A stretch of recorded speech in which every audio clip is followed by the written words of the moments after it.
afternoon and welcome to the 2026 ICSA College Sailing Women's Team Racing National Championship. We are here in New Orleans, Louisiana at the beautiful Southern Yacht Club for a two-day event to crown your national champion.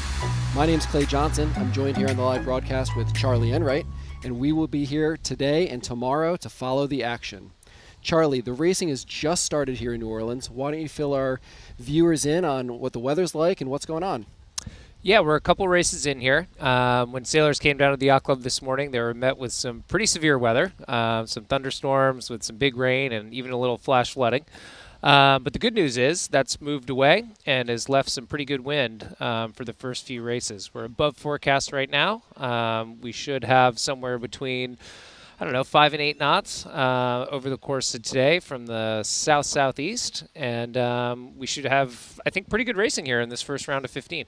Yeah, I think it's great. There are 15 teams here who have been invited to sail at the National Championship. The game plan is to do a single round of 15, then narrow it down to a round of 6, and then finally to a round of 4 as we crown our national championship. So for the viewers at home, we're only about 5 or 6 races in. We haven't missed much action, and we'd love to show it to you live, and that's exactly what we're going to do.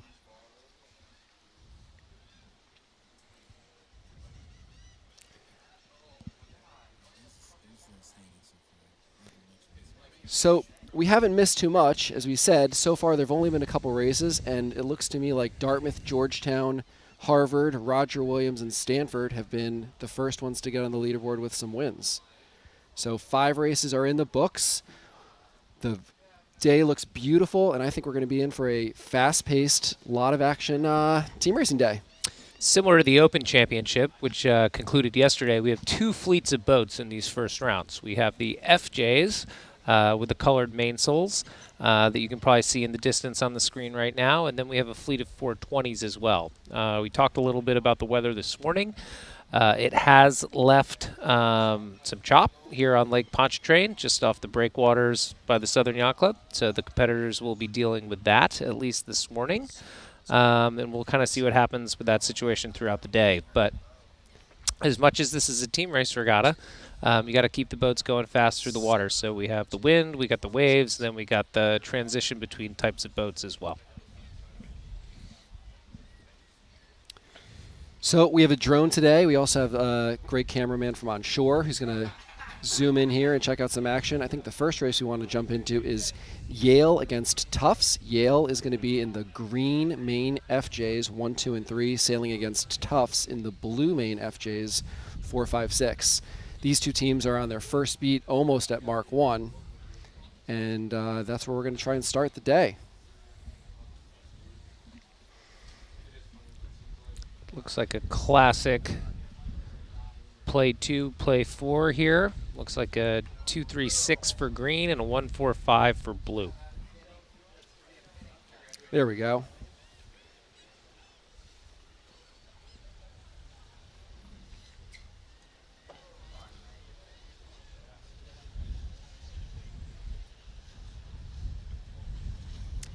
Yeah, Yale in green, searching for a play 2. Tufts in blue, 1-4-6 at the moment. Looks like boat 6 and boat is going to try to take out boat 3 and let their teammate boat 5 pass everybody, or at least pass them.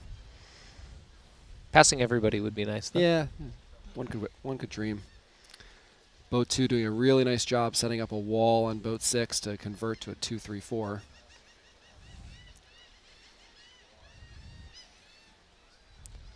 Looking out on the race course, the breeze is really up and down. They had actually some decent breeze there at the top. Just looking at the lured marks, a little lighter at the bottom. PRO Kyle Assad has done a nice job getting everybody on the water and getting the course set here for the beginning of racing here on the first day of this Women's Team Race National Championship. You know, Charlie alluded to it earlier, but when we showed up at the yacht club this morning, there were big thunderstorms, lots of rain. The breeze really picked up. I mean, it's probably 15, 20 knots pretty easily. And we were held on shore for a little bit to let the lightning pass by. And the breeze we're looking at now is the same direction, kind of remnants of that storm perhaps. And it's forecasted to stay about this velocity. I was talking to Tulane coach Charles Higgins, who sails here more than anybody. He was expecting the breeze to maybe clock a little bit to the right, but stay in this 5 to 8 knot range, which is probably what we see right now. So that's the plan for the day, as far as the weather's concerned. Based on what I saw with some of the models this morning, I think we're kind of lucky to have what we have. A lot of the models disagreed in terms of the gradient direction and strength. We're still watching the Yale Bulldogs taking on the Tufts Jumbos. Yale in green, still working on their play 2. Tufts is doing a great job of holding on and winning this race at the moment in a play 4.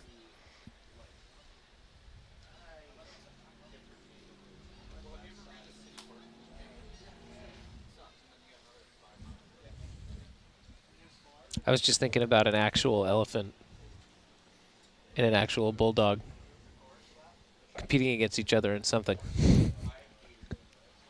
Have to imagine the elephant would be a little more intimidating than the bulldog. You would think. But how do you eat an elephant? How? One bite at a time. Just like anything else. Maybe a little unbalanced there. But the one is so far ahead, I don't know that there's much that can be done. Blue's doing a nice job here.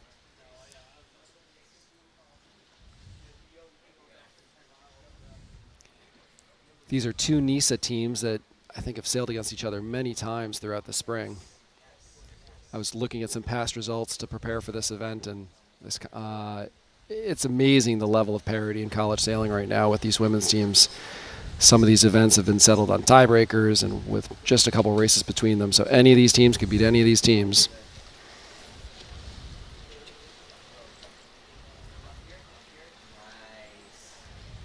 So Tufts, I'd call them in a 1-3-5 at the moment, sailing on the bottom reach.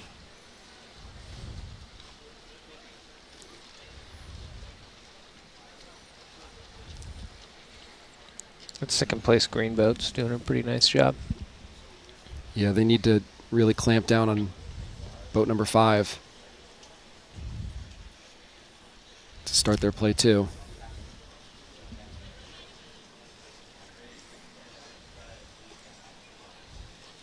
Looks like pretty good breeze out there again. Like that breeze from the tops made its way all the way down the course.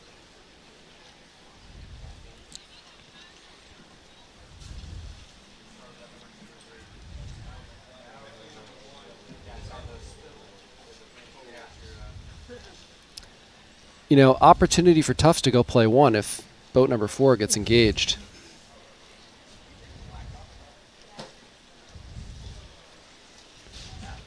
Yeah, definitely been. Now, it looks like 1, in my opinion, has been a little more aggressive at going back on 5 than 4 has been.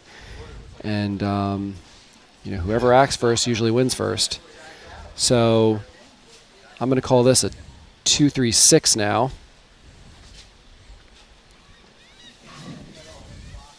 A little bit of a...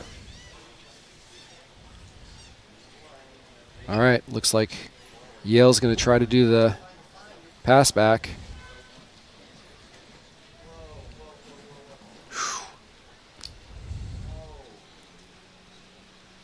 All right, so 6 is losing their grip on 2. I wonder if 5 has any opportunity to pick up the slack a little bit and grab boat 2. Somebody's got to get someone behind them.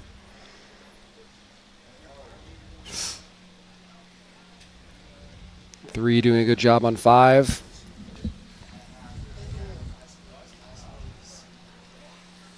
You can just see boat 2 gaining on boat 5 because of 3's well-placed tack. This could be the crux of the race here. Yeah. Ooh. Ooh, that was close tack. They did it.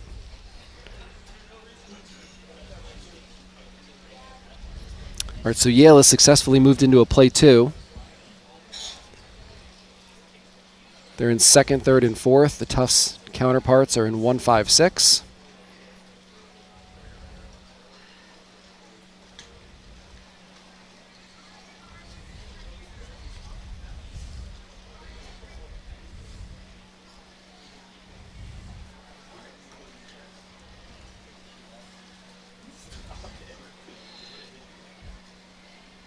Close cross with your teammate.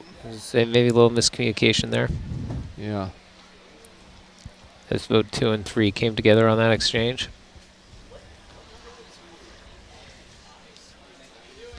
Three will go. Whoa, together.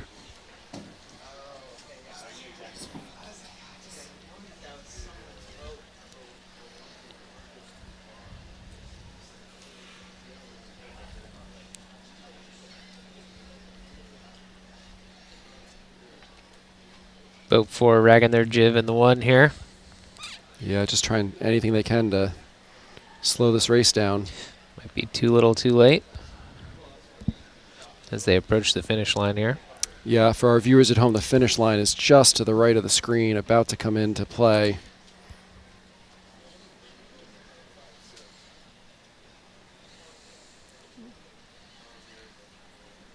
Yale's done a nice job of converting to a play 2 and fending off Tufts.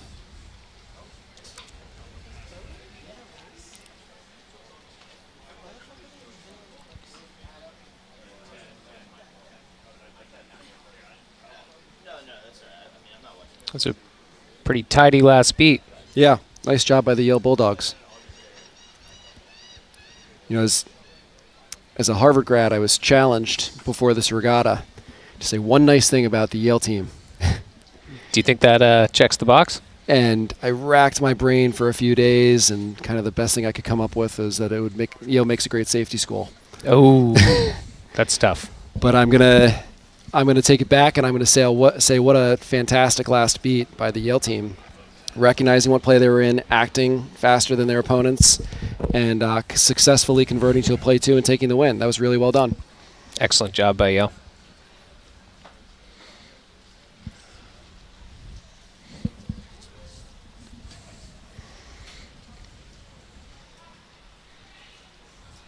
This Yale team is good. I think that they're one of the teams that I expect to be there in the end. They had a really talented team last year with the Coles twins, Mia Nicolosi. They graduated a lot of sailors, but they had, newer, very talented sailors to fill their shoes. And they've been finishing at the top of the results all spring, and I'm going to look for them to be there in the end. Great coaching staff at Yale. A lot of stability in that program over the last almost 20 years now, probably. With Zach Leonard and Bill Healy and Leo Boucher. Great coaching staff, and like you said, it really is a factory. In some ways they retool, and in other ways they reload. Yep.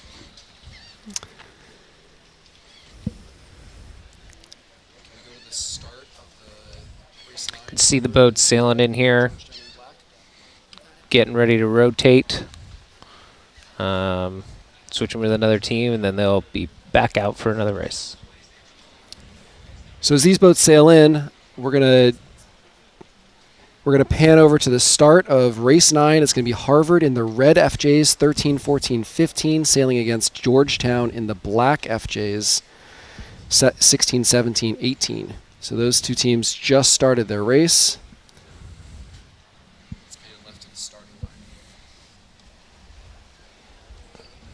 See the view from the Southern Yacht Club before we catch up with this upcoming Harvard-Georgetown race. That's orange and black sailing down the river. Red and black just started the race.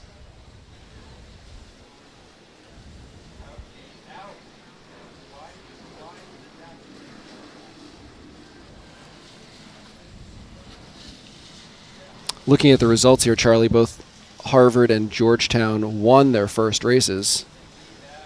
So something's got to give. Something's got to give. Here we go. Harvard in red, Georgetown in black. From this vantage point, I'd probably give the edge to Harvard. Breeze really is up and down. It looks like some of these teams are hiking out there right now. Yeah.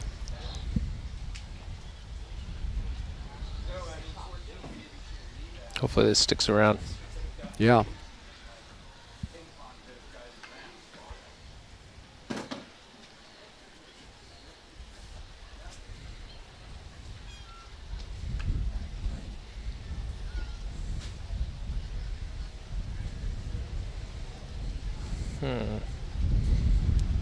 So Harvard's trying to go play 1, I would assume. 13's doing a nice job of locking up 18.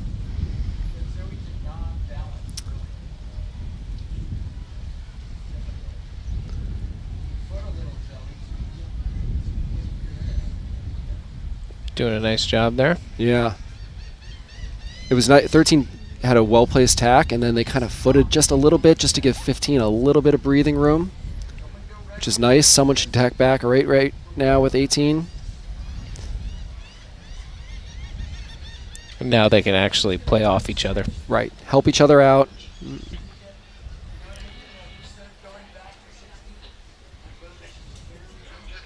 You can see the Mark 1 just coming into view on the right side of our screen here.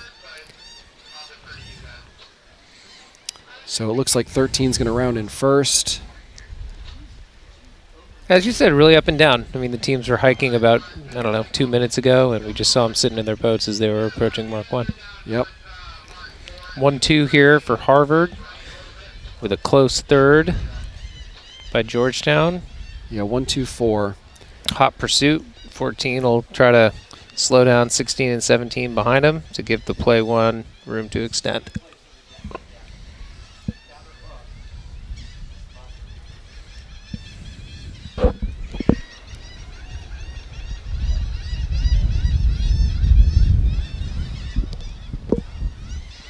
It's got a nice puff of wind here on the it's pulsing in and out. second deck here at the Southern Yacht Club. We have the pleasure of sitting next to many of the coaches here on the second deck, so know how they feel about how their teams are either doing or not doing. It's good to hear their commentary. Probably better for everybody it's not live on the internet. Yes, we can filter it in and out. But there's some good coaching going on here as well.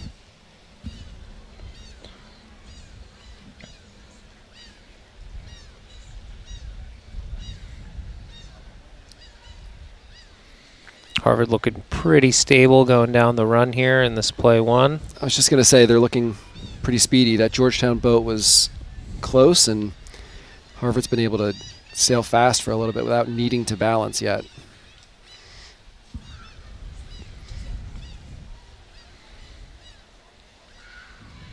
can see the race that just exited screen right. It's the brown bears and the orange. About to finish in a 1-2, I believe. Yes. Looks like Brown's going to be Tulane in that race just in front of this one.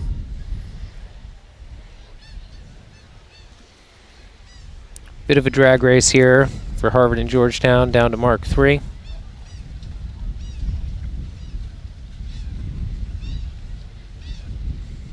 And that third Harvard boat still able to play gatekeeper here. Good opportunity at Mark 3 to bump and run and put a nail in the coffin. Exactly. They've done a nice job all the way around. Harvard potentially riding the motivation from their teammates' victory in the Open Team Race Championship, which concluded just yesterday here in New Orleans.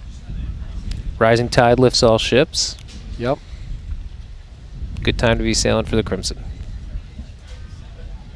So as you said, boats 1 and 2 are around, and boat 14 in 4th place, who's ahead of 2 Georgetown boats, is just going to slow them down. Take their time, stay ahead of them. Don't give them any opportunity to catch up. It just makes the job for your first 2 teammates that much easier.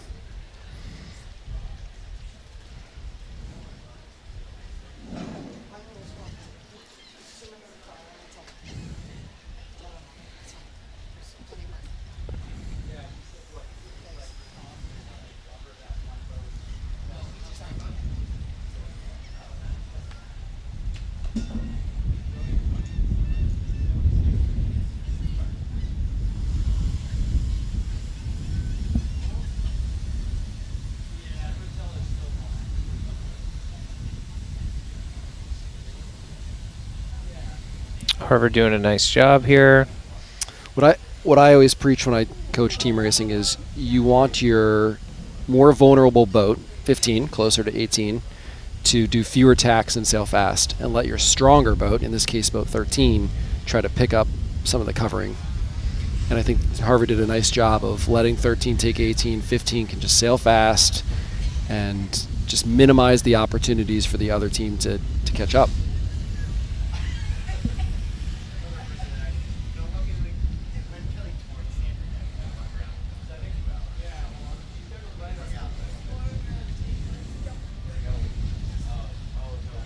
Used to like to kind of loose cover out to the edges and tight cover back to the middle. Yep. Force the race to the lay line and eliminate the options. Now, okay. To my eye, 18 was close to 15. Like, if you're 18, your play is to try to get to 15 and make something happen.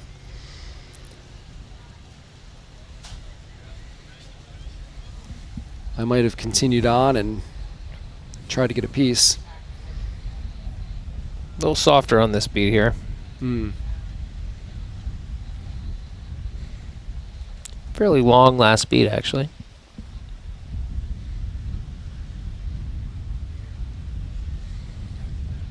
Harvard looking pretty strong. You can see now with the drone footage what we were talking about in terms of the conditions. It's pretty soft out there.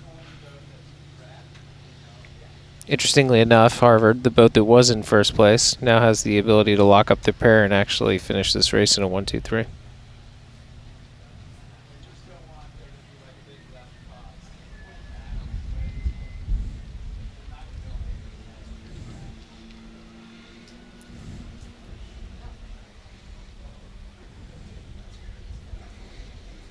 Drone gives you a nice perspective, and Harvard should finish this race in a 1-2-3.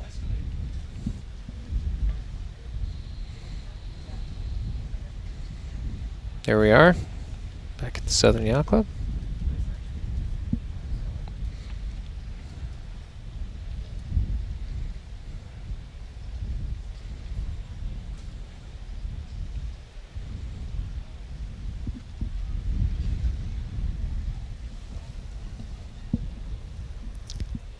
So if everything stays the same, Harvard would improve to 2-0. Georgetown would fall to 500 with a record of 1-1 early in this round 15.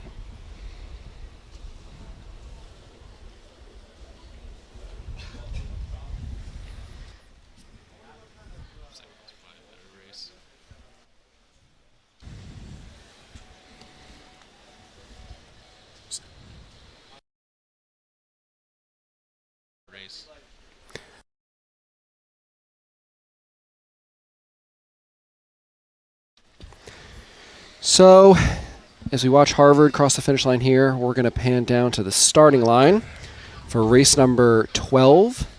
It's going to be Dartmouth in 7, 8, 9, sailing against Cornell, 10, 11, 12. This race will be in 420s. Dartmouth pink, Cornell black.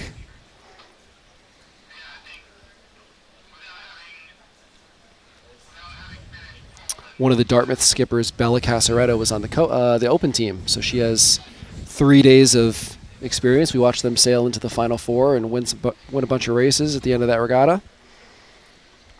Worth pointing out, there are a number of female skippers competing in the open competition. It's pretty cool. Very cool. Dartmouth, also Stanford in the Final Four as well, finishing second place.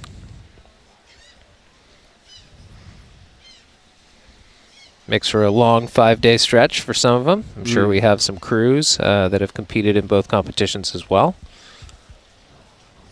Great drone angle here. We're watching the start of Dartmouth in pink, 7, 8, 9 against Cornell in black, 10, 11, 12. Oh, did 7 hit the anchor line? Yeah, he just got off of it. Sure did.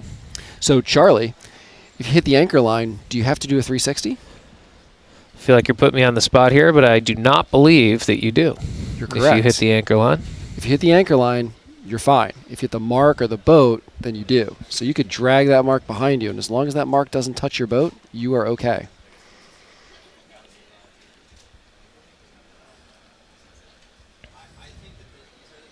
As I'm sure most of our viewers know, in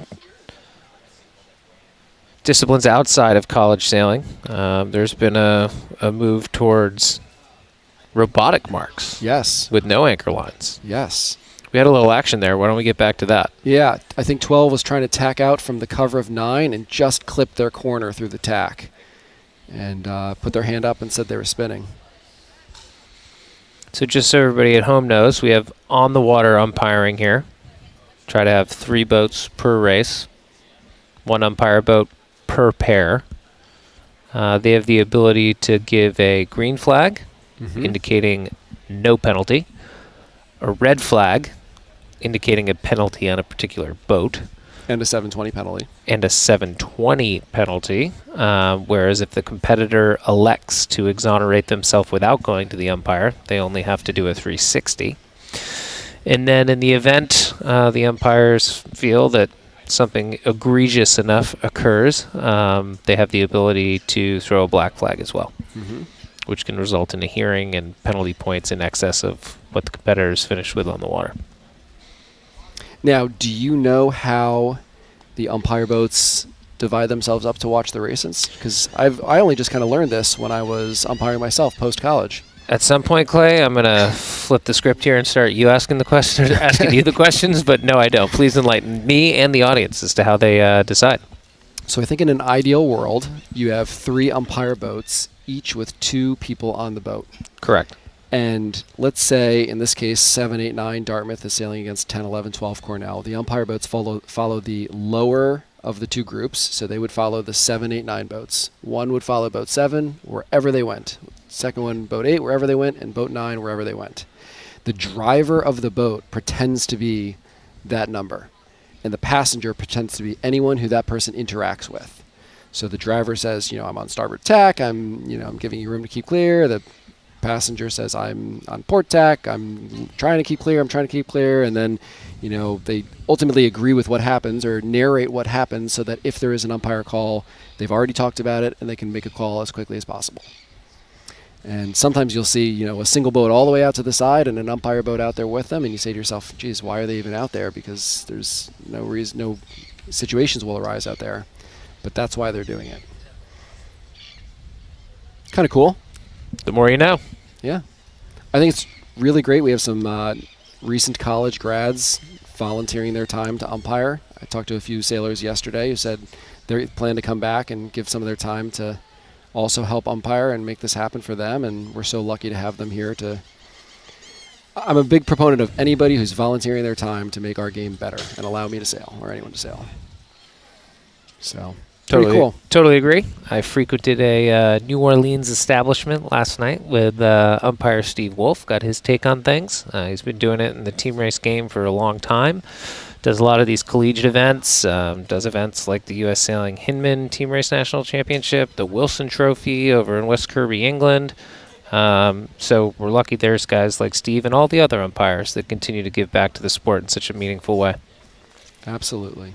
So checking in on this race again, Dartmouth in pink looks like they're going to round the weather mark in a 1-2-4. Pretty solid winning combination. And pretty similarly to the Harvard-Georgetown race we just watched, boats 1 and 2 are going to sail on, and boat 4 is going to try and slow things down to make their job easier for their teammates. It's all about the spacing, so I agree. Right now, boat 8's job is to probably slow down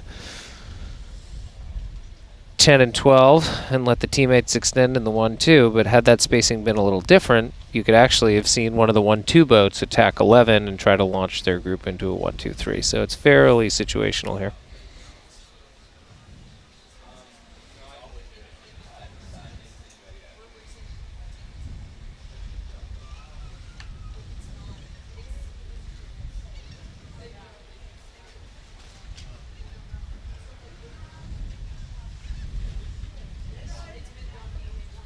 Boat 8 doing a nice job of slowing down 10 and 12. Just makes it that much harder for them. You can see how light it is on the run because of the angle that the boats are sailing downwind. Tough to get a wing in. Sailing much higher than course. You can see the difference in the 2 red boats when they're, pink boats when they're on different tacks, or jibes as the case may be.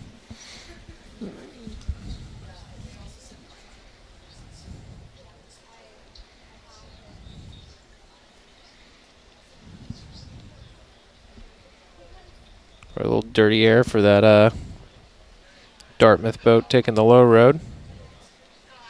See if it'll be enough.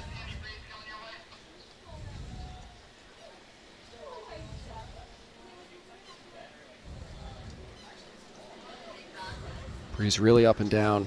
Sometimes they're hiking. Sometimes they're doing some light airboat handling and sitting in. I would say overall the trend has been down. Yeah.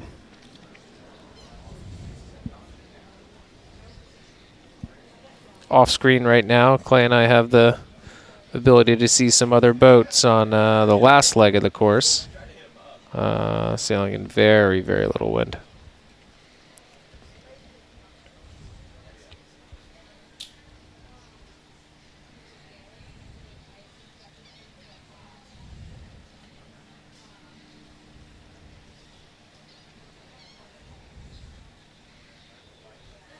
Kind of have the whole fleet jibe over here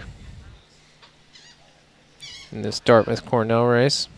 Yeah, it's a little deceiving. I think these boats are all sailing kind of hotter angles than maybe you would if there's a little more wind. No one's winging at the moment.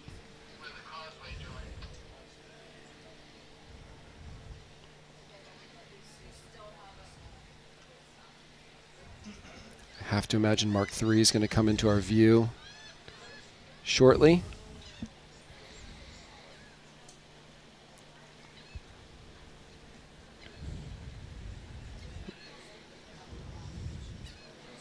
And now they're reaching back.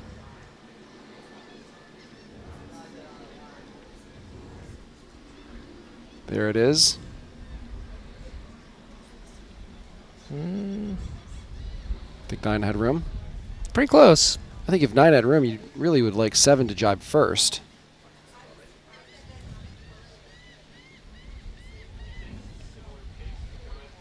I think another thing that umpires talk about is the last point of certainty. Right. But no hands were raised or anything, so Dartmouth's going to come out of that leeward mark rounding in a 1-2-5. Still a very solid, winning, stable combination. Pretty strong ace there. They have the 5 with a decent gap. Charlie, talk to me about the ace. What do you mean when you say that? Not to put you on the spot. Okay, as I said, pretty soon we're going to shift the paradigm and I'm going to start asking you the questions. But for now, I'll play your game. So the ace is having control of the last pair. So in this particular instance, Dartmouth is trying to execute a play 1, and they have a boat in first and a boat in second, which is good enough to win no matter what happens. But in the event something were to go awry, and some of the boats from Cornell got past, say in this instance, boat 7, the race doesn't totally go to Custard because they control the pair in the back of the fleet. So that would be an ace, or having an ace up your sleeve, or that's the nomenclature that most people in the fleet use.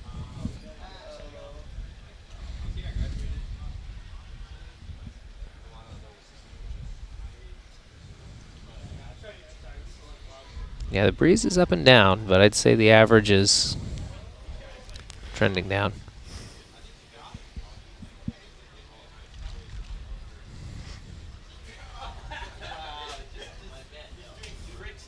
Dartmouth doing a good job, still controlling 3 pairs.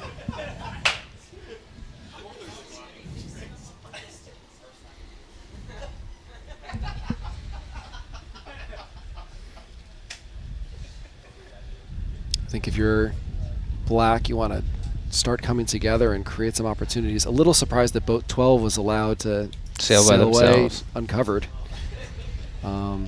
It's a chance it works out okay, but you never know. You get a little left shift and puff, and there could be a big change in this race.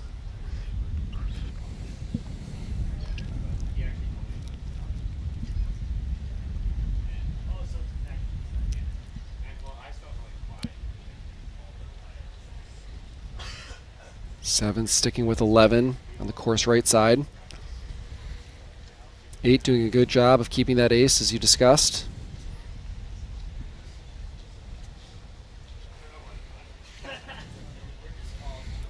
Twelve's got nice pressure out there. Could be too little too late, but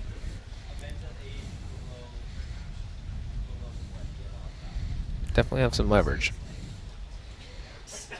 Probably 40 seconds from the ley line or something like that. I think they're pretty close to the ley line. So, but here we have an interaction with, and 9 leads. 9 leads. Not a good sign. No, I mean, to me, that tells me that 9 wasn't able to get to 12 to slow them down, because I think the textbook says you go in front of them and lead them back to the finish line from directly in front. So, all right, let's play this hypothetical game. If 12 all of a sudden sails into first, pink is going to need to transition into a play 2, and they're going to have to really slow down 11 and let their teammate 8 sail into the 4. So maybe a mistake here by the Dartmouth Big Green, not covering boat 12 out to the side. 7-11 doubles here. 7's got to really clamp down on 11. And 11's recognizing this too. 11, or needs to recognize this too, that maybe their teammate just sailed into the 1. Your job is maybe to get on top of the 8. Which they're not, in this view, not in a great position to do that. I think Dartmouth's still going to hold on here in a fairly solid play 2.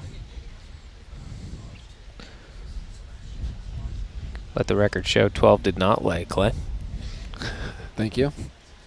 I apologize. But yes, the finish line is to the right side of our screen.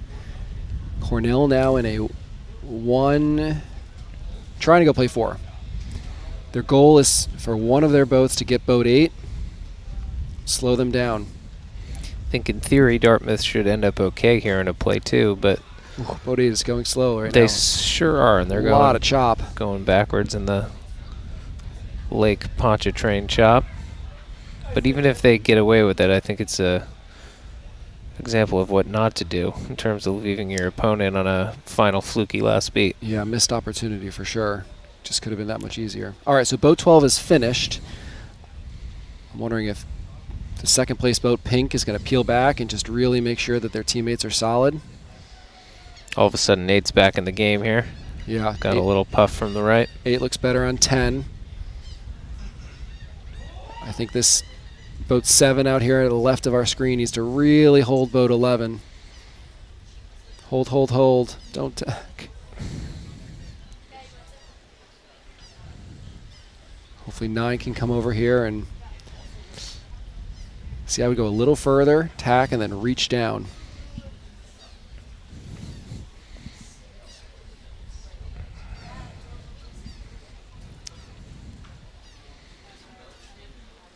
Oof.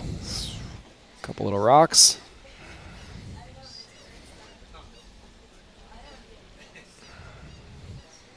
Being the lured boat in this situation allows you to dictate the acceleration.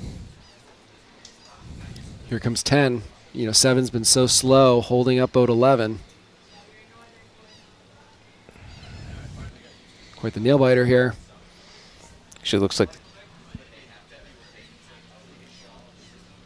Remember, Cornell has the 1. 9's got to get over the line here. Is 7 going to lay? I'm going to give 2 and 3 to Dartmouth. Bow down, starboard tack. I think Dartmouth's going to hold on. Maybe 2, 3, 5. I think by the skin of their teeth, they will. We weren't citing the line, but I am going to unofficially give that to Dartmouth with a 2, 3, 5. And, a win's a win. Maybe a few missed opportunities on that last beat. It's good to learn a lesson and still get a win. I'm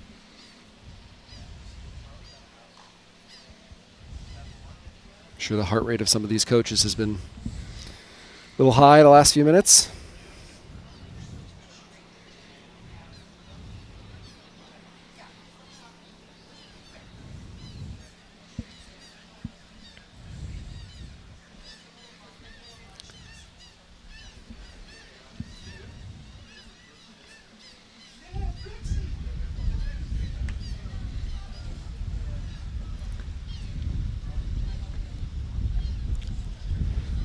So looking out from our view of the race course right now, looks like there's one race on the course at the moment.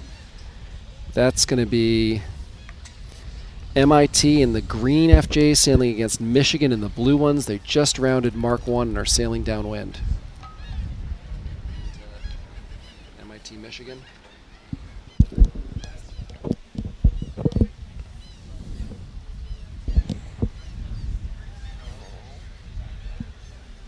Dartmouth and Cornell sailing in here to rotate.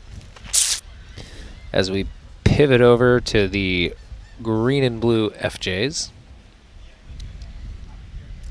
Just clicked refresh on tech score. Dartmouth did, in fact, pull off that win against Cornell in the last race. We got green with a 1-2, 3/4. Pretty bow even with blue boat 4 there. Yeah, MIT looking pretty strong.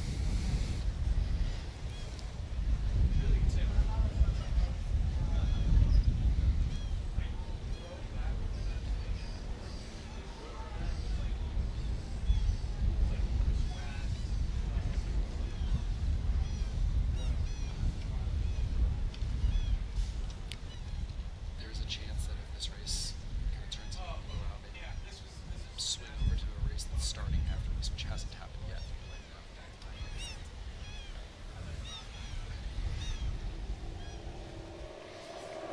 Mark 3 coming into our picture from the left. MIT looking pretty strong in a 1-2 at the moment. Michigan is a deep 6. So if I'm boat 3 for MIT, I just try to slow things down as much as I can. Sit on 4 and 5. Anything I can to slow them down and make my 2 teammates have an easier opportunity to sail away. But then ultimately, you need to make sure that you stay ahead of the deep 6 to keep your ace, as you were talking about.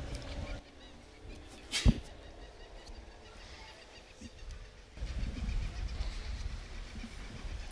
was interesting there. It looked like 4 might have been a little more concerned, and for whatever reason still concerned. I don't know why 4's luffing. With 3 when the race is actually ahead of them, because in the absence of catching boats 1 or 2, this race is over.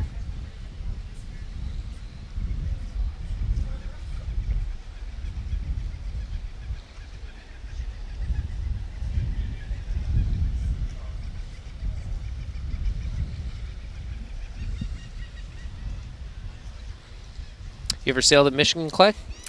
I've sailed in the state of Michigan, but I never did a college sailing regatta at Michigan. I've never sailed at the University of Michigan sailing facility, but I too have spent a lot of time in Michigan recently.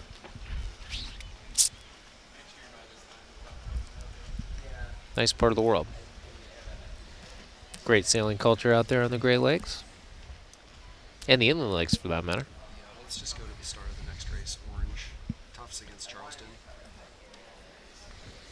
So MIT's looking pretty solid up here, halfway up this last beat.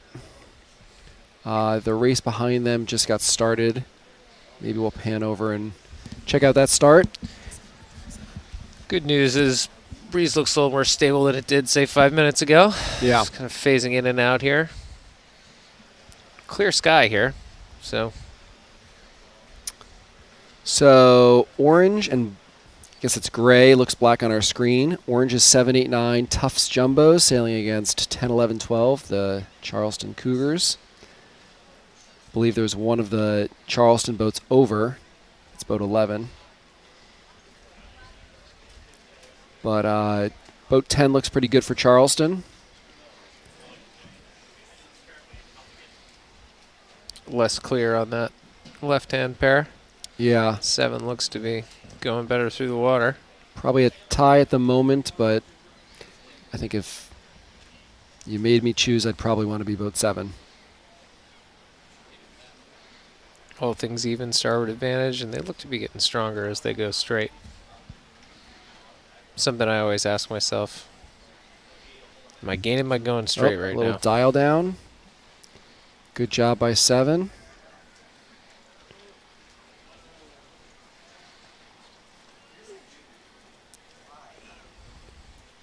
Pretty close tack. Pretty close there.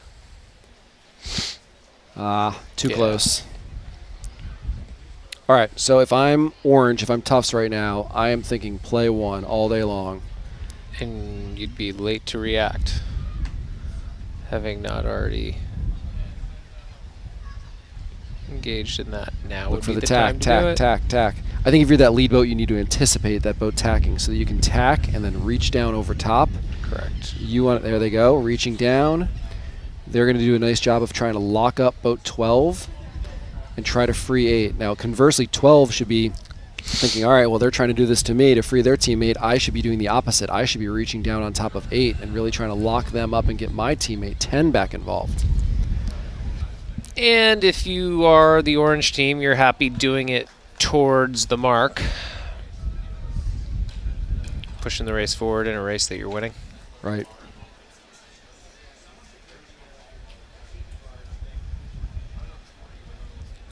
Don't slow, 7. You can round in second. Conquer. Make sure you got a piece of 10. I would just tack and go. You're out of there. Ooh. Ooh, so 7 went a little wide at that mark Agree. and maybe allowed 11 to... Whoa, Oh. I don't know quite what's happening here. In my opinion, this is over team racing. I think they could have easily just had a good rounding, tacked, and rounded in a 1-2. 7 might find themselves susceptible to a flag there as well. Yeah. I mean, this whole thing, despite all that, 9 sailed into second, and Tufts can still be winning with a 1-2. But I think it could have been a little cleaner. Yeah. That was a bit unorthodox.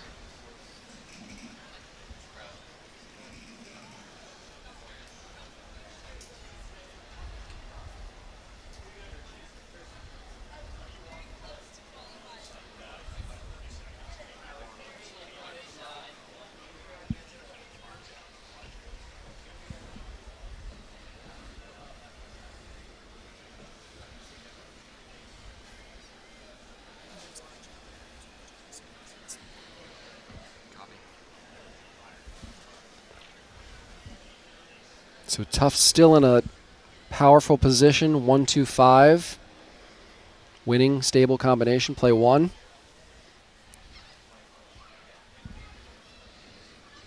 They still have that ace.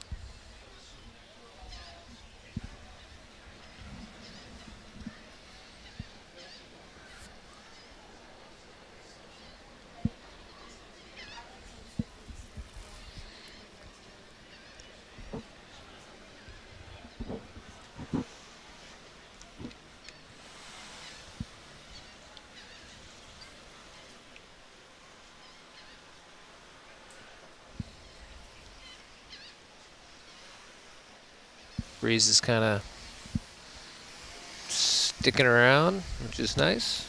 Wasn't evident that that was going to be the case a couple minutes ago.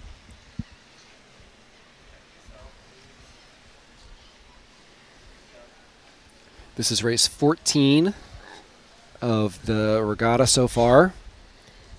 We discussed this earlier, but the game plan is to do a complete round robin of the first of the 15 teams, which is 105 total races. And then narrow it down to a group of 6, and finally to a group of 4. Single round robins of every stage. I'm sure the regatta organizers are going to want to try to do as many races as humanly possible. We need to fit this regatta into 2 days.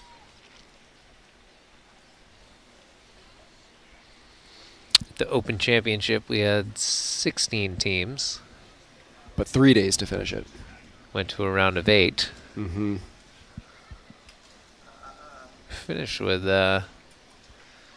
some time to spare, but not much. Had some weather challenges. Context of this regatta, we get kind of a late start this morning. It's going to be 2 full days of sailing. Yeah, we up against it. Checking back in, Tufts remains in a 1-2, though it's condensed a little bit. Those Charleston boats are certainly closer.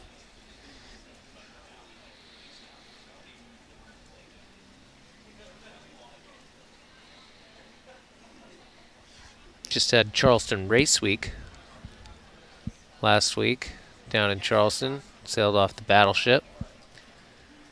right in the proximity of where College of Charleston practices regularly. I think I saw a couple teams from the big boat program entered into Charleston Race Week. Always a fun one.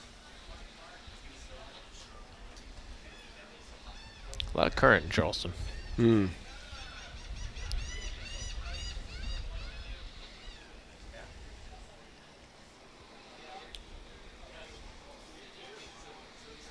So Tufts remaining strong here in a 1-2-5.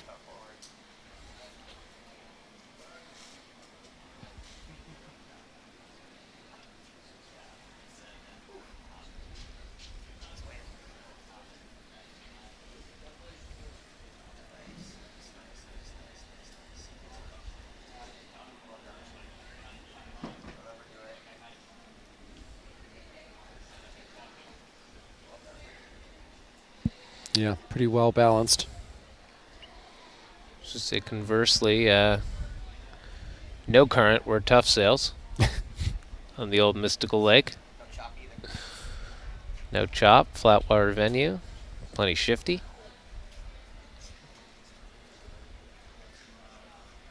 7 million years ago, they used to sail larks on the mystical lake, but just learned that they've got a fleet of FJs now and kind of more in line with what other schools around the country are using. So boat 9 and boat 10 are quite close. I have to be thinking that this lead boat, boat 8, might need to stay close too to get involved and make sure their teammate is okay. Wouldn't take much in conditions like this, just a little hit. Right.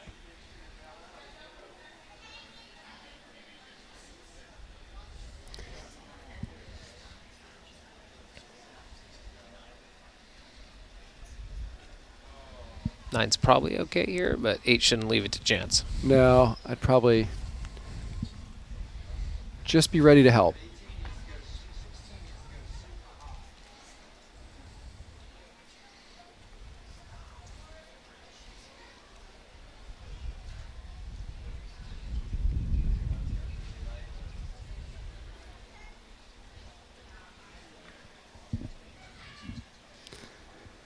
I think Tufts is going to be okay here.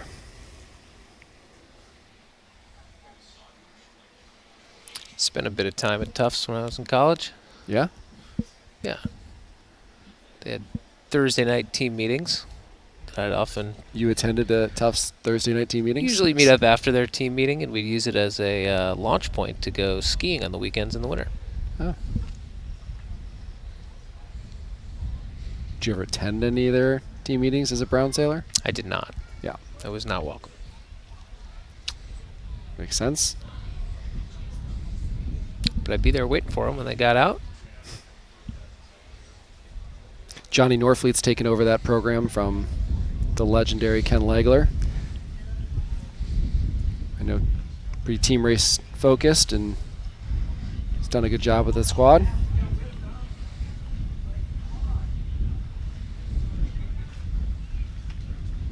Sure looks a little soft out there. Yeah, up and down.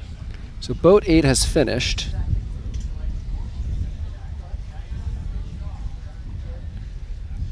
Boat 9 tacked in the right spot.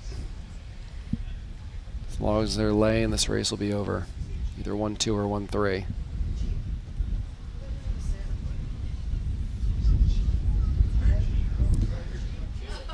So Tufts is going to hold on to win this one. Maybe it could have been a little cleaner, but they get the job done.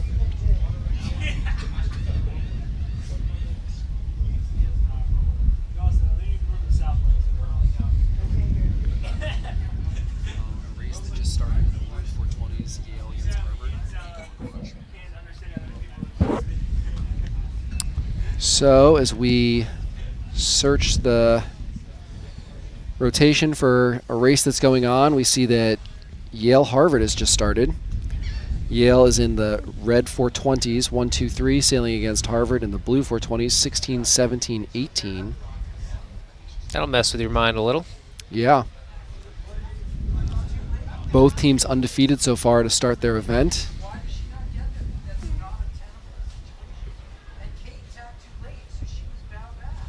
hear Coach Bern Nowak critiquing every decision. You know, it would be fun, actually, is if we tried to bring Bern into the booth here in a little bit. He's almost in it now. I can hear him.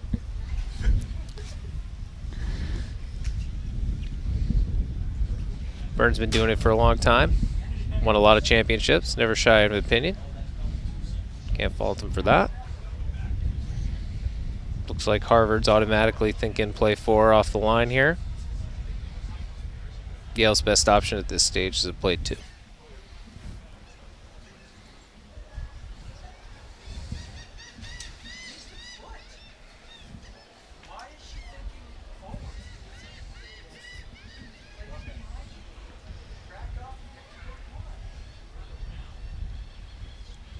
So I can hear in the background that Bern is encouraging boat 17 to crack off and go for boat 1. Probably makes sense. Your Harvard is a play 4. They might find themselves in a 1-5-6 here pretty quickly. Yeah.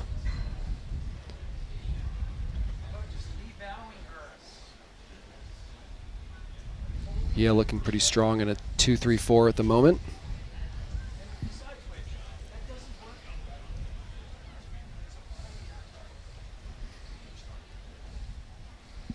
Boat 16 probably getting ready to attack here.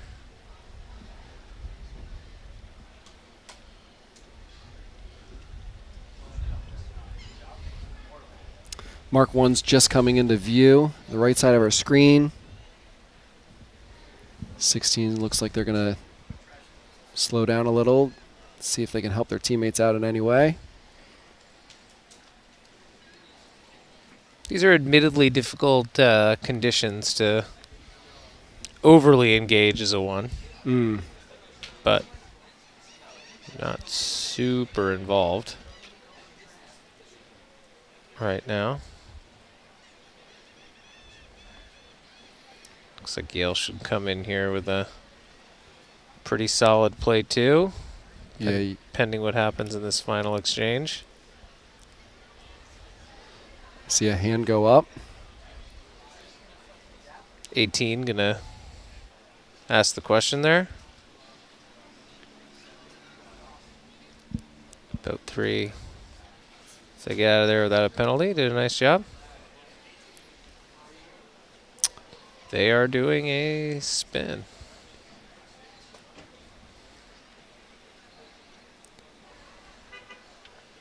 So that's going to turn this race inside out a little. Harvard's going to be in a 1-4-5. Yale's doing 2 spins. Yeah, it looked like it went to the umpire there. I didn't see a flag on screen. All right, so Harvard's in a 1-4-5. Yale's in a 2-3-6. See boat 18 waiting up for boat 3. They're going to try and slow them down. 17 needs to sail fast. Just continue to try and push this race forward. 16 trying to stay close, look for an opportunity to help, but their main job is to keep the 1.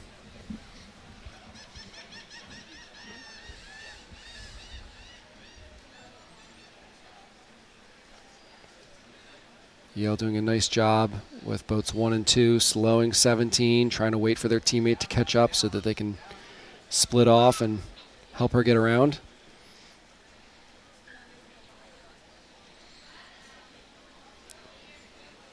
Final pair. You know, 18 went really deep, trying to encourage 3 to go up, and 3 kind of jumped them.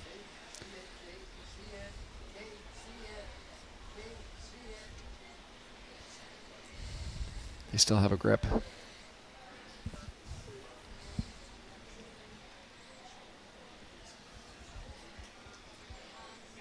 Ooh, nice. Good job by 18 there. Yeah, I'll say.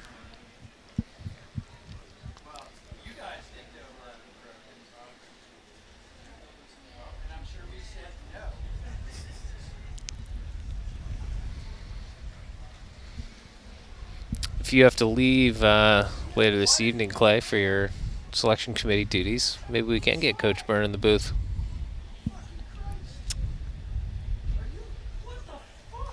Maybe not. I think what they say on Sail GP is I think they say sorry for the industrial language. I think is what they say. I don't know how sensitive this microphone is, but It'd certainly be entertaining to get Coach Nowak in the booth. Maybe on a race that Harvard's not sailing. So it looks like if we can zoom out a little, get in a little bit and get more of these boats in the frame, that in the back, the Yale boat has gotten around boat 18, so 17 sailing back to try and pick up boat 3. Harvard's in a 146. They want to be in a 145, so 17 is going to switch on and try to get 3 and let 18 go through. might have made quick work of 17 there. One little hit, and 3 should be around the outside.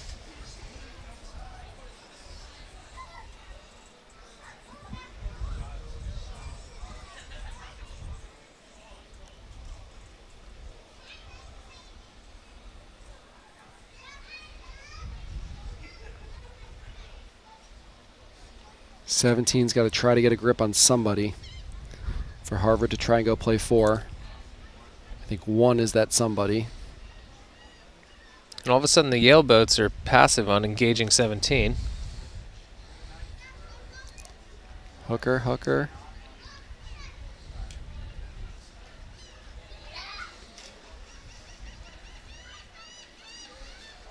2-3 of Yale, pretty passive right now. Yeah, that was a good job by 17 to get 1 and, at least from this angle, spring 18. Though I wouldn't say that 17 has a great grip on one.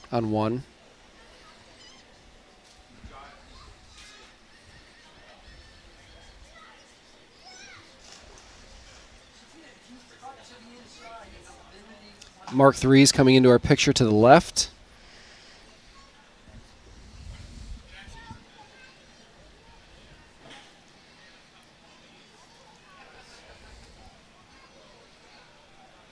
So Harvard currently sitting in a 145. Look for boats 2 and 3 to try to set a trap of sorts and compress this thing. And they're trying to get. One's going to go around the outside.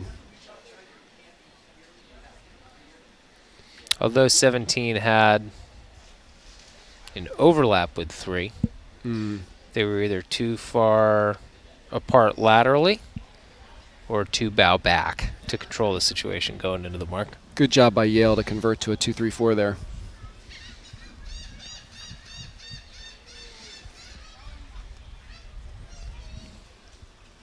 All of a sudden 16's getting a little more involved. Is the 1. Luffing their jib.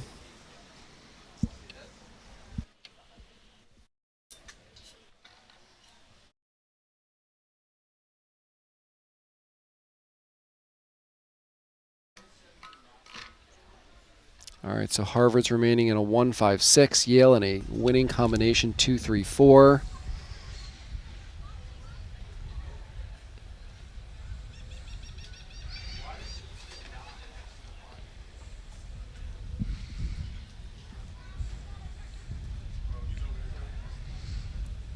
.16 already kind of seems on the back foot relative to 1. I think 16 might be pinning 1. I see 1 looking over their shoulder. See that right there? Maybe looking for an opportunity to attack back, but maybe can't. Sure, but I'd say they are. But 16's not in solid first place controlling spot right at the moment. As they were when they rounded. Correct. So 2 and 3 are picking up the slack a little bit and dividing up to cover the Harvard boats. Oh.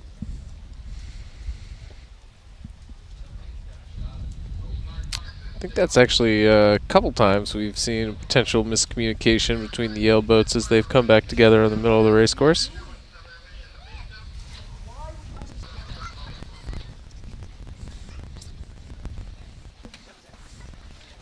It's getting pretty soft here on the last. These look out through the water. Get a mad look floating out right. Right here with Harvard Yale. Harvard loops. Brian play for 17 goes to 2 here. Okay, but still bad week. 2.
Well, welcome back, everybody. Sorry for that. A couple technical delays and issues, but we got it sorted.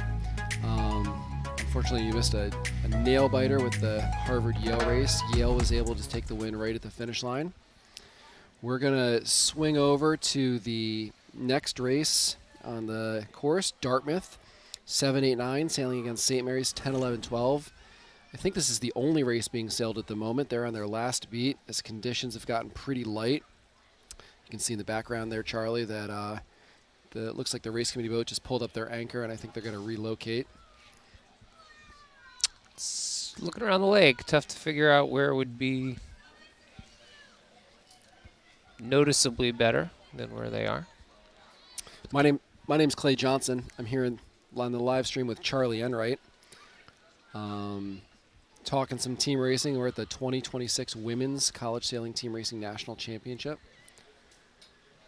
And currently we're watching race 18, Dartmouth in pink, St. Mary's in black. Currently watching boat 9 chop wood in what was probably a pretty big motorboat wake. It's definitely getting lighter out there. Probably approaching that 4-knot threshold, I'd say.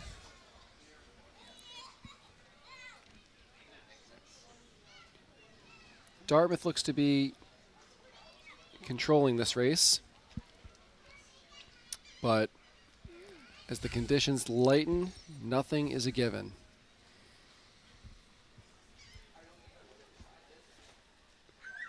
Boat 8 and 9 to the right side of our view are going to try and sail this long tack back towards the finish line and hopefully win this thing in a 1-2. You can see boat 8 trying to position themselves right on top of 10. It's probably looking for an excuse to tack conditions. Imagine if 10 goes. Both Dartmouth boats would take the opportunity to maneuver here, unless they get a puff in the not too distant future. Charlie, what do you mean by looking to tack conditions?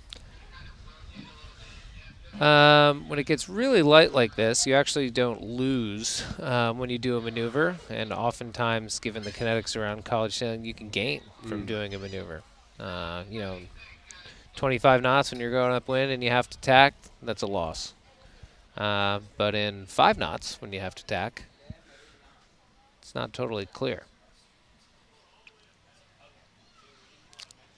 9's going to take the opportunity to match 10. 7 got a little puff on the right side and is all of a sudden caught up to this top 3 group. I'll tell you who didn't get a puff, boat 12, out on the left there, unfortunately for St. Mary's. They're so light, unfortunately they're pretty far off the left side of our screen. Don't look like they'll be entering the frame anytime soon, unfortunately. If we pan to the right a little bit, we can see the finish line coming into view.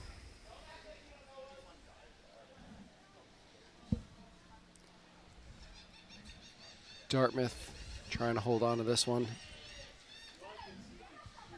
There are no other races on the water racing at the moment. PRO Kyle Assad is making some small adjustments to the course.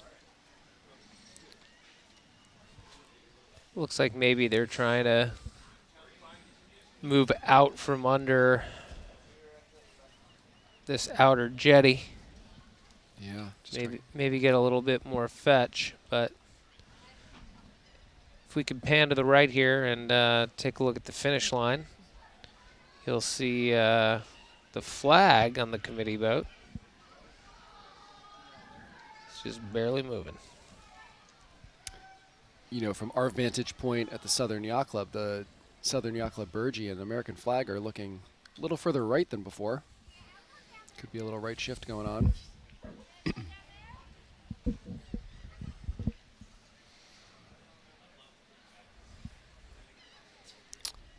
Both the Burgee and Old Glory are showing more breeze, certainly, than what we have on the water out there. Well, it looks like number 7 from Dartmouth is going to win. Number 9 from Dartmouth will be second. And Dartmouth is going to take this race over St. Mary's with a 1-2 something. Probably 3.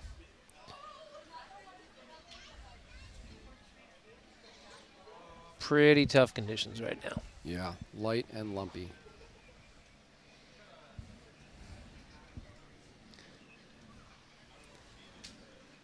Since there are no other races sailing in our resetting course, maybe we can take a pause while they get an answer. So as Dartmouth finishes this is race number 18. We're going to take a quick break as PRO Kyle Assad relocates the course and hope for a little bit of breeze. So stand by. We think we're going to be back soon, but we're going to take a step away at the 2026 ICSA Women's Team Racing National Championship.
Welcome back to the 2026 ICSA Women's Team Racing National Championship. After a short wind delay, we are back to racing. My name's Clay Johnson. I'm joined here with Charlie Enright. The first two races are on the course now, and we're going to give you some live action. As we do, we'd love to review the results that we have so far after the morning's racing. Dartmouth has started the regatta hot. They are at 3 wins and 0 losses. Tied with them at top of the leaderboard is Roger Williams, also at 3-0. Brown, Stanford, and Yale have undefeated records at 2-0. So strong starts by these 5 schools. Harvard lost a nail-biter to Yale. They're sitting right there at 2-1. Tufts 1-1. Charleston 1-1. MIT 1-1. And Georgetown also at 1-2. Other schools still looking to get their first win of the event. So we're early still, but the results are shaking out kind of as we expected. Yeah, we're early in the regatta certainly, but looking out on the water, I think we'll be late here at the Yacht Club, trying to get as many races in as possible. The wind is down certainly. PRO Kyle Assad has redone the course, shrunk it up, brought it a little closer to land to probably help facilitate faster rotations. Doing the best they can with what they got out there, but it is not windy, Clay. Yeah, not windy is right. We're going to jump right in. This is race number 21. Stanford is going to be in the red FJs 13, 14, 15, sailing off against Tufts in the black FJs 16, 17, 18. These two teams are on their first beat. And I believe 13 and 14 are just about on the lay line to mark 1. So Stanford looking pretty strong here in a 1-2-5 on this first leg. Stanford is a team that I expect to be here. National champions in this discipline, returning a lot of strong sailors, have had a lot of success over the course of this year. To me, they're going to be on the top of this leaderboard at the end of the event, Charlie. Doesn't seem like a very risky prognostication. Stanford's a powerhouse, kind of continue to be year in, year out. Not only in the women's space, but as we saw, second place in the Open Championship that just finished up. The program that Chris Clevin and co. Are building out there on the West Coast is pretty impressive. Deserve a lot of credit. Absolutely, they do.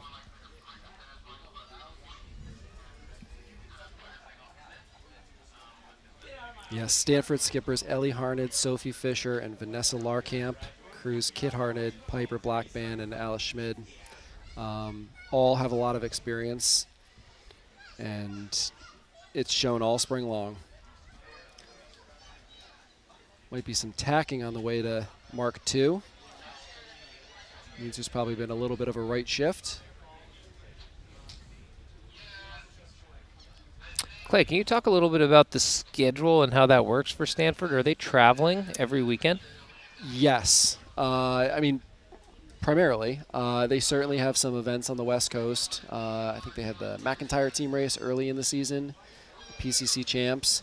But many weekends throughout the spring, they are flying east and sailing against the top NISA, MESA, and CISA and SASA schools all season long. So a lot of travel involved, but they have a really deep team, and I think they are able to shuffle in different teams as needed if anyone needs a break, but a lot of travel involved for sure. Seems like they get a lot of support, from the school as a program. Another one of those programs that, doesn't just retool, but they reload. Plenty of kids come in the admissions process, and, they got to have a deep team on the West Coast.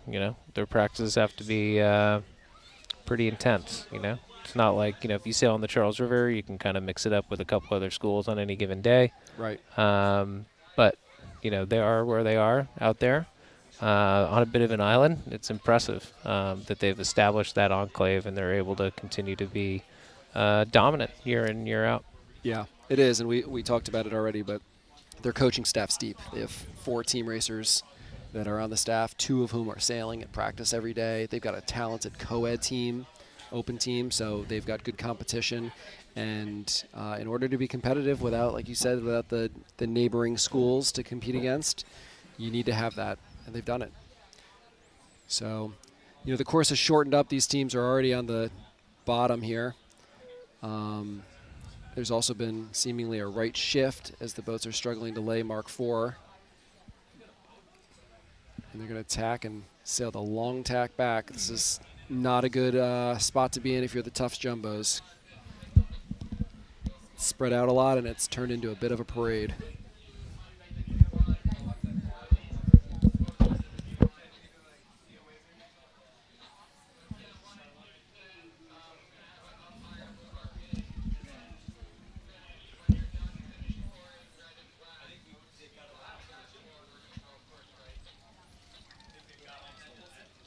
Did you ever sail at Stanford in college, Charlie? I did not. Like you said, they don't play host to a lot of events unless you're going to that McIntyre team race as an out-of-district team. I think it's fairly uncommon. I think they had a nationals out there shortly after we graduated. That was at St. Francis, was it not? I I think they played host, but I think they did it at the city front. And sure, San Francisco. Sure. Oh, I've spent plenty of time in San Francisco. Right. Sailing in the city front, Berkeley Circle out of, St. Francis Yacht Club, Richmond, Point Richmond, Alameda, San Francisco Yacht Club over in Tiburon, over that way. Awesome part of the world to sail. Stanford sail in Redwood? I think so, yeah. Well, bit of a bummer. This has gone pretty far right and has turned into a parade. And it looks like Stanford here is going to cross the finish line with a pretty easy 1-2 and take this win. Race number 21. I'd say the 4-5 gap is big enough in this race right now. Yeah. That last black boat that you can see that's just finishing now is... You can see kind of how glassy it is out there on our screen. There are no other races on the course at the moment. I can see that race committee is recentering the course to take into account this right-hand shift. Try to square things up a little bit, maybe add a little more team racing to the mix.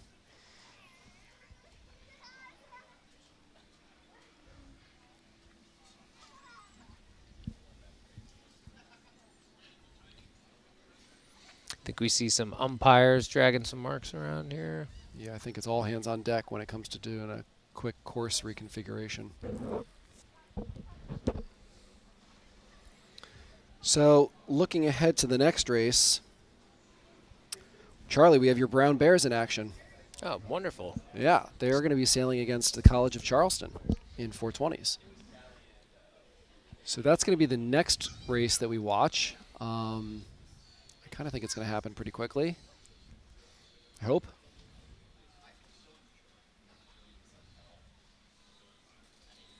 Brown's another team that I expect to be there towards the end. They have a strong women's team, a lot of returning talent from previous years. Currently undefeated. Brown's women's team is historically quite competitive.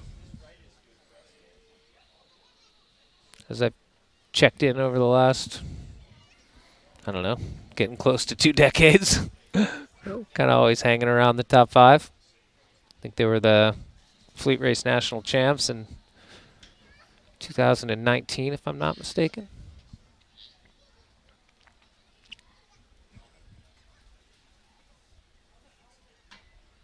So we can see boats hanging out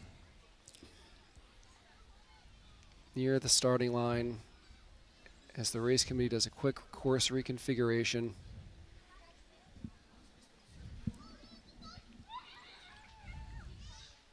We wish we had some more exciting sailing to show you, but it's going to be a game of sail in pockets when they're there, of breeze, and wait when they're not.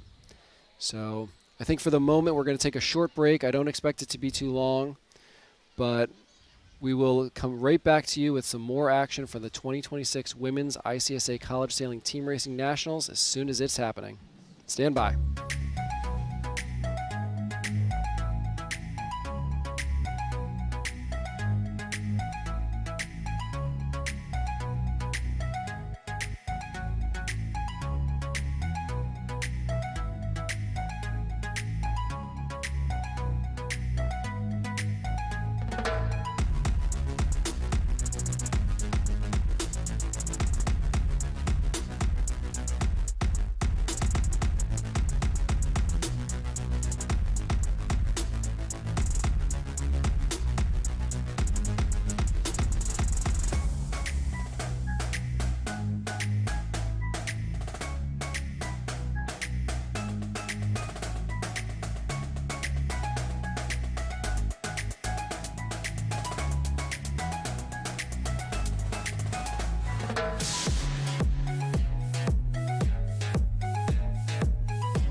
Good news, race fans. We are back at the 2026 ICSA College Sailing Women's Team Racing National Championship.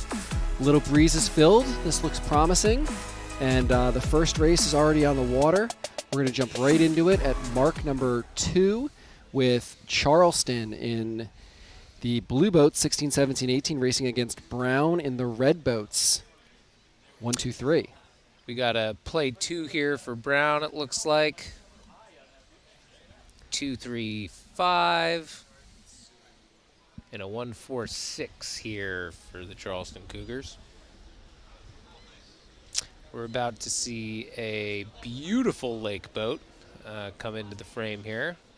Going across your screen on left to right. Looks like a modern Chris Craft jobby of sorts. Out for a wonderful day on Lake Pontchartrain.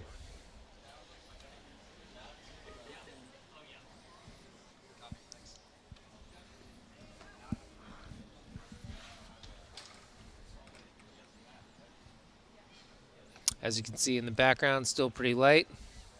It's a little better than it was, though. You can see the Southern Yacht Club flag and the American flag are moving.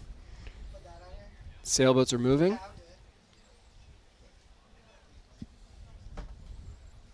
It's interesting. Breeze must not be mixing terribly well because those flags have been pretty good all day. But the weather on the water has been pretty up and down.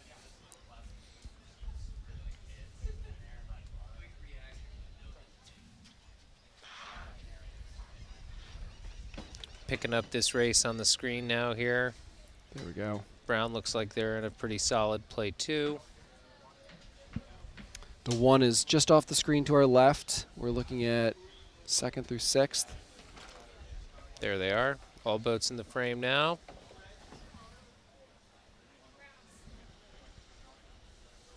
See a hand being raised.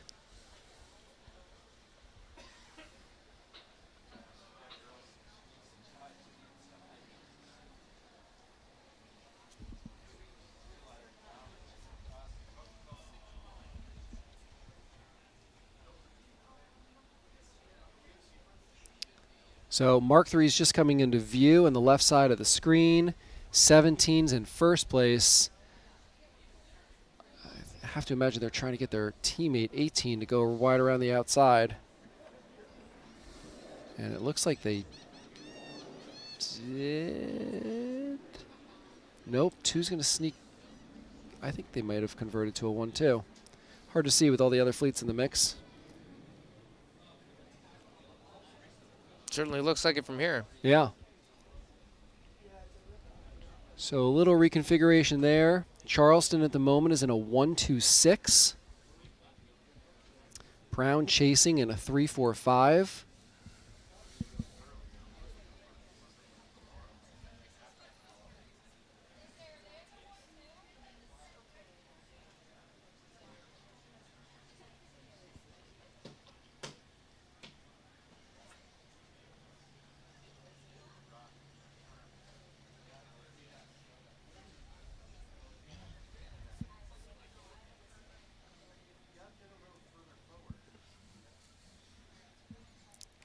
Two lead Charleston boats trying to divide up and conquer a little bit. 17's going to go with 3 out to the left side. 18's just sailing straight and fast at the moment. They're going to tack over with 2. 3 might have had a piece of 18 if they'd gone back there, but 2's actually getting bow out on 18 here pretty quickly, so I'd say our depth perception's not perfect. Yeah. Could use the drone. But 18's still ahead of 2. I mean, Red's goal is Let's see what happens with 1 here. Yeah, Red's goal, I think 1 might have them. That's what I'm saying. Yeah. Red's goal is to create some chaos and provide an opportunity to get somebody ahead of either 17 or 18. And it looks like 1 just crossed. So now Brown's going to try and go play 2. 2, 3, 6 here for Brown. Or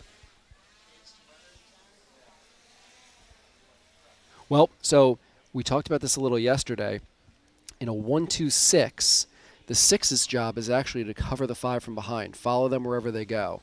So if they go to the right side and get a big shift, which is what just happened here, then 16 also goes to the right side and gets the big shift. And there's a chance Charleston can still stay ahead of this in a 2-3-4. I think Charleston looks pretty strong here.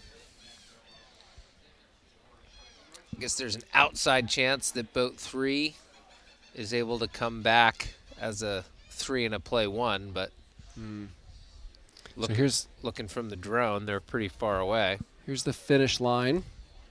I got my money on Charleston in play 2. Looks like a short finish line.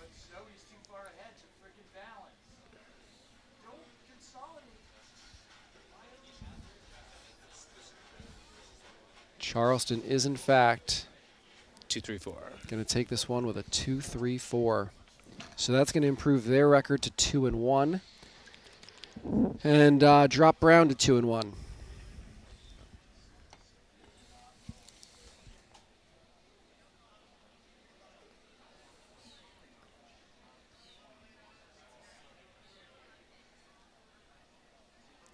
So looking at the other 2 races on the water, Yale is the race that's following this against Georgetown, and they look pretty comfortable, well ahead on the last beat in a 1-2. So maybe we can jump into the 3rd race of this flight, Harvard against Roger Williams, race number 24. Those 2 teams are approaching Mark 1. Harvard's going to be in the pink sails, 7, 8, 9. Roger Williams in the black sails, 10, 11, 12.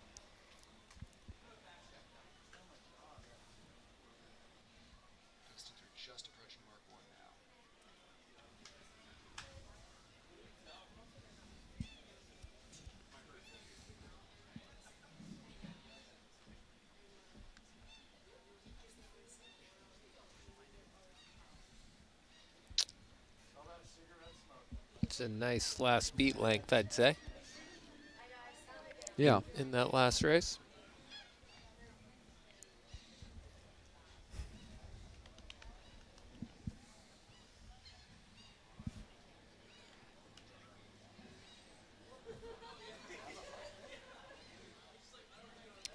Here we go. So Harvard in pink looks to be in a 1-2-5. Close 3rd place boat, number 12.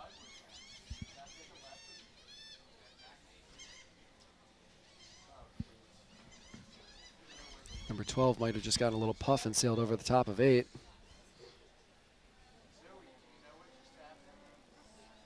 So 7's going to try and reposition in front of 12 and Loop down. help their teammate out. That was a good hook by boat 7.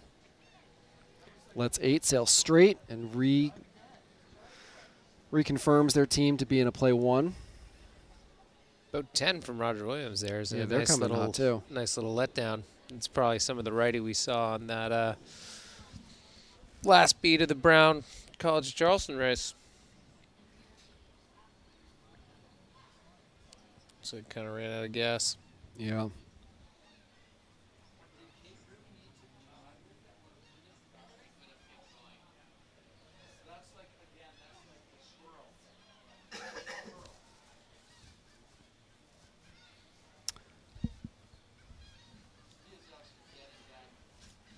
Okay. Harvard still in a 1-2-5, trying to make sure their covering scheme is set up properly against 12. Interesting 2 jibes there. Yeah. Wonder if they were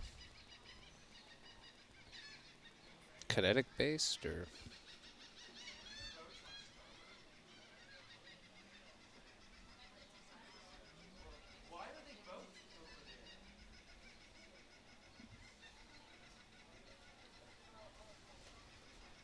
You know, the boat in 5th for Harvard is doing a nice job of slowing boat 10.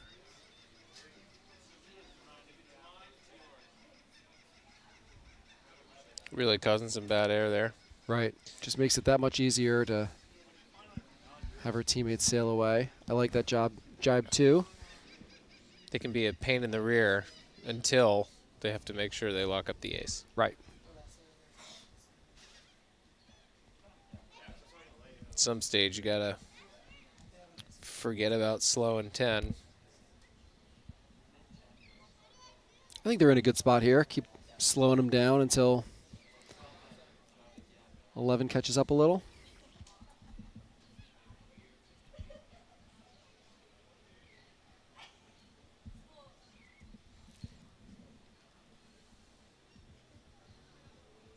So Harvard rounds Mark 3 and a 1-2-5.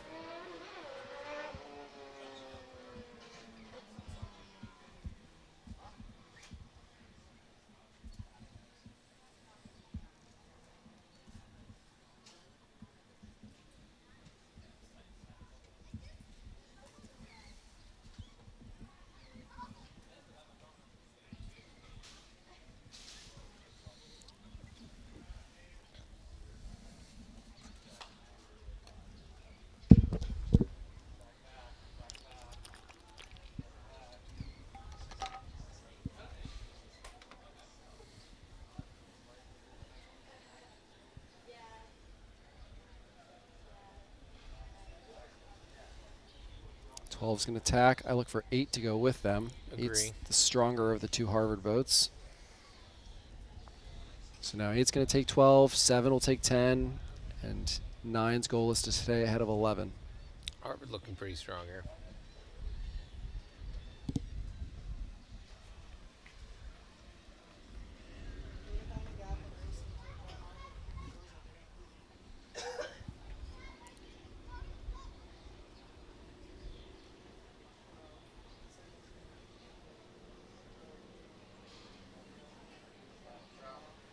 Might be something about the right.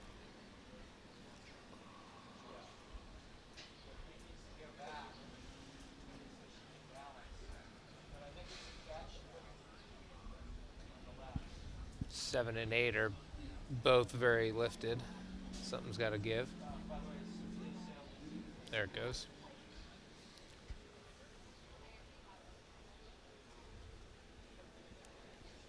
Correction.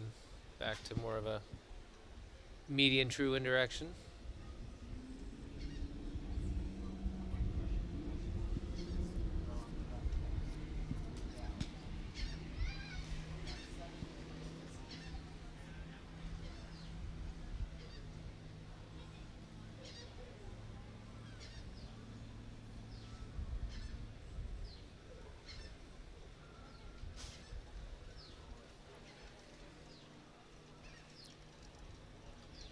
Harvard's done a nice job on this last beat of extending and covering the right way, balancing really well.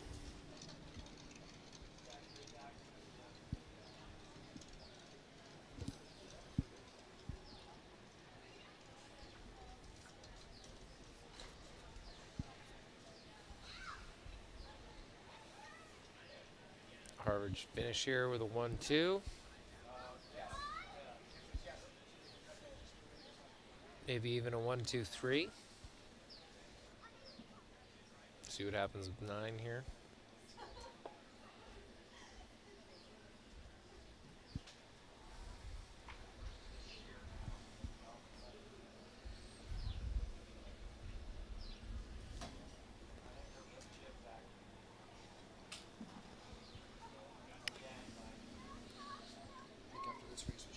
Nine gets across. Most likely a 1-2-3 here for the Harvard Crimson.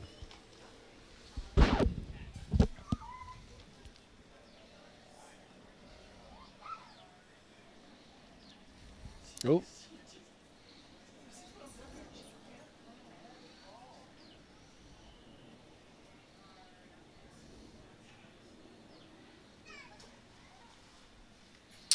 Is there a tie-breaking solution where they go to points? Yeah, points are always important at some point. Actually, I think there is a word. Actually, I don't know. I shouldn't speak to it. I'm not certain. But what I am certain of is that Tufts in the red FJs just started their race against Bowdoin in the black FJs, and we're going to follow that race next. Certainly sounds like a good idea. Two more NISA schools that have sailed against each other a fair bit this spring.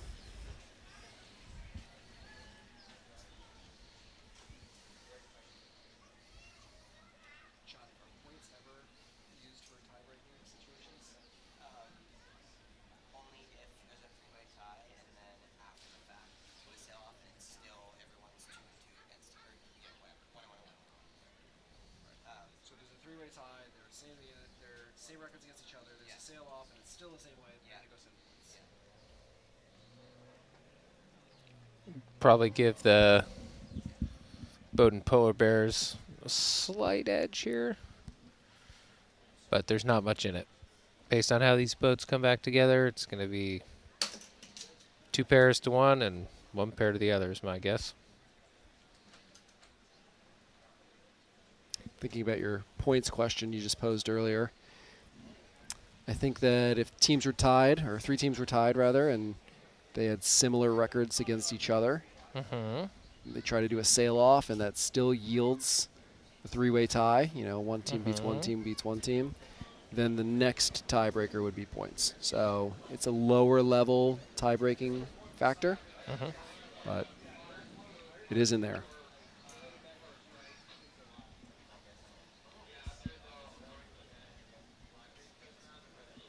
So Tufts in red.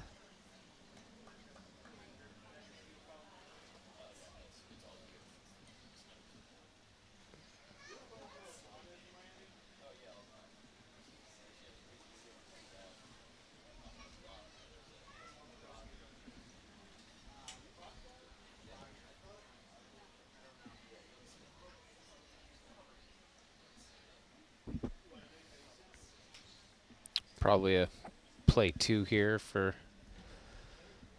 Bowdoin College Polar Bears. Yeah, so boat 13 is going to be in first for Tufts. Tufts looking to go play 4.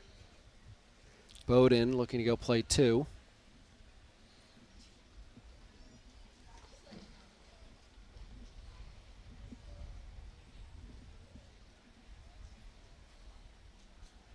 Aggressive pursuit of the pass back there. Either that or there is very little wind. Or both. So the lead Tufts boat is at Mark 1, luffing, slowing down the lead Bowdoin boat. Might have a jibe here. The other side, 14's job is to take out 18. Ooh, so here's the play. You turn up really slowly. If you're red. Yeah, if you're red, turn up really slowly. Keep that boat's bow kind of pinned, and you can then just take over 17. That boat that aggressively went to pin from Bowdoin is now in their teammate's gas. And then they got the starboard tack Tufts boat coming back here. One of these Tufts boats needs to grab one of these Bowdoin boats. The starboard Tufts boat looks pretty intent on doing that. After all that, back to the old 235, 146. The play 2, play 4. So 15's going to slow down and try to take 17 up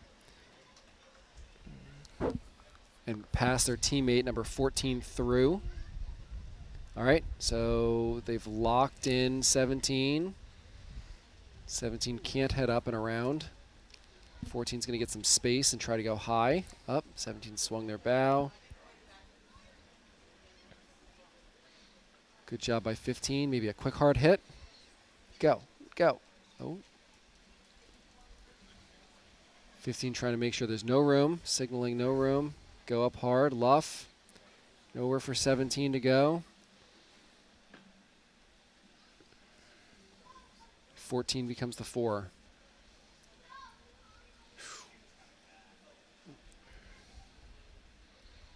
Ugh, that was good job by 15, but it just left the door open enough for 17 to kind of skirt through at the very end there.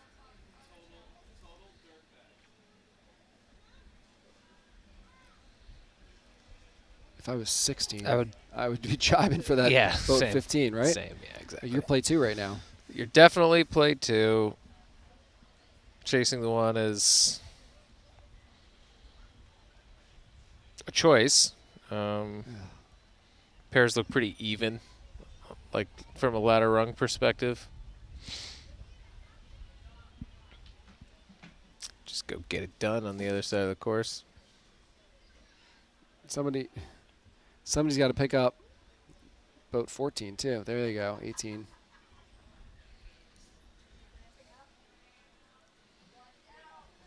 All right, Bowdoin has successfully converted to a play 2. With no help from 16.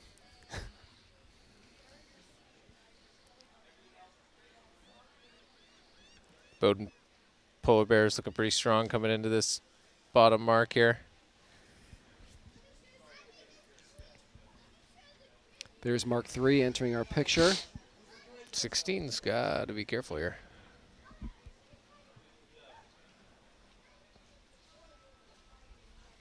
Well done.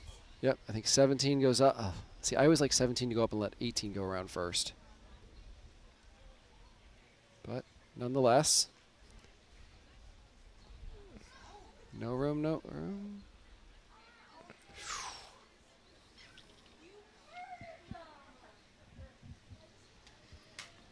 Gonna get away with it. Yeah.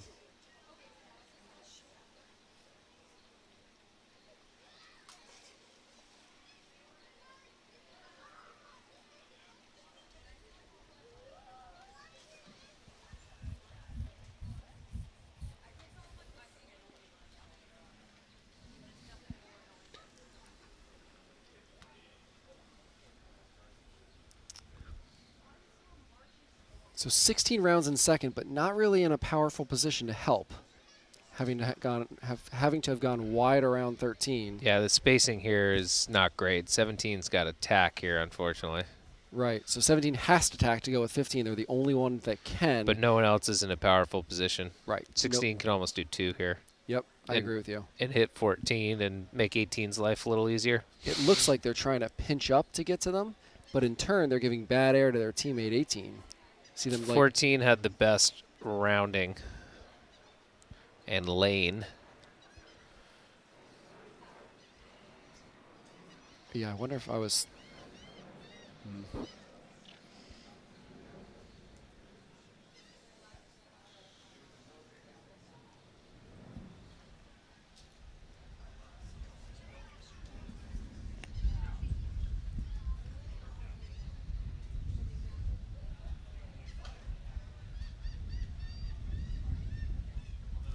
All right, so if you're 13, the lead Tufts boat, you need to be looking for an opportunity to help spring a teammate. I think they're a little, I don't know. 17 high ley line in that lefty? Yeah. Oh, go to him. Like I'm thinking, I wonder if 13 could have come to 17, and I mean 17's slowing 15 for a reason, right? They're concerned about being ahead of their teammates. If 13 could have come to 17 and slowed them, maybe 15 sails across and they win with a 1-2. I think 15's laying here. I think they got picked off. Yeah, I think they're laying too, but they got picked off. Perfect. Bowdoin needs to hold them. Oh, not quite, but close. Good little reaction there by 16. Whoa, what's... Oh. Interesting. Is that a 270? I don't know why. Red is going to win. Red is going to win with a 1-3. Did you see any interaction with the Bowdoin boat? What was that flag for? I have absolutely no idea, but it looked like they only did a 270 either way. But I could be wrong.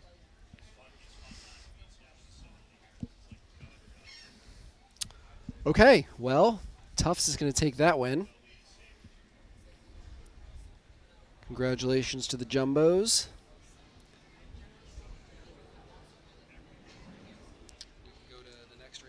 Has Bowdoin gotten on the board yet?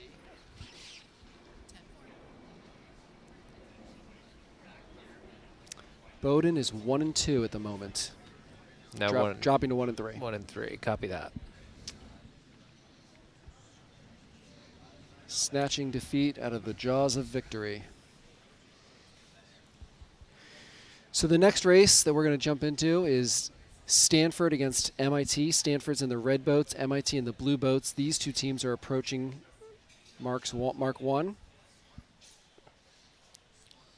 Stanford looks to be Play 2? controlling 2 pairs.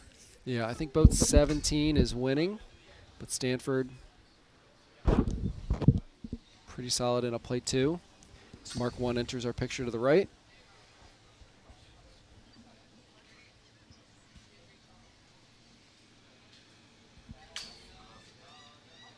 You can see boat 1 is pinching up, slowing down their MIT opponent.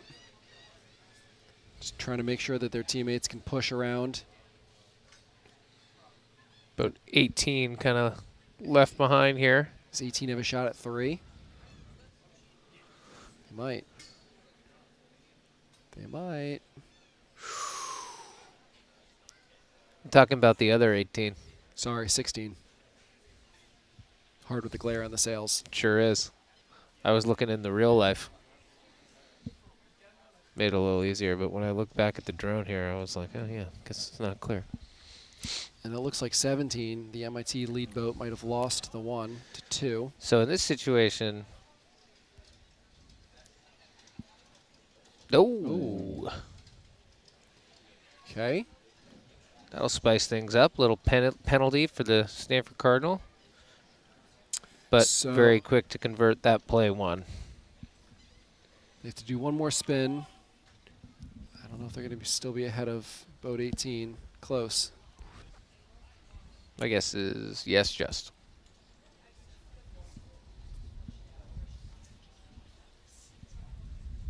All right, so the end result of that shakeup is Stanford now in a 1-2-5.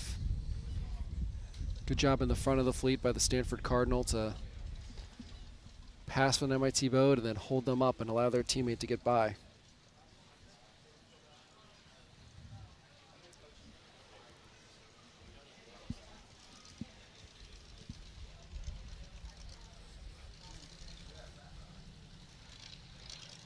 Relatively speaking, pretty good pressure here on this run for Stanford to extend away. Looks like had another. Just like their co-ed team, the Stanford women's team is quite fast. Difficult to track down if you're chasing.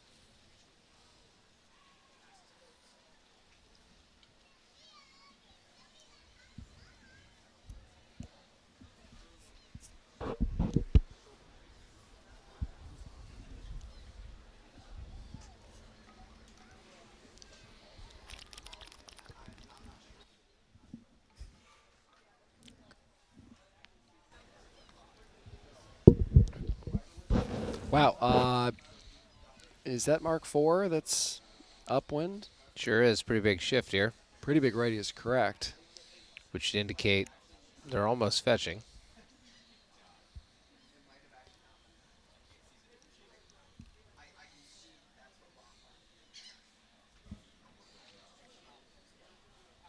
Stanford looking pretty comfortable here. Yeah, makes it that much harder.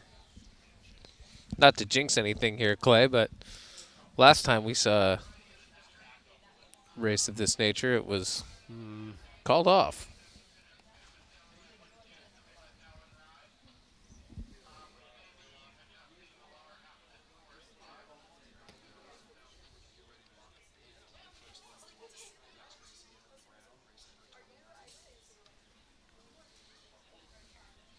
Stanford cruising into the finish here. Yeah. This is going to be a parade for the Stanford team. I'm going to pencil them in for a W. And maybe we can pan back to leg one, where the Yale Bulldogs are taking on your Brown Bears. Yale in a 4-5-6, sailing against Brown in 13-14-15. Yale looking pretty strong. First assessment.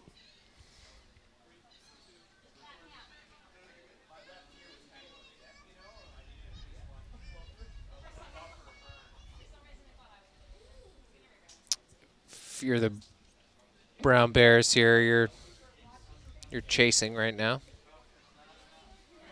as they approach Mark 1.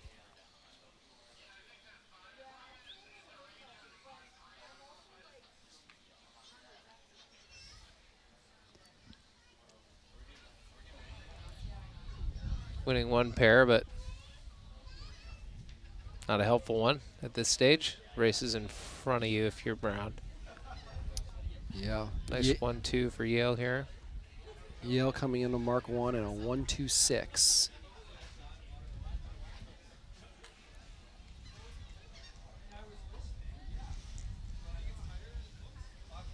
So we've talked about this a little bit already, but the 1 and 2 are going to be sailing fast.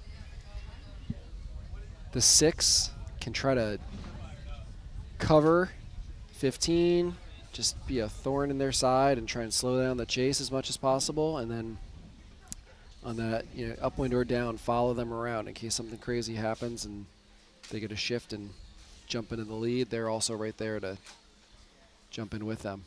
Yale did a pretty nice job there, extending on the 1-2. Certainly, 25 meters from Mark 1. It was a lot closer than it is now. Yeah, I mean, a 1-2 with a bigger lead is a lot different than a 1-2 with a very little lead. Because if you have a small lead, you're immediately playing defense, and you give the opportunity for the team chasing you to slow you down in some regard. But now they're a little unscathed and have the opportunity to sail straight and really shorten this race.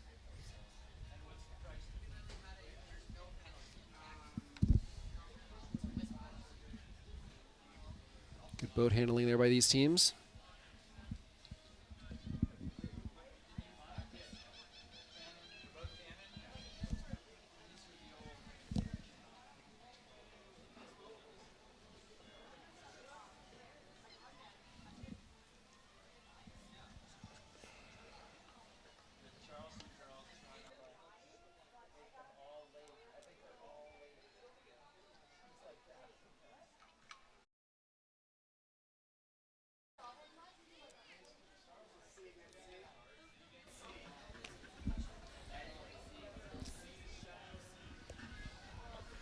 So Yale maintaining their 1-2.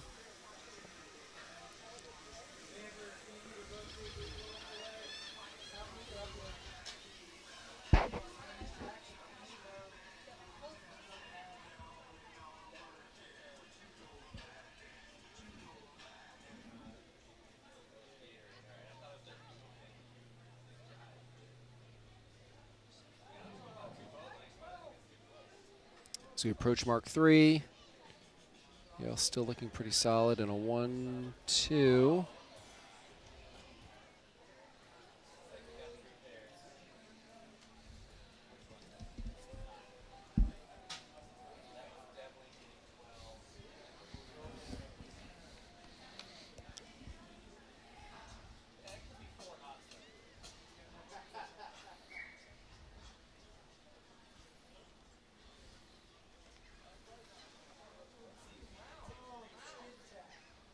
See 13 going high, trying to. Little sign of life here. There's definitely a sign of life. They might even. Do they have room? Starboard.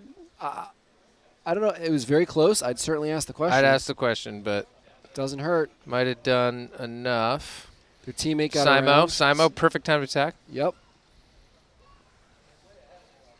Yale needs to make something happen fast here and pounce on 14 to free their teammate. You can see they're luffing their jib, but I feel like they're a little far away. I think it'll be enough. Yeah.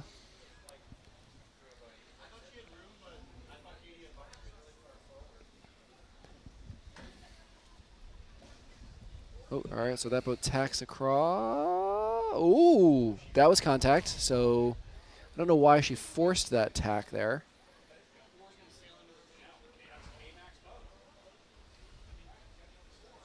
Okay. So all of that was happening. Up 15 still going to have a piece of 4. 15 should go right back. Yeah. That was a well-placed tack by 4 because they tacked right in front of 14. They're allowing 5 to sail fast out to the side, and had 15 tacked with them, they would have tacked into the cover of their Yale teammate. So Brown had a really nice opportunity there, but I just don't think it's going to be enough. yeah, I don't know. I don't think if I was 4, I would have gone to one of my opponents who was ahead of me. Brown? Because if 14 can at all hold 5, there's still a chance. So you're saying there's a chance. That's the race. Ooh. You flag that if you're 14, right? You certainly ask.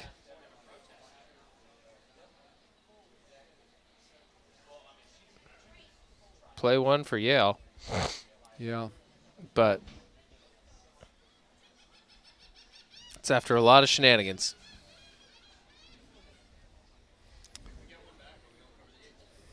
All right.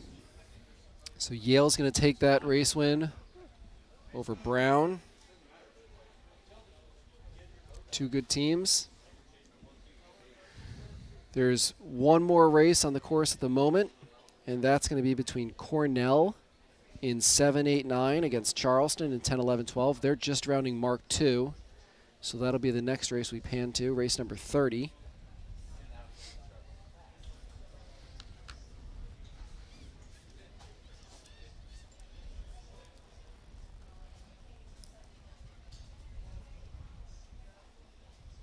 There they are.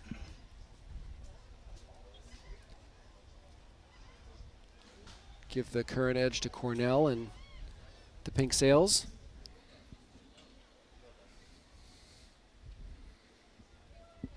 I would agree with that.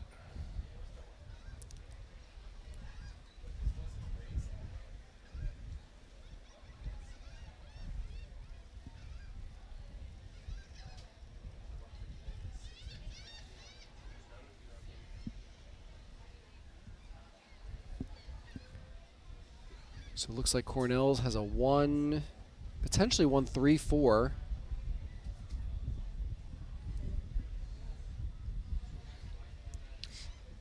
See Mark III in the top left screen, left part of our screen. I'd agree with that. One of those instances where if I was 9, I'd be a little more tuned in with 14, or excuse me, with 12. Now you got to be fearful of 11. Yeah, kind of left 11 uncovered. 12's doing a nice job of slowing. If 11 can sail fast around the outside, you might have another boat in the mix. Nice individual effort here by 12. Should be enough to get 11 around. Yeah. I think at this point, 11 needs to consolidate in front of and inside of 8. Yeah. Don't sail forward to the boat in the 1. Come across and establish yourself inside. Agree.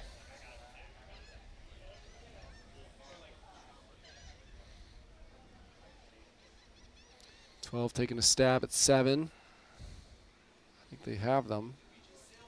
Oh, if 11 could have done a nice job and headed up 8 there, would have been money. No room. 9 going really slowly on purpose to try to allow their teammate to get in there.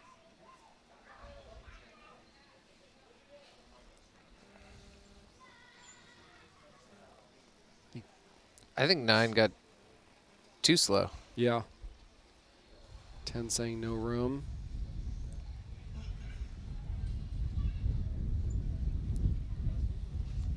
11 might have their nose clean here.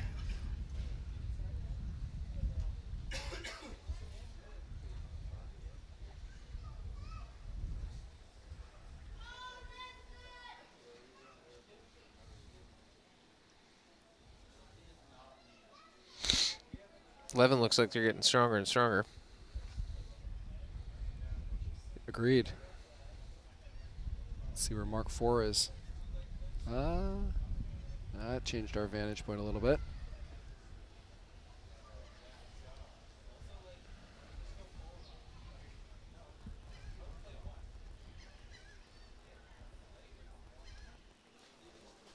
Boats are tacking on this beat, so. All right, there's Mark 4. Okay, so 9's still in control. For sure.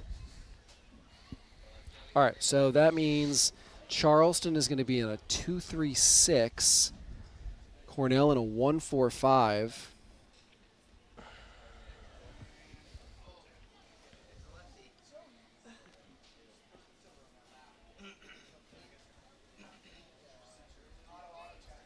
Cornell in black needs to slow down their. Excuse me, Charleston in black needs to slow down the Cornell 4 and 5. Nobody's crushing boat 12.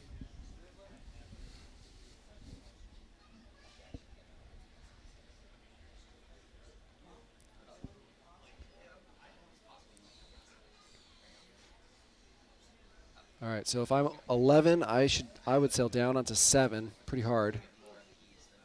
You can see them slowing. There they go. Bobbing and weaving a little bit.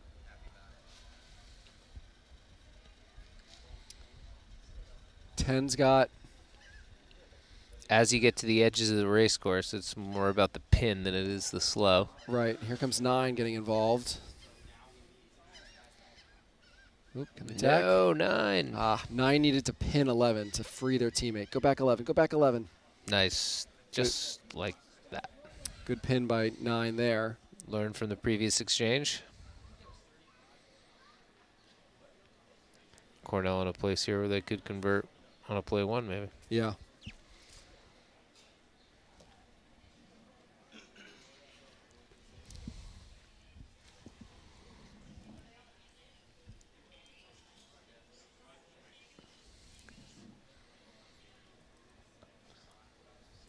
I like that move by 9 to attack in front of 10. Protect that starboard advantage. 9 is thinking right now that she and 7 can go play 1. Finish line enters our view. If you're 9, go now. Yeah.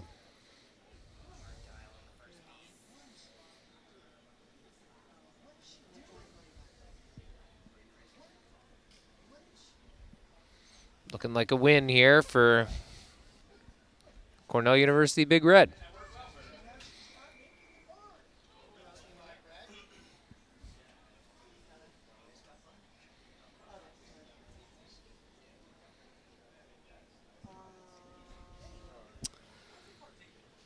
So Cornell's going to take that victory.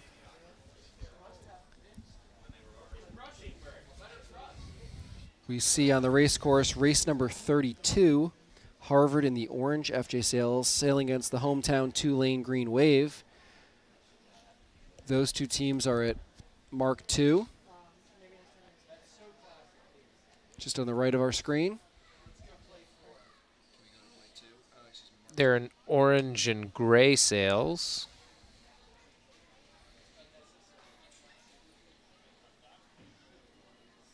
Tough to get a feel for the exact combination here. I think it's so Harvard's in orange. I see them soon to be a 2-3-6. Yeah, I think Harvard's going to be on a 1-4-5. Tulane 2-3-6.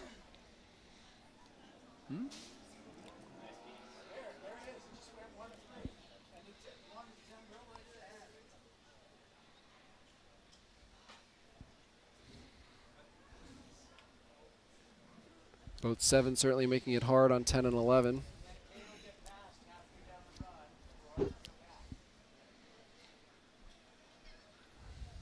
You can see in the background the 5th place boat putting in a big gap. You'll see the differences in pressure on the water. Yeah. So this is good for Harvard. So they have a 1, maybe even a 1-2. If it happens like that, great. If for some reason it falls apart, they still have an ace in the back of the fleet.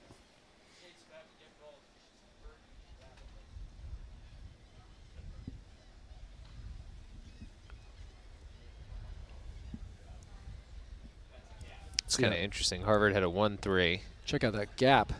The other team was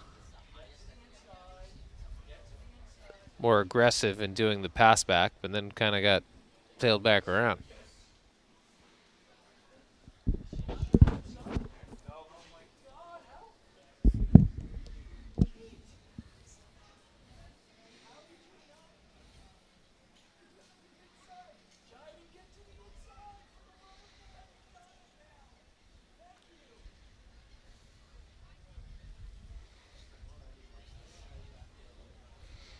Harvard looks pretty strong here coming into this leeward mark.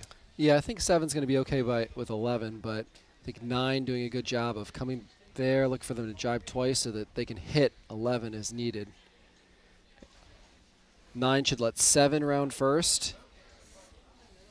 No, what do I know?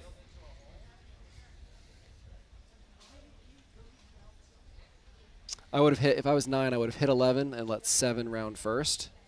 Slow them down for a second and round pretty cleanly in a 1-2, and results still the same, but you can see that final pair in the background. Quite the gap put in by the Harvard 5. A little choppy out there.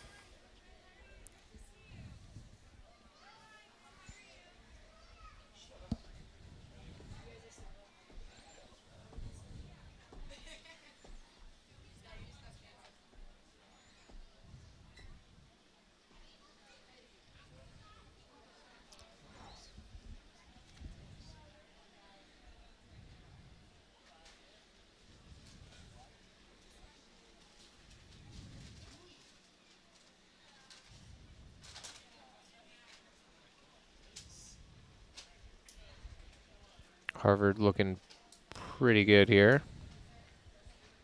Now done 2 tacks to 11's 1.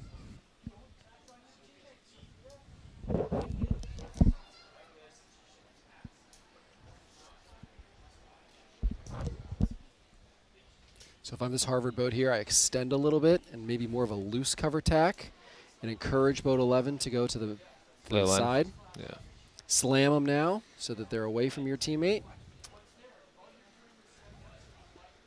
Yeah, I call that hurting your opponents. Yes. So you can loose cover them to the side, away from your teammates, and tack right on them, right on their breeze when they come back to the middle, so that they want to be herded to the side of the course. Once you get to the ley line, you run out of options. Exactly.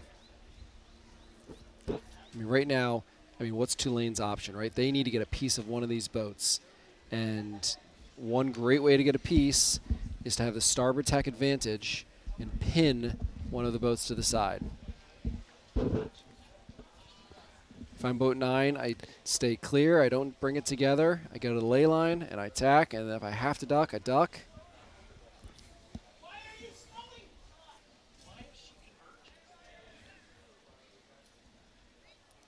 Pin. Reach down for a pin. Interesting that that boat would tack there. The black boat? Yeah. Yeah. Like use starboard advantage, make them duck, then tack. Well, right now it's over. Try to pin them. Both Harvard boats should just tack and finish. Correct. But like, yeah, I mean, 11 tacked into a pin, and like didn't really use their starboard advantage. That was interesting. Missed opportunity. Well, Harvard's going to win this race with a 1-2.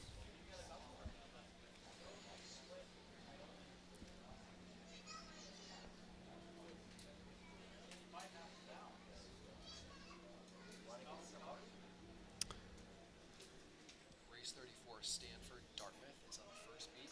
It's a race of 2 undefeated teams. We should watch that. So we're going to pan back to the first beat of another race. This race is going to be Stanford in the 420s, the red 420s, 1, 2, 3, sailing against Dartmouth, 16, 17, 18, the blue 420s. Both of these teams are 4-0 at the moment and undefeated. So Stanford looks, to my eye, not yet on screen, but from what I can see on the porch, to be winning a couple pairs here. yes, Stanford are the red 420s. Dartmouth, the blue 420s.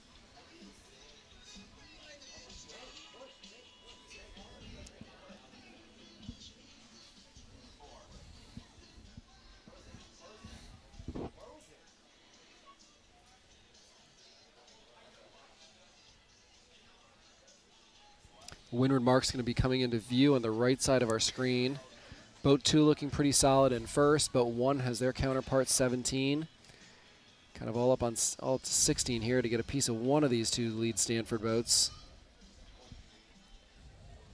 They might have just... There's the weather mark. Could go play one here. I don't know if that's what Stanford's thinking here. The green boat's a little bit of a sitting duck.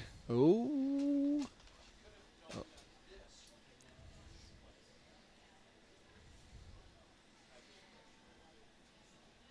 Stanford could actually go 1, 2, 3 here. Well, look at this. 16 could slide down and do a double pin. Yeah, but...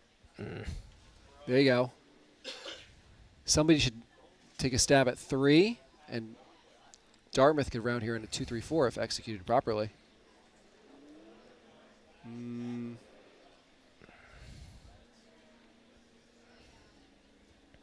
Didn't quite happen.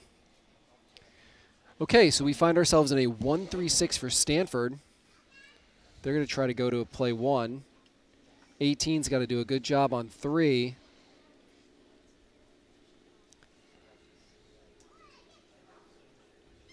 All right, so they're turning around and they're saying no overlap.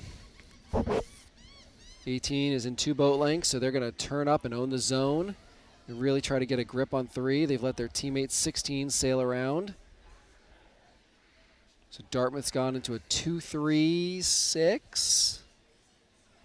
Wonder if 17 could swing their bow down. Yeah. Yeah. But 18 almost released too early. Yeah, I think if 18 had really gripped onto 3, 17 Exactly. could have swung their bow down and gone inside. Exactly. But now they're too far away.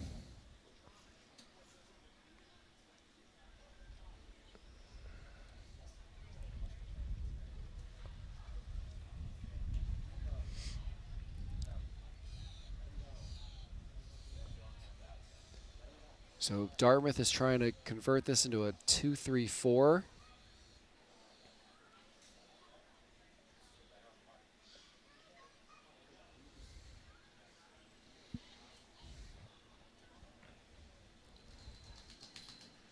I don't love 18 being on the outside of this whole thing. I think you need to attack from a position of power on the inside. Oh, 17, cross.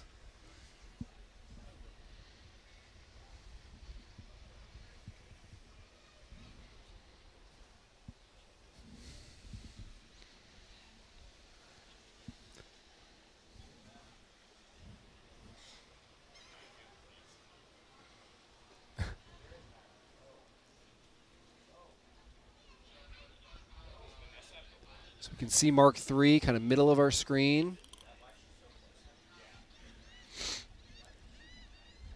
Dartmouth doing a pretty good job here. Yeah. 18's in a vulnerable position. Yeah. Not only for themselves, but unable to help the teammates were anything to go wrong. Exactly. So I always think it's important to attack from a position of power, and power is the inside. And if you look at the setup right now, both Stanford boats have the inside advantage. And yes, the Dartmouth team, the Dartmouth opponents might be ahead of them still, but you need to be on the inside. 16 needs to do everything in their power to get over the top 1. Looks like they've gone okay. Yeah. It almost looks like They could boat, do boat 18 is just going to say, I'm going to push around the outside and force Stanford to keep sailing.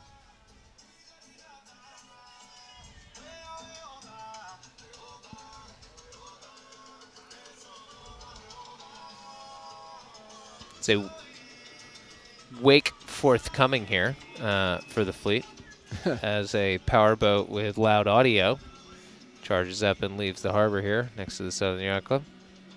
We'll be talking about that again in 17 needs to hit 3. 5 minutes. Go, go, go. Let 16 go inside. Yeah, 16 should. Oh. Oh.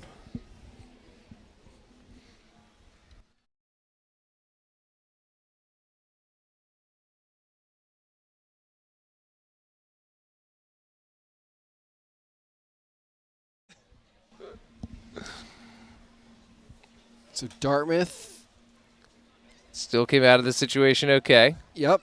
Bow forward with a play 2.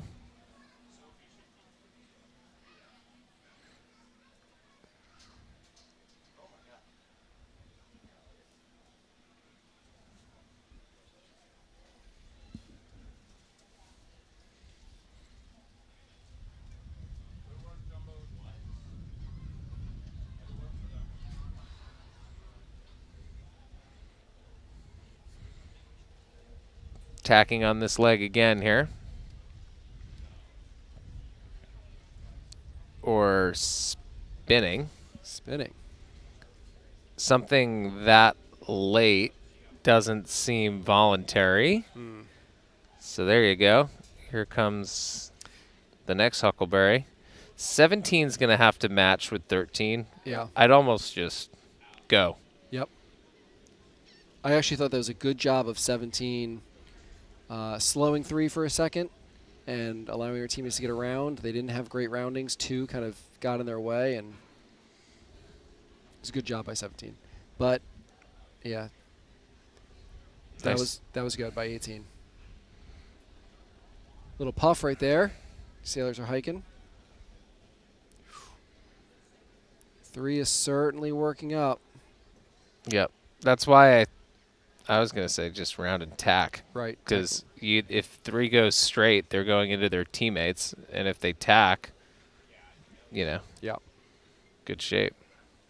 So 17's in this precarious position where every time they get a puff or a lift, they're trying to use it to move bow forward on 3. There goes 17. 3's going to follow suit. If 16 has a piece of 2, there's a chance here, but my gut's starting to say play 1 Stanford. Yeah. Oh, the other thing you see here is boat number 1 for Stanford is pretty bow out on 18. And 18 sitting in 2's bad air.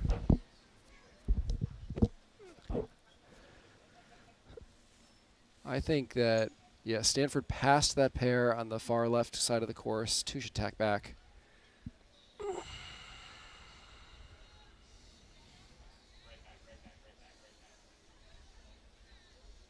I think Stanford just willed themselves around Dartmouth there. Yeah. Told you, their Stanford team's really fast. All right, so is this pair from the left going to cross?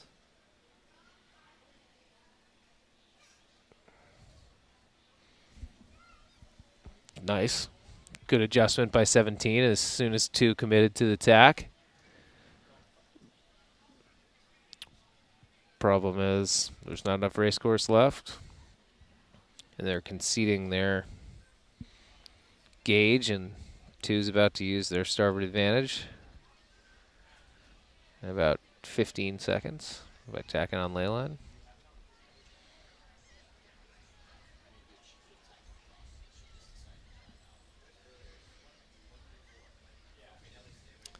Committee boat coming into screen at the bottom. One more tack for each of these boats. So Stanford doing a nice job of making lemonade out of lemons.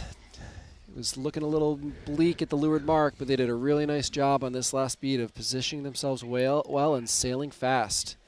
And in an important matchup between 2 undefeated teams, they're going to take the win. You could tell Stanford rounded that leeward mark, knew they wanted to tacked with purpose, and were dialed in on that starboard tack before the Dartmouth boat that was reacting. And Took a little longer to lock in. And the result was Stanford passed them fairly routinely, and that turned the whole race on its head.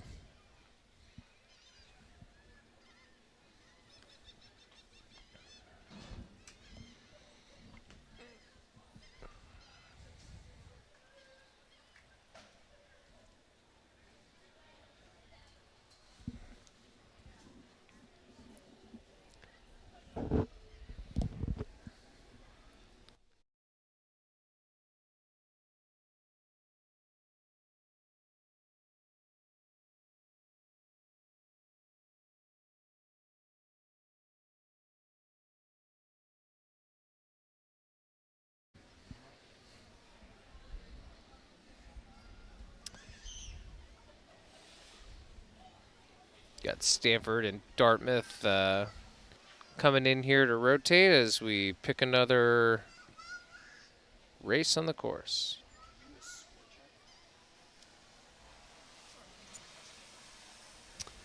So yeah, there's one other race on the course, Charlie, and it looks like it's your Brown Bears. Looking pretty solid, almost at the finish line against Michigan. And then there'll be some more races starting after that. Could be a good opportunity to do a score check and see where we stand after 34 races in this ICSA Women's College Sailing Team Racing National Championship.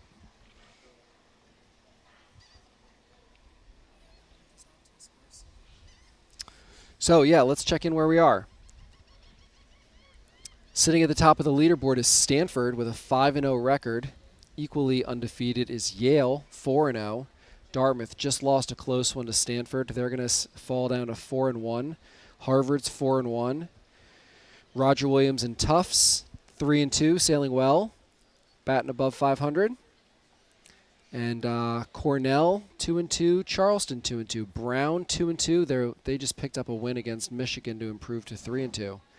So still pretty close racing. A lot of teams still in the mix. I expected Stanford and Yale to be undefeated or to certainly be near the top, and that's what we have so far.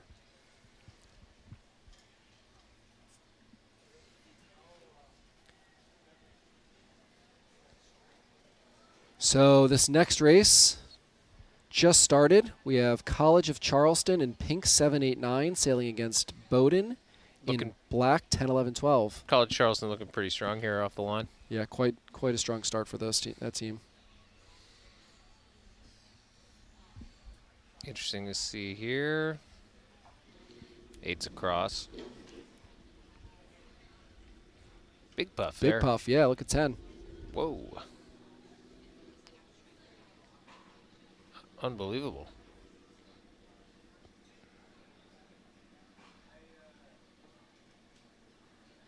10's going to need to be the savior here for Bowdoin.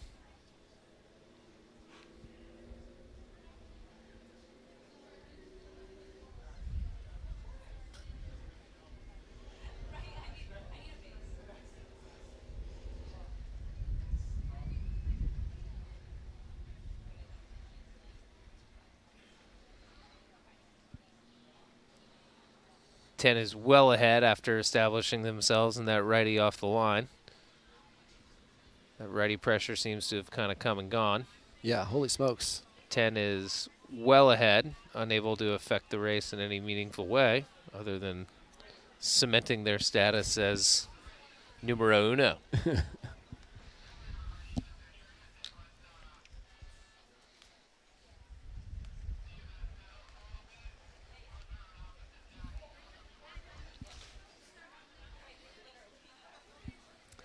Starting to notice a few gusts coming down the course. You can see one right to the left of the finish boat.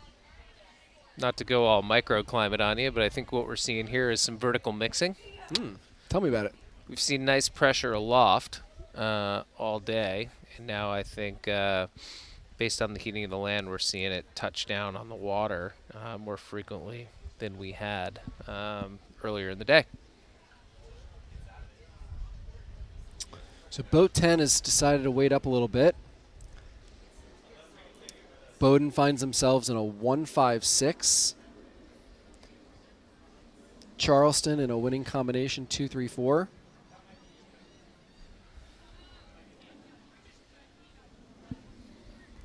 Boat 10 camped out, waiting for everybody else to come to the party.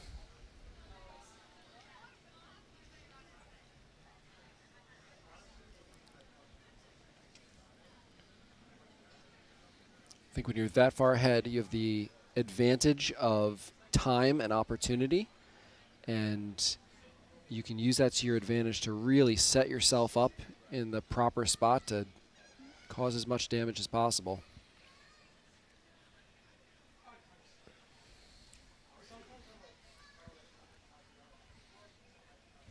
The race certainly looks a little more condensed than it did a minute ago. Got to be careful too. If you're boat 10, you know, when you're going upwind, in theory you have the advantage. Right. So it's okay to be close. Downwind, you're at a disadvantage when you're in the lead, so you don't want to be too close. So I was always taught in a 1-5-6, earlier in the race at least, you keep the 1, maybe you condense the race if you can, but keeping the 1 is important, and you provide some time or opportunities for your teammates in 5 and 6 to see if they can make something happen. And if it's not happening as the race is progressing, then you need to start looking for opportunities to get more aggressive, whether it's a double pin or a mark trap at Mark 3 or 4, or just something a little more aggressive to try to make it happen.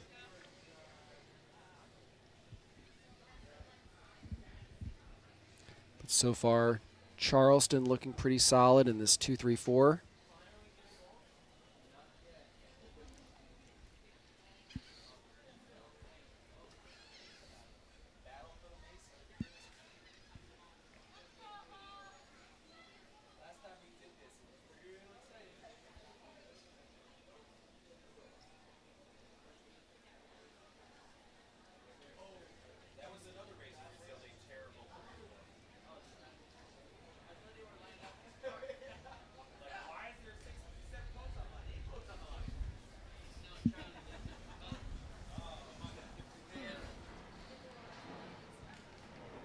Tens managed to keep that 1.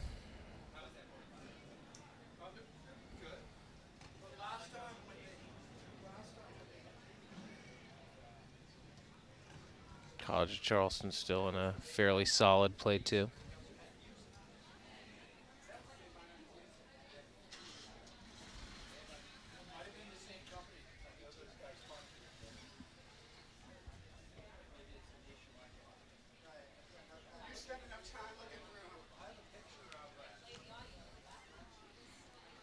Waiting up, trying to see if there's any opportunity to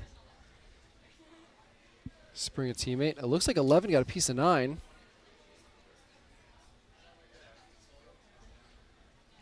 It's tough to see relative to the circle. 9's going to get around here. Did 11 feel some pressure from someone else? Why would you just... Must have been 7, yeah. Charleston's still in a Play 2, 2-3-4. Play 2.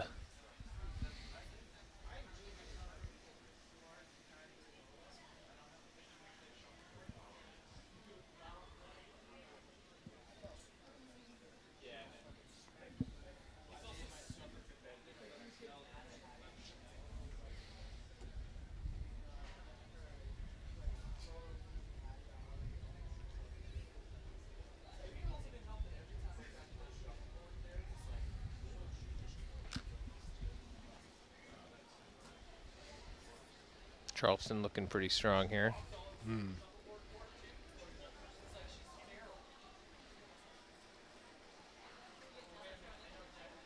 9 pushing 10 around the mark. So when that 3-4 leg is what I'd call shallow, right? Okay. You have the advantage of being able to... Shallow isn't like tight? Tight, yeah, Okay. yeah. You have the advantage of easy slowing. Yep. Okay. Sure. But what you lose, or what becomes more difficult, is the ability to jibe onto starboard at the mark. Correct. Too tight. Too tight. Too tight. End up having to approach from a unreasonable angle.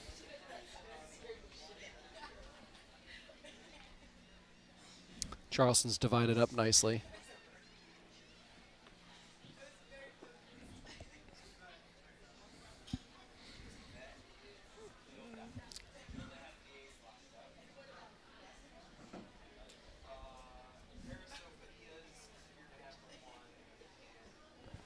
See the finish line in the top left corner of our screen here. This is a great angle to see how it's going.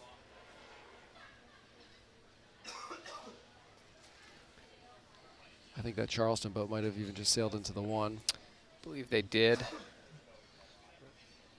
Let's see what 9 can do here. Levered out to the right-hand side of the course. Crossing 7.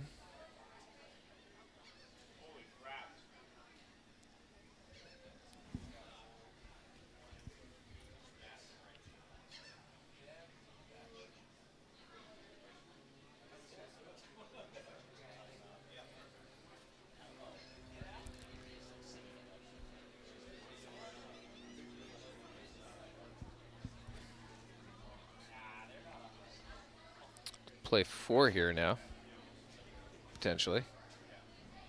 I think black's still pretty solid in a 1-5-6. You mean pink?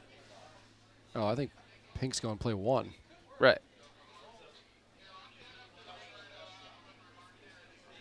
But, 10's got to slow down. 10's got to slow down. I think they're laying the finish line.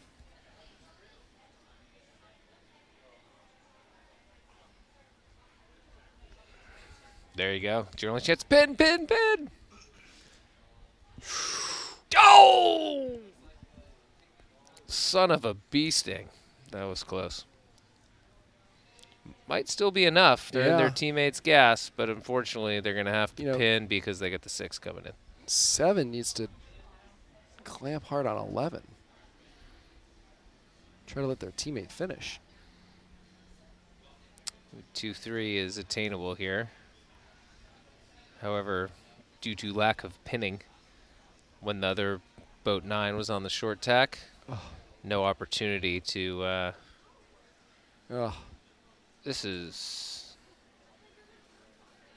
1-4-5, I think, at the end of the day. Yeah. So pink's going to win. College of Charleston is going to take that race off the Bowdoin Polar Bears. Another pretty close finish. Sure was.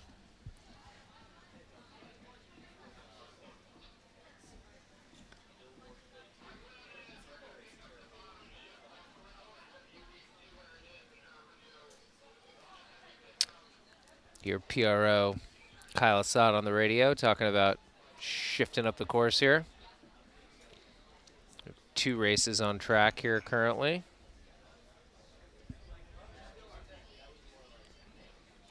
Yeah, so for our Yale fans at home, it looks like Yale is just about to finish their next race solidly in a 1-2 against MIT. And the race right after them in orange and gray, Cornell against Georgetown.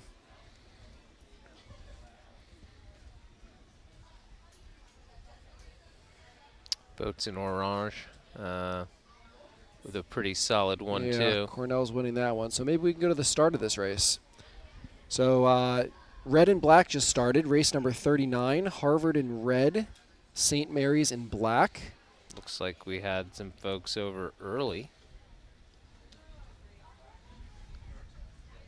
Harvard with 2 boats off clean. Potentially 1 over. St. Mary's 1 boat off clean, potentially 2 over, but we did come to the game here a little on the late side. So this is the first beat. Harvard's in the red boats. I think I'm 15. I'm trying to pinch up a little bit to 16.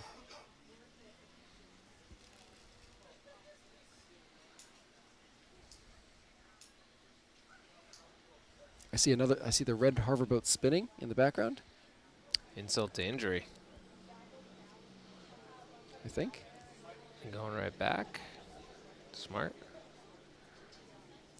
I guess. Probably a little late to go back. Yeah. At any rate, Harvard is looking to go 1-2 with a deep 6. So this needs to happen fast. You don't want it to take too long. Oh, okay. One way to do it, and then. Hmm.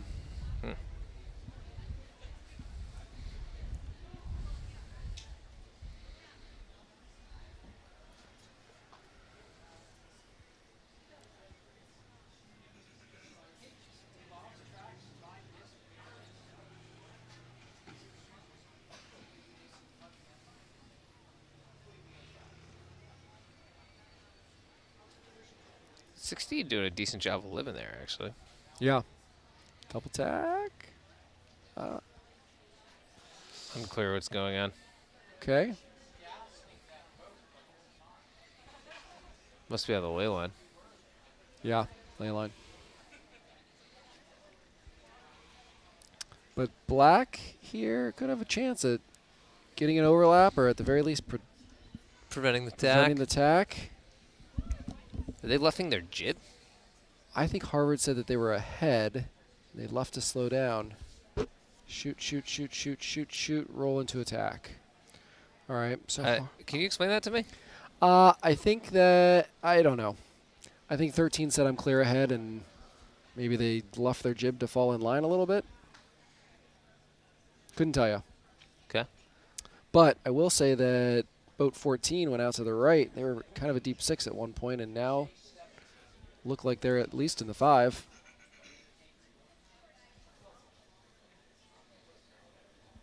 Sure are. That's going to be helpful for Harvard if anything goes awry.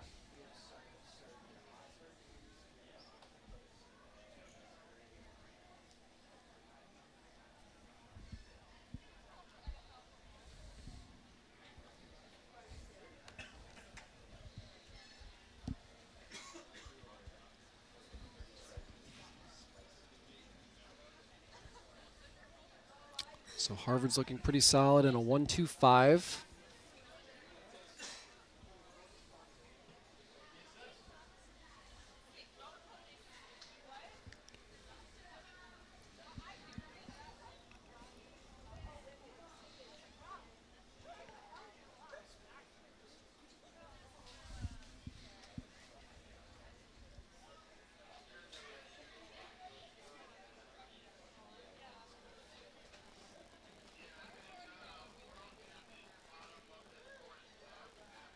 Mark III coming into our picture.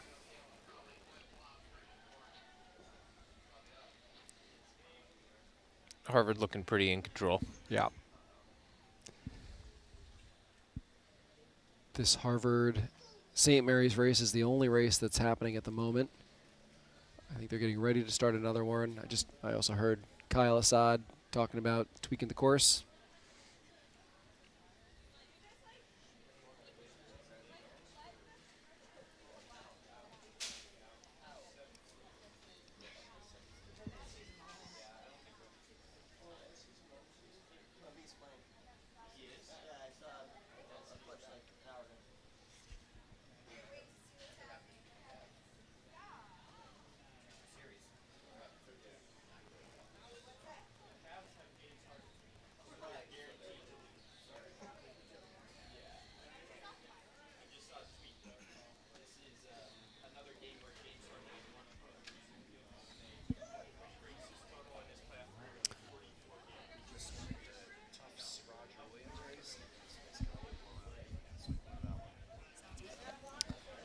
So as Harvard looks pretty comfortable heading up the last beat, we can't help but notice that Tufts and Roger Williams has just started. So maybe we can pan over there and check in on some first beat action. Tufts is going to be in the red 420s, 1, 2, 3, sailing against Roger Williams in the blue 420s, 16, 17, 18. Tufts looks generally better than Roger Williams here off the line.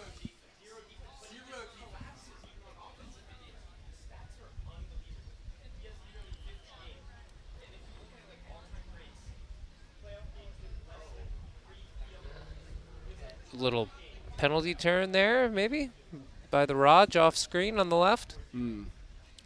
Yep, 720. That's going to help solidify Tufts' position.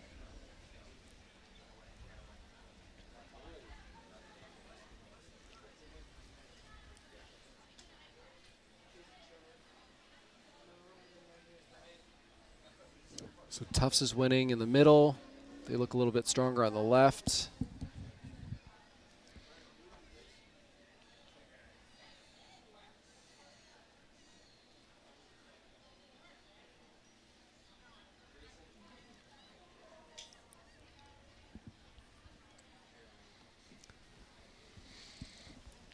Got a 1-3-5 situation going on, maybe?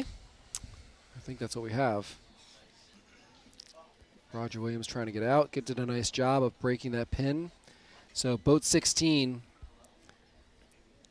He's got to engage 3 here. Yeah.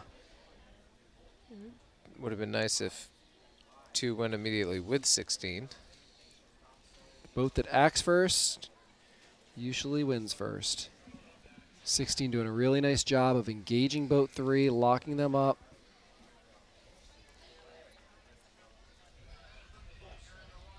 All of a sudden, Roger Williams is like They're not out of this. pretty relevant here.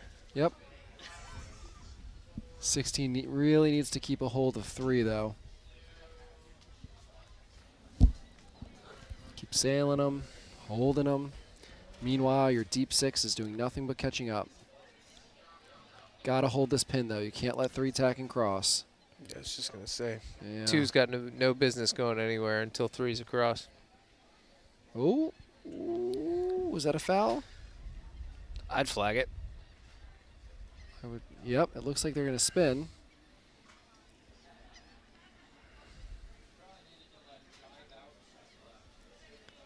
All right.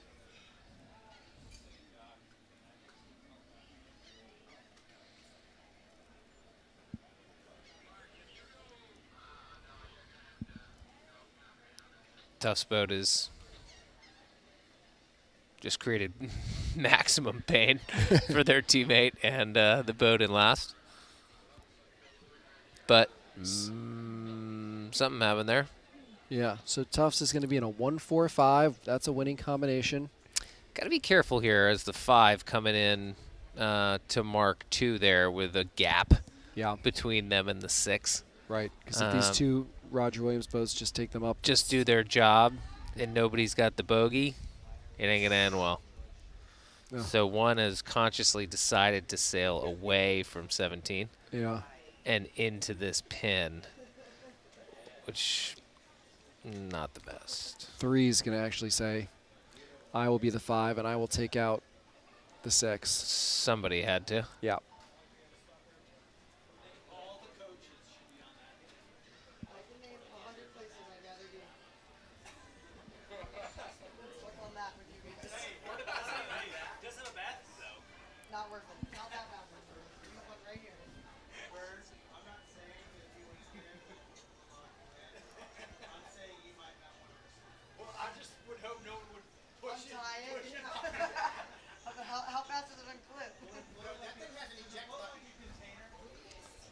So Tufts still in a solid 1-4-5. Boat 3 doing nice work on 17, making a nice big gap. You know, I didn't go inside and check like what its status was, but I think it was pretty much filled with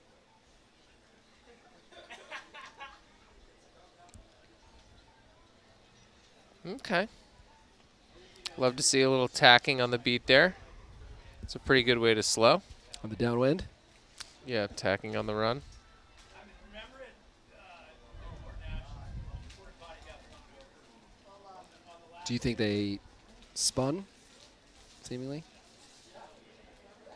Plausibly. Could have been from a penalty. Boat 3 really needs to clamp down on 17.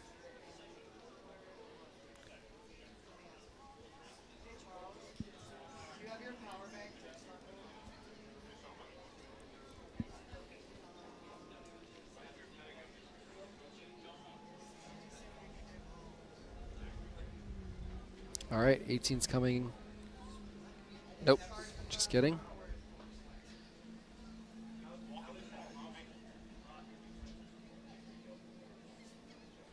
Oh. Okay. So now we're We used to 1, say 3, 5. if you're put yourself in a position where you can be helped. Mm-hmm. So sometimes it doesn't mean going towards the action. Sometimes it means staying away from the action. Good job by 16 to get another grip on 1. Very nice. Now 18's able to cross. 3. They could go play 1 with 3, but not anymore. I think they're too far away. I think 3's done a Herculean effort to keep 17 in the 6. I'll agree with that. Here's kind of that situation where 17's not locked up. Now they are. 1 should take them. Go. Go. Eee.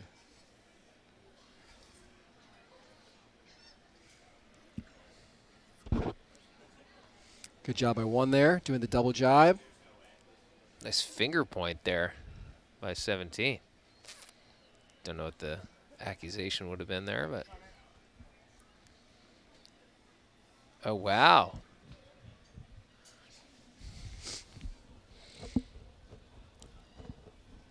It's a good race. Yeah. Or at least a close one.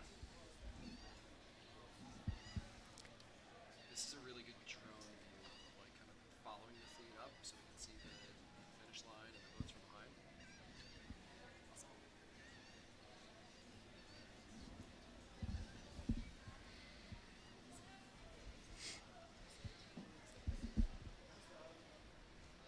A little zoom out would be okay just to see. There we go. It's going to quickly Like following the fleet. get interesting here. Wait. So 2's around. And Tufts in red had a 145, but it seems to have gone to a 156 with Roger Williams in a 234. I don't know, did 16 have room on 17 going into that? They took it. Yeah. Ooh, tack Oh. 1. Tack 1. Yeah. Sometimes if you catch them out of sync with your Yep. tiller movement, Oh, yeah. you can swing into attack, and then by the time they steer hard to get to you, you're ahead.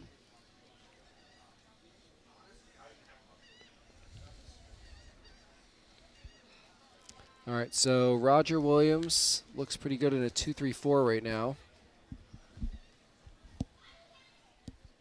That's a good.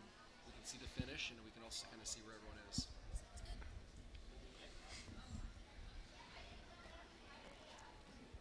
Roger Williams does look pretty good here. All right, somebody's got to tack out with 3, and it should be 17. 16 reach with 1. There you go. Yeah. All you care about is 1. Not a rush to do it. I think 2 should come in for a pin. There you go. Let 1 tack. At least get a little freedom. Nice job by 2 there. Yep, that was the right play. I think 18 still got 1, though. I do too, but But actually now they're in a position where 18's got to be on 3. right. And this will make it easier. See the finish in the top of our screen. Actually, right now, Roger Williams can go play 1. Yeah. See ya. Do a nice hard lee bow here. Yep, nice job by Roger Williams there. Hopefully this other Roger Williams boat can cross. Nope, just not. It's all right. Gonna be Sim out here with 2. Yeah, 18 needs to go into super pinch mode. Slow down 2. Let 17 sail fast. Roger Williams could win with a 1, 2, 3 right here. 16 should drop down on 1. I think they're on cruise control, man. Yeah. Ooh, unnecessary maneuvers. That's going to be a foul. Yep. Close one. Just do less. Right. Well, and if 16 Why'd you tack shy ley line? and if Oh, my gosh. well, this boat number 1 should reach down and try to pin. Yeah. Oh, my gosh. Oh no, that's another foul. Oh, my gosh. This is a complete melee. Tufts is going to win this race. Oh, Oh, another penalty. Oh, my gosh. finish. Where's this Tufts boat going? Where's boat 2 going? I don't know what just happened. That looked like a 1-2-3 fetching the finish for Roger Williams. Did it not? It was a 1-2-3. I don't know if they were quite fetching, but they could have been if they positioned differently. I don't know why Tufts was spinning here. Rule 14? I think they infringed another boat as they were trying to exonerate themselves. No, that was a Roger Williams boat. Honestly, It's a blur. the whole thing, like, I can't believe what we just witnessed.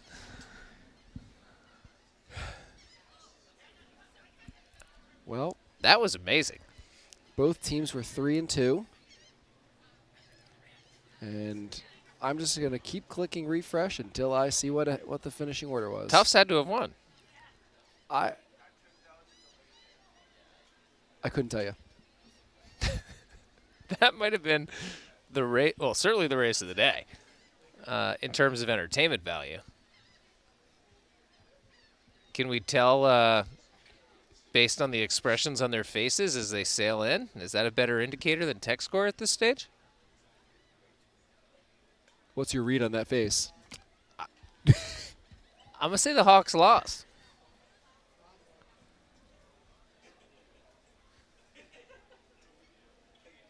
Quick to sail in, though.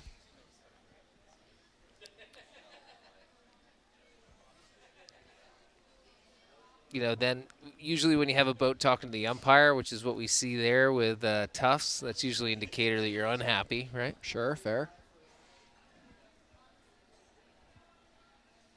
I don't know. Some happy waves. Roger Williams won. Roger Williams won? Yeah.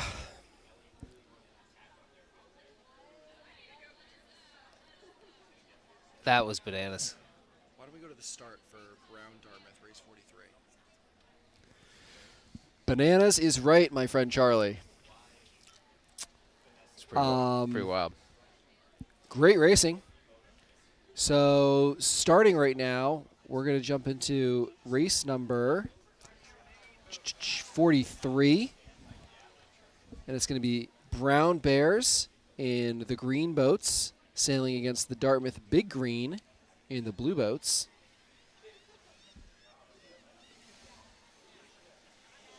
Brown looks pretty solid off the line there, I'd say.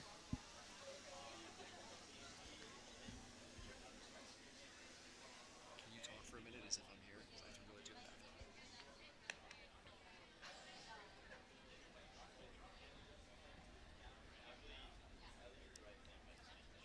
Looks like in theory, Brown is on top in all of these pairs,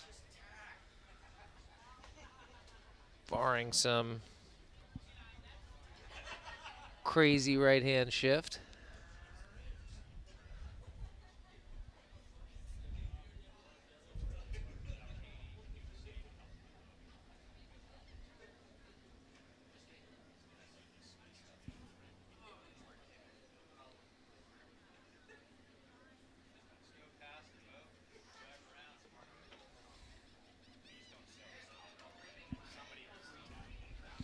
Brown definitely controlling that pair on the left.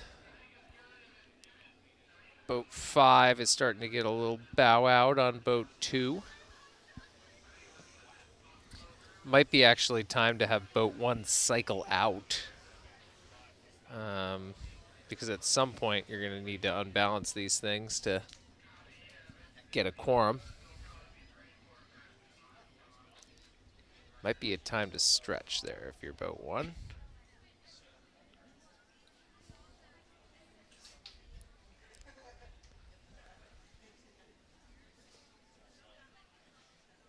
There you go.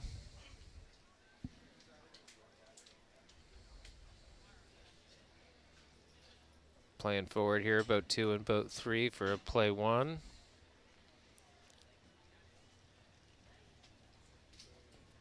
And after all that, Brown will end up in a play 4. Maybe. Maybe not.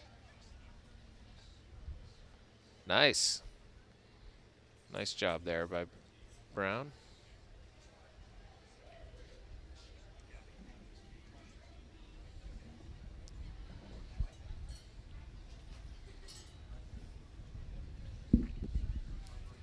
Pretty solid for Brown right here.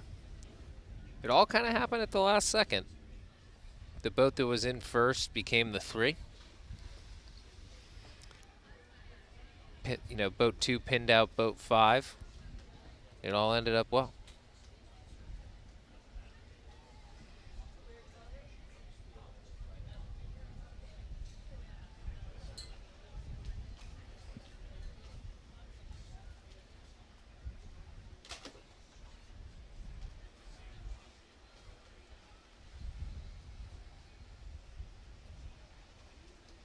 So Brown and Dartmouth, 2 top teams. Fighting for an important race win here. Would not count the Dartmouth team out of this by any means.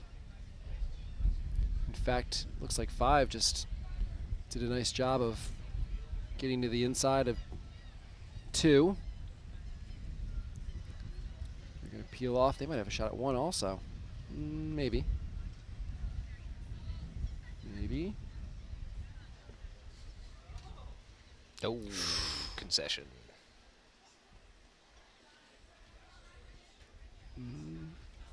I like what 3's doing here.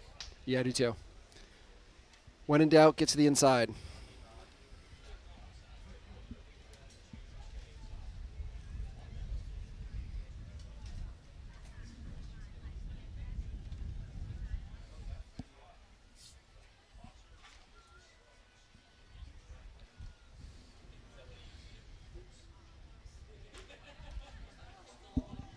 Three's got a, come on, there you go. A little bigger luff to get, there you go, nice.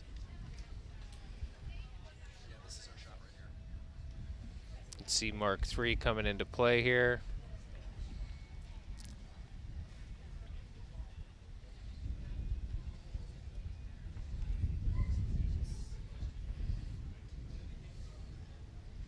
That's how you do it.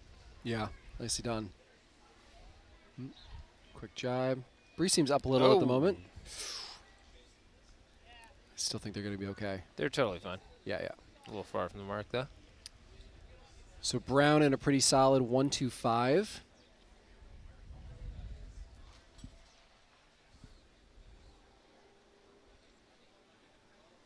All of a sudden, that, I wonder if they move that mark. Seems pretty broad now. Seems like the breeze is up a little at the moment. All that vertical mixing. All that vertical mixing. I like that move. 3 should take 5.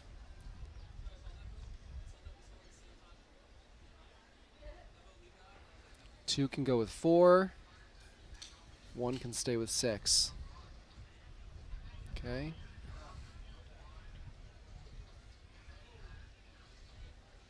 Nice. Yeah, very disciplined by the Brown team. You know, it's when you get tacked on, your first instinct is to tack away, but you're doing the right play by staying there on top of your opponent.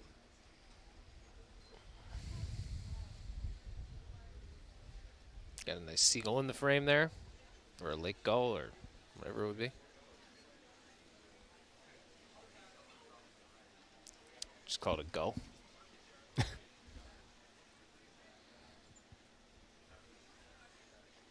Dartmouth doing a nice job trying to mix it up here. Yeah, boat 1 actually just pass, they might be at a 1-2-3.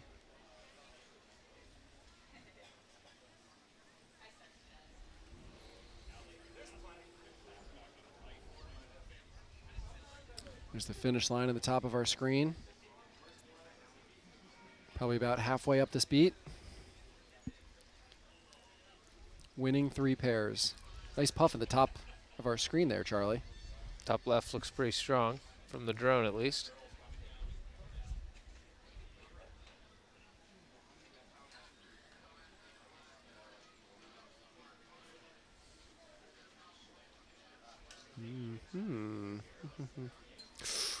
Probably would have lee-bowed harder there. It'll be okay. I'm criticizing too much.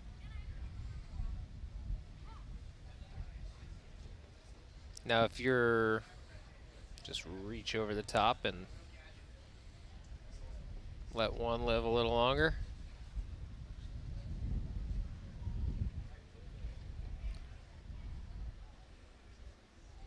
Yo. Ooh.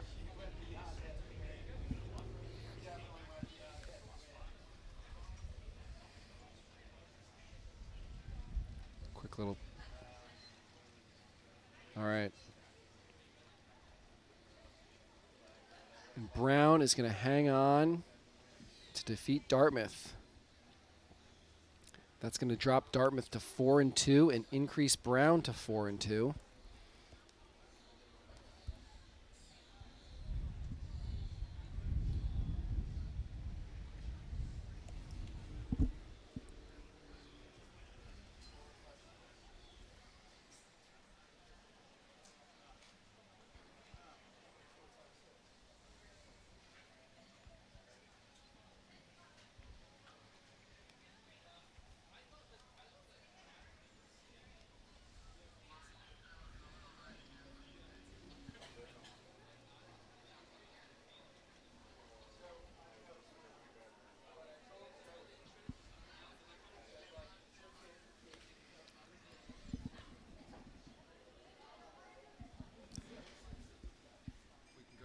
Beat and catch up with race 45, Georgetown, St. Mary's. So the race behind this is Yale and Bowdoin. Looking at the course, Yale has a pretty solid 1-2-3 up the last beat, so we're going to skip further back to the next race. Race number 45 is Georgetown against St. Mary's. These teams are halfway up the first beat. Georgetown is going to be in red. St. Mary's in black. There they are at the top of our screen. You can see Yale in the foreground, looking pretty solid.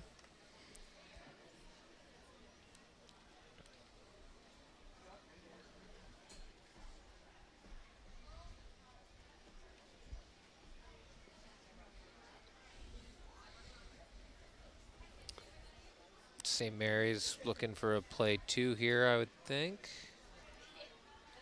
St. Mary's needs to really get a good grip on one of those two boats. I guess boat 17. Yeah. 17's got to own that ley line. Yeah. 16's got to keep charging up the course until the 2-3 nucleus is established.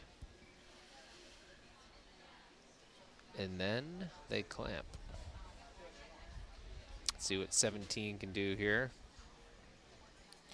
Meat in the sandwich coming around the mark here. Fairly passive by all boats in that situation. Whoa. How you doings?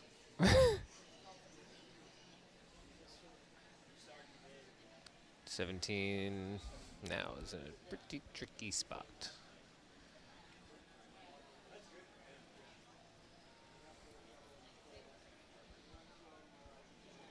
Yeah, 14 can really hit 17. They're going to let their teammates 13 and 14 sail right around into a 1-2. 14. Yeah. I thought that was okay. Do a little release, reestablish yourself in the 3, let your teammates run. Now maybe. I agree. I agree with you. Yeah, I like that move. I agree with you. Thought maybe if they held it, they'd get a little more little more space, but now they're still affecting that other St. Mary's Chase, boat number 18.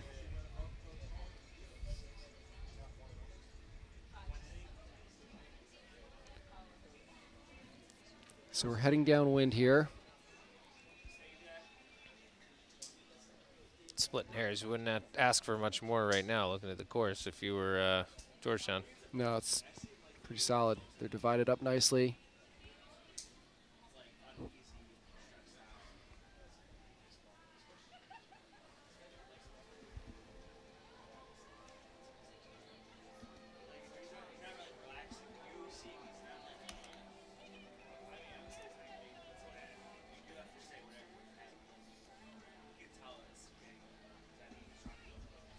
A little bit of mixing going on here. So Georgetown's priority is to round in at least a 1-2. I'm a little worried that 18 might have a piece of 13. 15 needs to get aggressive here. There you go. It's fine now. Yep, 13 goes around. You go around in second. Nice, nicely done. And it's not a 1-2-3, but it's a 1-2-5, which is still a winning, stable combination.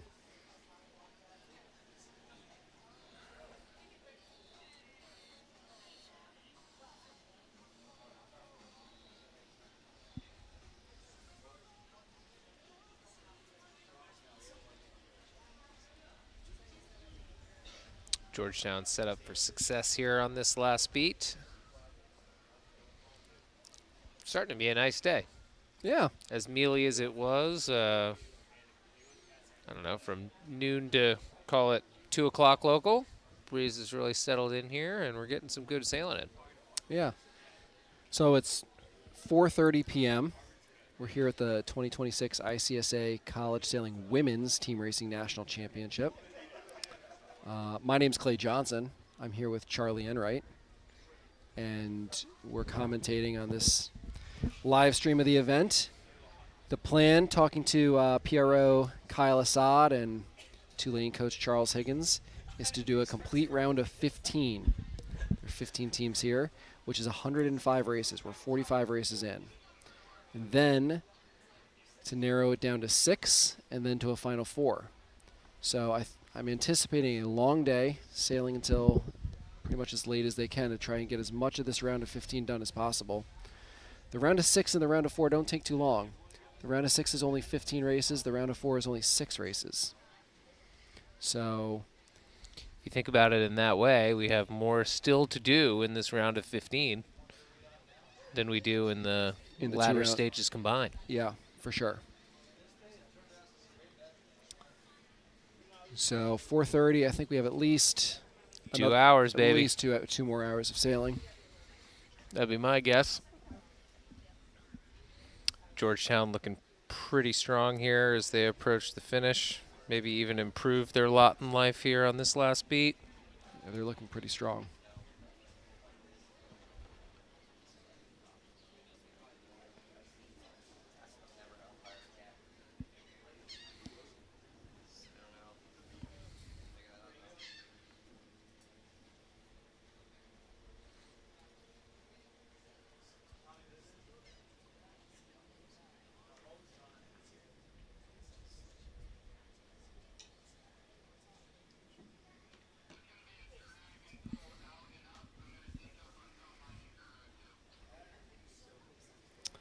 So Georgetown's going to take this race with a 1-2.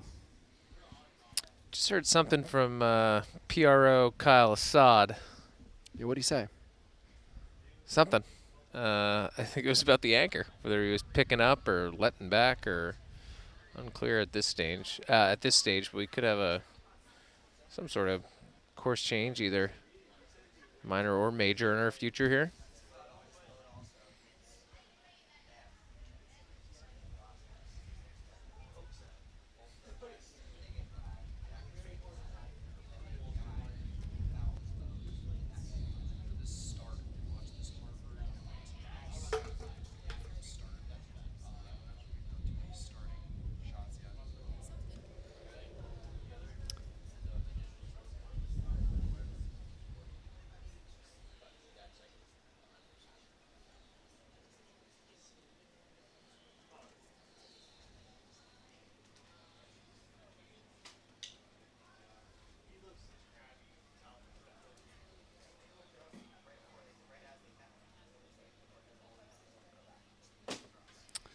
So we're down at the start for race number 47. Harvard is going to be in 4-5-6. MIT, a battle of the rivers, Charlie, of the river. MIT 13, 14, 15. Both of these teams sail against each other frequently at home on the Charles River. Located about half mile apart. Maybe less. Their respective boathouses. These two teams are familiar with each other.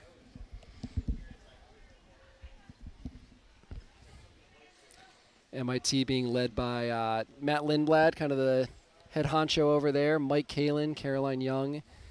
I know assistant coach, guest coach Brooke Schmelz is here. So they got a full staff supporting this team.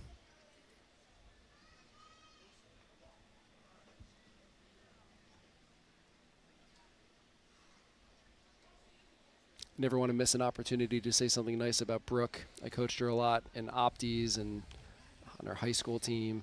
One of the fantastic human being. One of those types of kids that you want to coach and work with. First on the water, last off the water, asks great questions, shows up with a notebook, just a complete sponge. And that's pretty cool. So she's helping her former MIT team this weekend. And here we go. This looks like the start. Maybe 14 a little late at the boat, 4 a little late, kind of in the middle. Looks like a big righty, to be honest, right off the line. Say MIT is still in a decent spot here. Yeah, I'd give the edge to MIT at the moment. It's all what you make of it.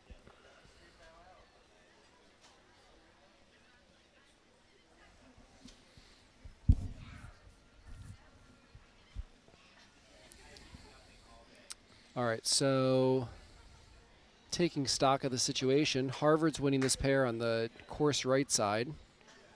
MIT's winning the pair on the left side. Looks like Harvard's now got 2 pairs. Yeah, if divided up properly, Harvard should have 2 pairs. Yeah, they're ahead of this pair too. So Harvard might be thinking play 1. It's amazing. Sometimes if you don't recognize the play right off the start, passively end up coughing it up. In some instances, all it takes is 2 maneuvers. Now MIT's chasing.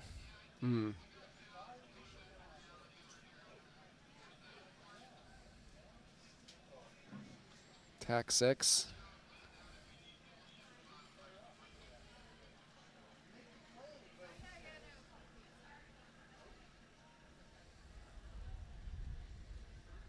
Oh, this boat's got pretty close through that duck. There's the hand. And calling for room to tack. So Harvard looks to be in a 1-2. If I'm boat 4, I'm thinking maybe I can hold out 15 and grab an ace here. Don't know that that's going to happen with the gas, but maybe it will. I think it's going to happen. I concur now. I totally agree. And rightfully so. I mean, 13 shouldn't be concerned about making that pass Right. back. Their races in front of them. Exactly. All right, so Harvard's going to round with a 1-2-5. This close race. Breeze does seem up a little. Pretty fortunate. It was looking bleak a few hours ago.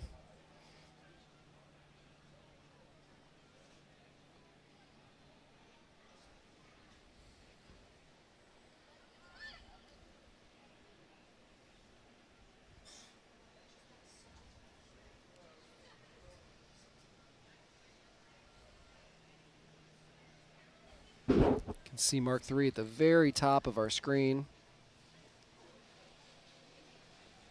Harvard still looks to be in pretty good shape. Yeah. I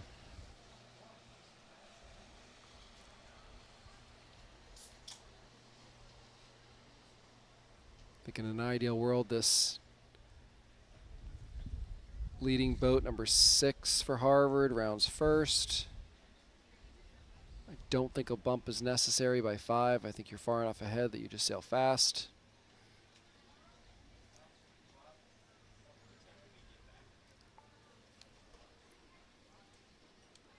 Maybe a little bump.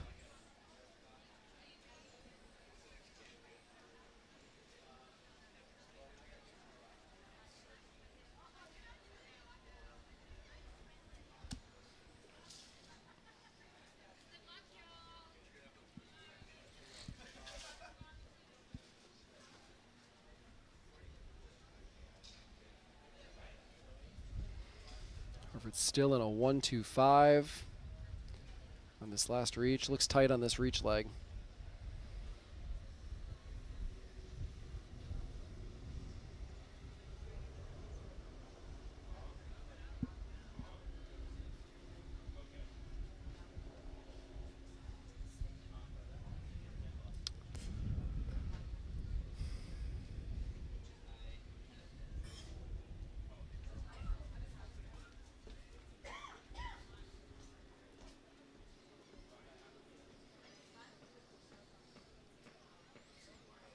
Nice breeze here at the end of the day.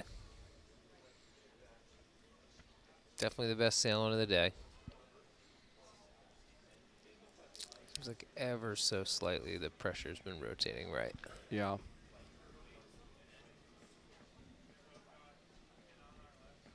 So Harvard's in an okay spot here, but I can't help but wonder if they've done too many tacks to get there. I think there's always an ideal way to distribute yourselves around the mark while minimizing tacks.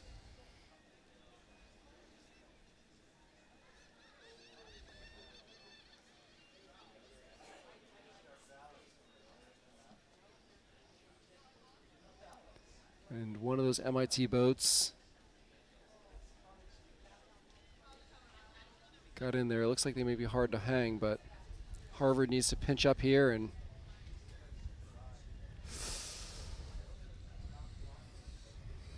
Uh-oh. all right, this is getting interesting. Now it's on. I think this Harvard boat needs to swoop in and pin. There they go, the first place boat, swoop in. 13's got to tack now. And then they got to tack back. tack with them. Tack. Oh. Now go with them again. Nice, Tack, nice, tack, nice, tack, nice. tack, tack. And Where? reach, reach, reach. Where? No! Why would you let them off the hook?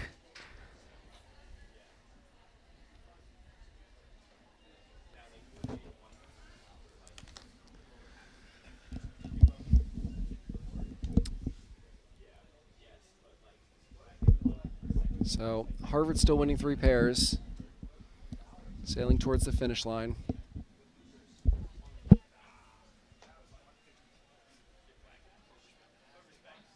This might be a 1-3-4 action going on. What's happening here? Wow, this. Wait. What? What? In God's name?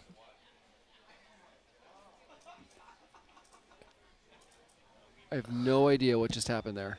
What? Why are they tacking? Oh my goodness.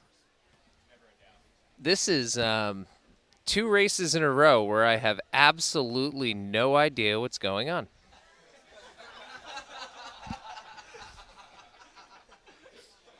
This is definitely makes it exciting Finish. at home. Green will get a. Green's gonna win. They need to. They can't let that other Harvard. Based on what's transpired, 57 more things could happen between now and the finish. This Harvard boat is not finished yet. Correct? MIT's gonna win with a With a 1-3. 1-3. Yeah. Unbelievable. Wow. I'll tell you what, Clay. You'll pay for your whole seat, but you'll only need the edge. Unbelievable.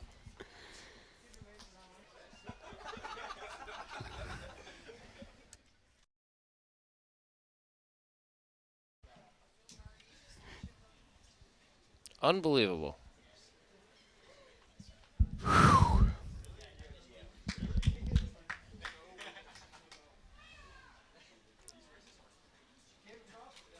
So I think we got to hit refresh. We got to figure out. I mean, I think MIT won that. I think so too.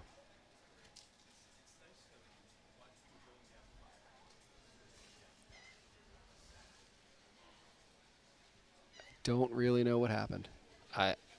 It's just an over team race. There's 2 races. I think we got to go back and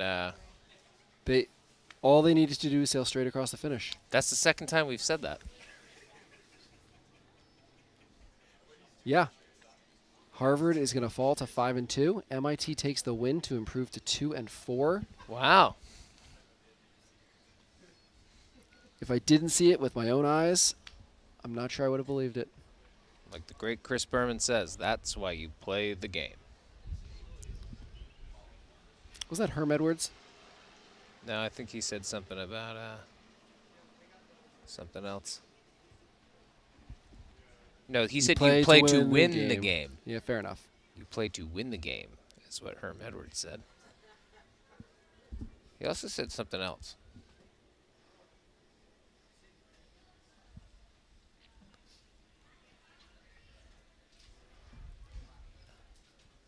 Oh. Playoffs. Or no, that was Jim Mora. Yeah, that was Jim Mora. Playoffs? Yeah, but he had another one. Herm Edwards. He was a very quotable figure.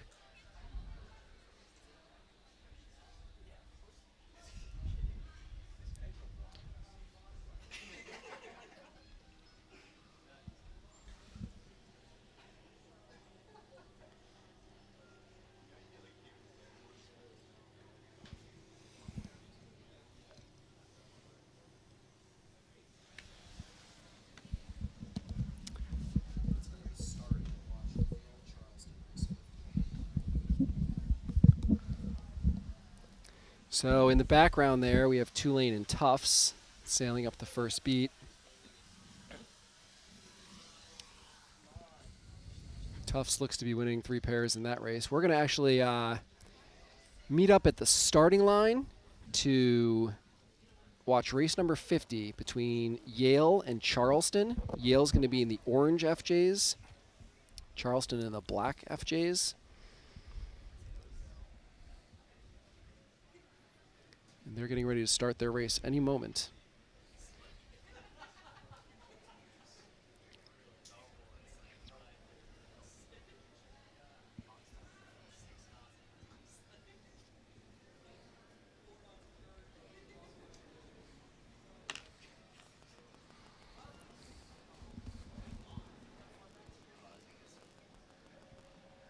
I still can't get over that race. There's 2 races that I am definitely going to go back and watch. Yeah. That was nuts.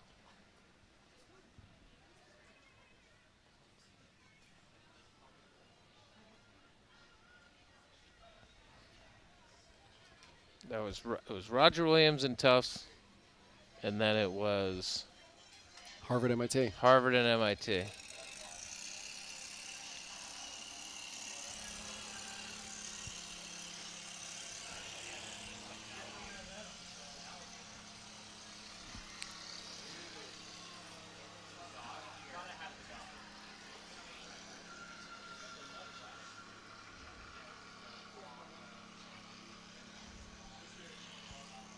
About to see. We're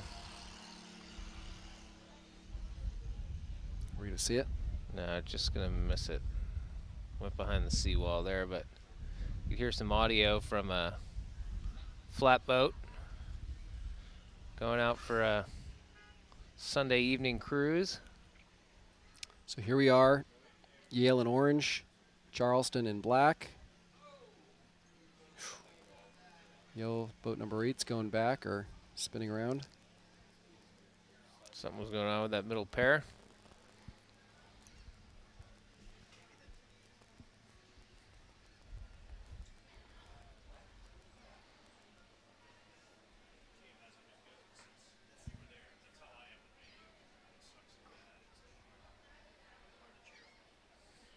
Okay.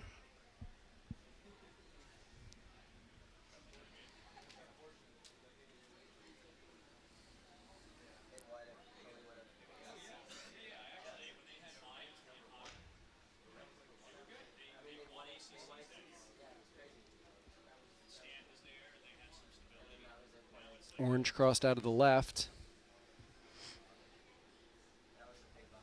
I think Yale's feeling okay here.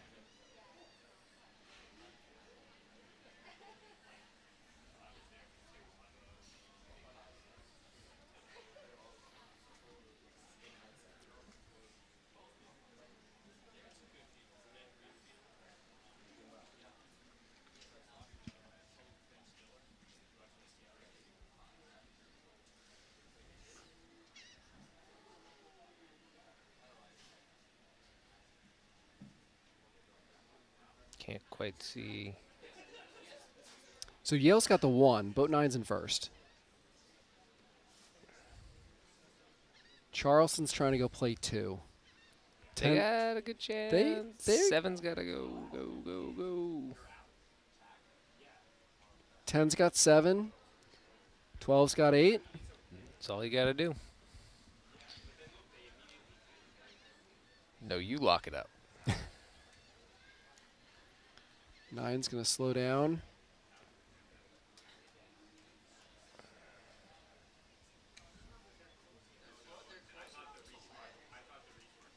Boat 7's starting to poke out a little bit as Mark 2 pops into screen.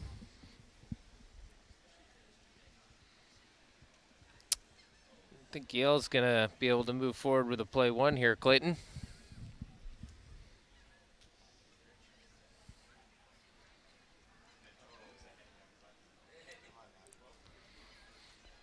Certainly working on it. I don't think 12 can gum up the mix, but I don't think so either. I think tough to see from this perspective. But do you think 7 can? Here we go. I was just going to wonder if 7 could tack, but I think at the very least 10, 10 might be lured boat here. yeah, 10 made 12 relevant again there. Yeah. 11's pretty far behind. All right, so Yale's rounding with a 1. 4-5. Maybe.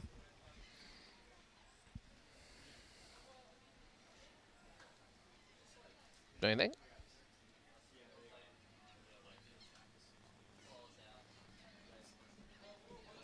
Eight certainly like, all right, got to hammer the ace. Yeah, you think 8's just slowing down to... Yeah, but But I think Yale's in a 1-3 right here. Right? yeah, but But 12 did a nice job. 8's going safe. They're taking the 6, and they're going to hammer him. Because it did turn into a play 4.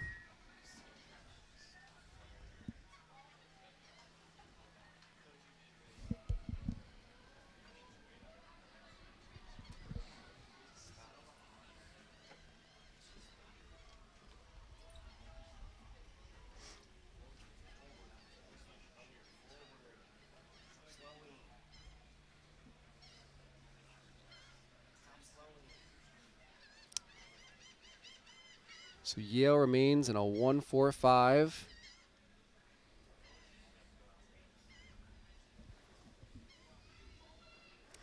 You know, sometimes when it's a little nebulous like that, or we play 1, or we play not, it's just better to say, let's just go play 4. I'm going to grab somebody.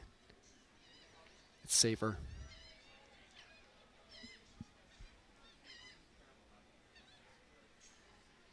I agree. When you go into a chaotic situation, sometimes you got to tell yourself, just lock someone up. Yeah. Figure it out later.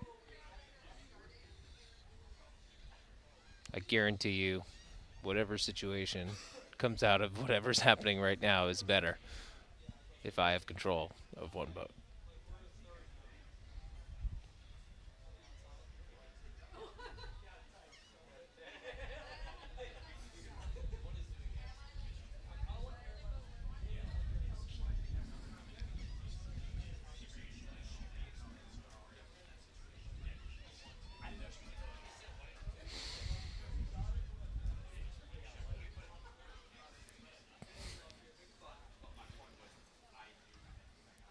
There you go.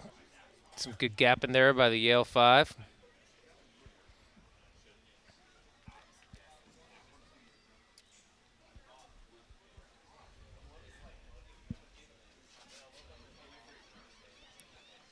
Fairly passive by the 2-3. But maybe they're just choosing to do it later.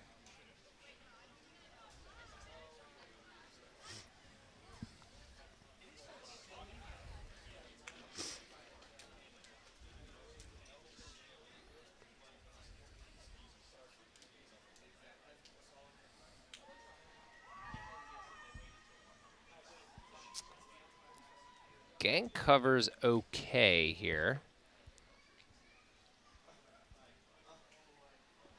But what do you reckon, like a lured hook or some starboard jibe or? They need to do something because just off of our screen, the 5 is really doing solid work on the 6. Set up the wall. Yeah. Gang cover here. 10 can go for the down in front.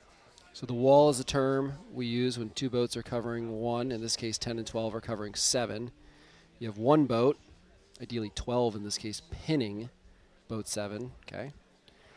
The other boat's directly in front of and slowing, and it just really can crush their spirits.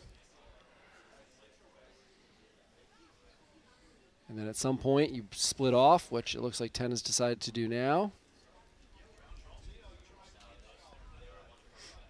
You try and do a pass back.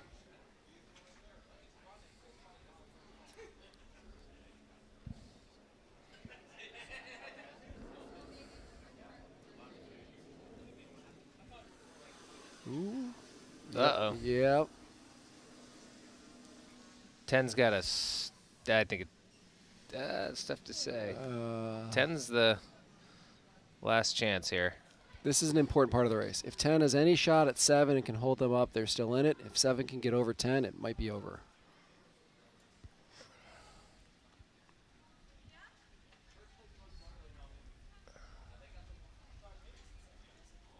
I think 7's rolling 10. I think so too.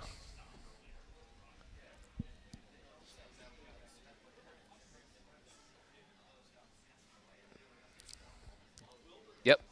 Yeah.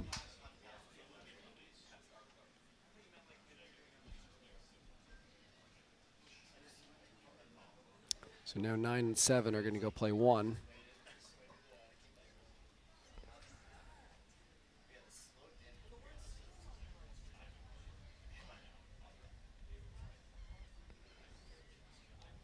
Seven should just go straight here.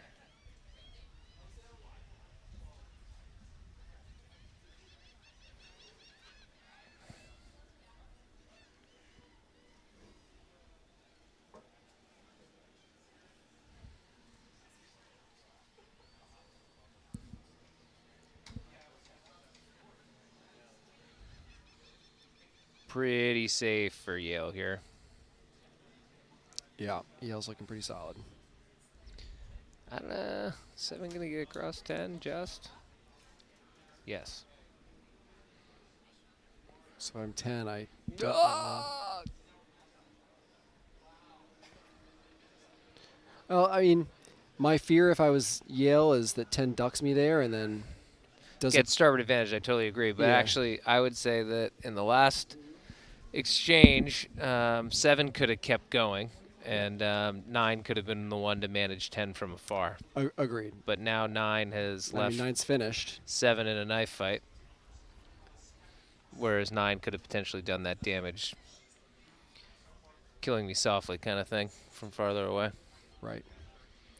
It's going to work out, and Yale is going to take this race over the College of Charleston. Yale improving to 7-0, tying the record of Stanford, also 7-0. Those 2 teams sit atop our leaderboard as we're halfway through. We're close to halfway through this round of 15. We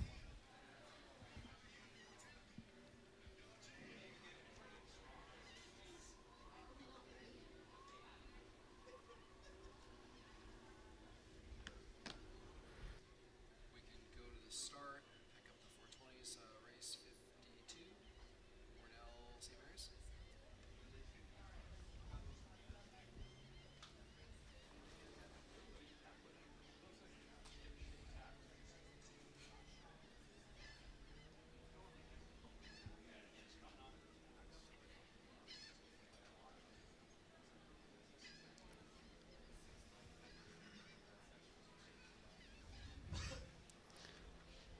We're going to head back to the first beat. Race number 52, Cornell in the red 420s, taking on St. Mary's in the blue 420s.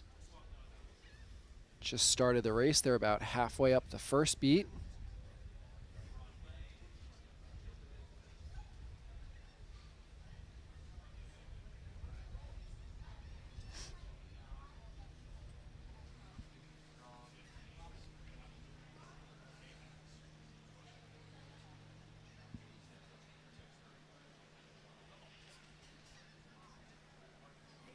There we go. There we go. So St. Mary's in blue. Whoa.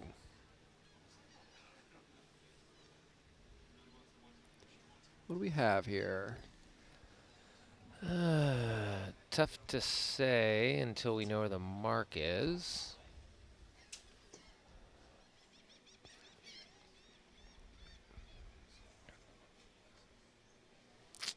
I would say Cornell looks pretty good.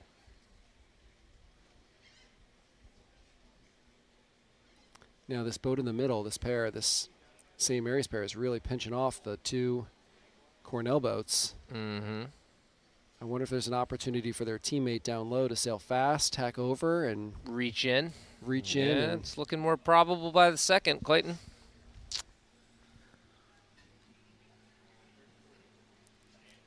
at the very least, you could be play 4. I think you're play 1 right now. Let's see what Could be. happens Oh, with. all right, so one's ducking. This is going to be a 3-car pileup. Oh, I think they got it. I think they got it too. Wow. that was In fact, one should. Oh, one. I was wondering if one should have just parked there and taken 17 out, or two could have taken 17. I'll tell you what. That kind of ended the way that I thought it was going to end, but there was about 3 plot twists in between.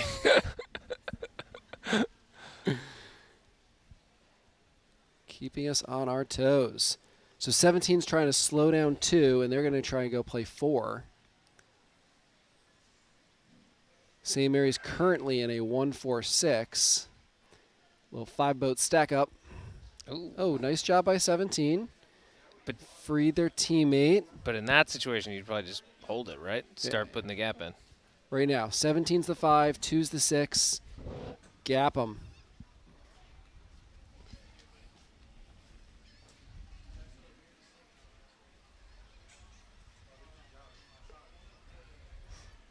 $16 might have just gotten a piece of 3, 2.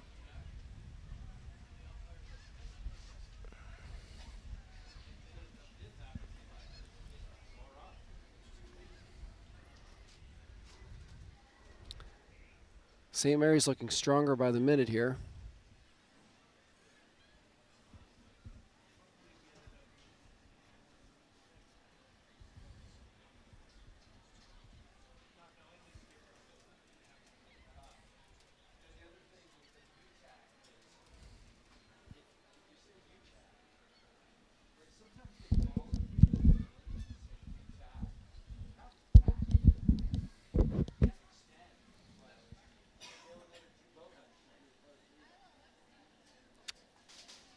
So, geez, there's a chance St. Mary's could go play 1. 18's in first. 16 could be the. Yeah, if 18 sets themselves up nicely. Right now, if you're 3, you're just trying to drape your mainsail Over all over 16. 16's mainsail. Gotta slow them down. There you go. Yeah. Now we're chatting. But I think you got to be on the windward side of them yeah. to really do the slowing. Well, I think they were. There's 2 strategies. One, get inside. Yep. But we were late to do that. And So then, 8, hit him, hit him. You need 16 to go around the outside. All right, so St. Mary's is going to round in a 1-2-6. that was good. But it's amazing in these conditions how you can really park someone. Yeah. If you put your main right over their main, as close as you can possibly get, you can really affect them downwind. This could be another Wow. crazy finish here. Never know. Okay, well, that changed. Cornell just sailed themselves into a 2-3-4. Unbelievable. Blink and you miss it here. I did blink. Admittedly, I was refreshing text score to see the results, and you come back, and Cornell's in a 2-3-4. We've done a nice job setting up their weave zone coverage.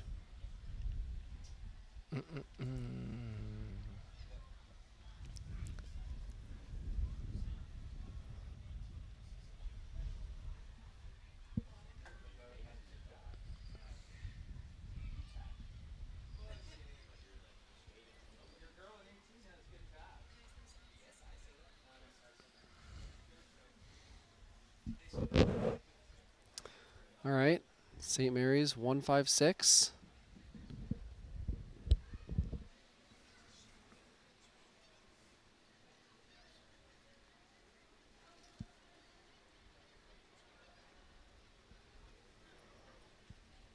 Oh, yep. I think you really need to slam 17, encourage them to tack back, which they did. Now you can extend a little bit and then go right back. Herd them to the side so that there are fewer opportunities to catch up and pass. Tack back. Tack back.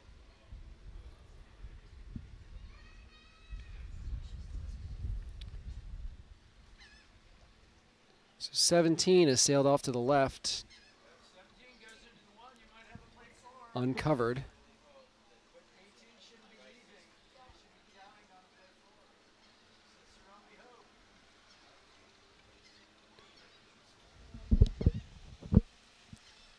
Two might have just gotten enough breeze there.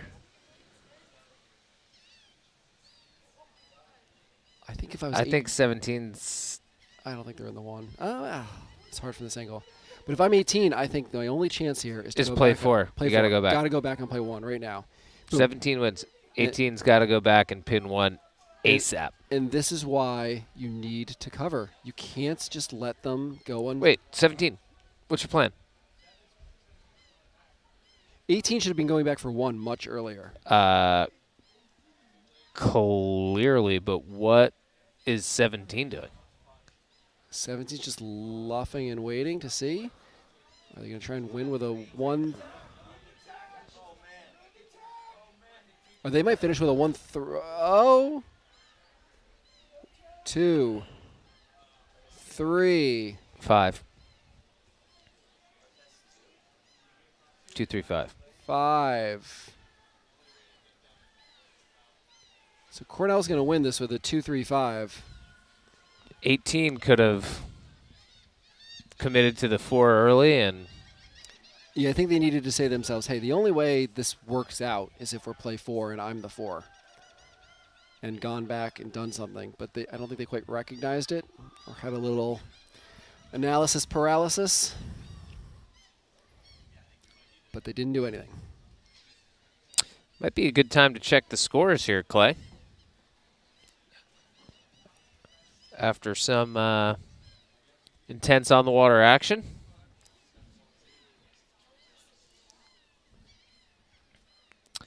Let's see what we got here. That was the completion of race 52.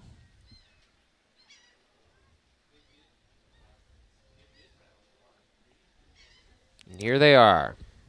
So Stanford and Yale remain tied atop the leaderboard, 7-0. Brown 5-2, Harvard 5-2. Cornell's going to improve to 5-2 with a race win from that one. Dartmouth 4-2. Roger Williams, Tufts, College of Charleston, all with 4 wins. Remember, we're working down to a top 6. So ultimately, that will be the cutoff in this first round of 15. We're about halfway through. Actually, I think we're as close to halfway to 105 races as you get with the completion of race 52. 52 and a half, waiting for 53. That's on the money. So about, let's call it halfway through this round, and leaderboard's starting to take shape.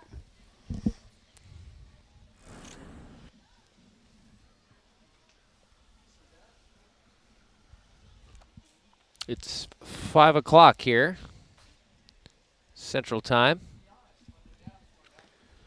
We're going to take a quick pause. Looks like there's some races about to start up pretty soon, but just a very short break.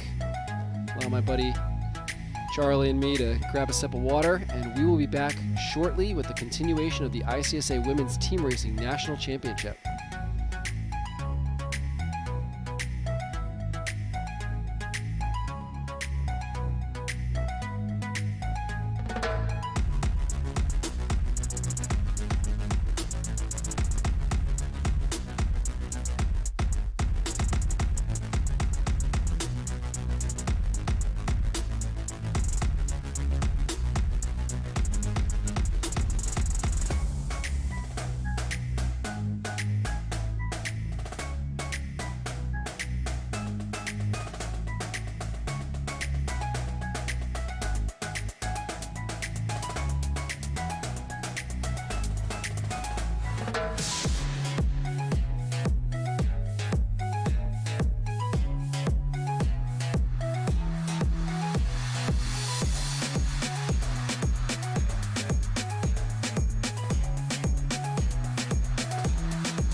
All right, welcome back to the 2026 ICSA Women's Team Racing National Championship. My name's Clay Johnson, and I'm joined here with Charlie Enright. We are coming towards the end of day one. We have about 55 races in the books of this first round of 16. We're going to join in the action with Brown and Tufts. Brown is going to be in the red FJs. Tufts is going to be in the black FJs, and they're just about to get started.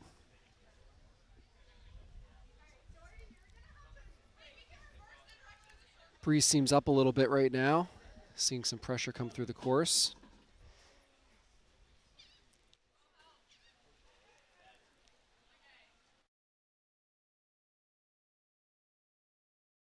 And here we go. Looks like an all-clear start. No one over. Brown and red, it looks like they're controlling both ends of the line. And 14 looks a little advanced on 17 based on the shadow.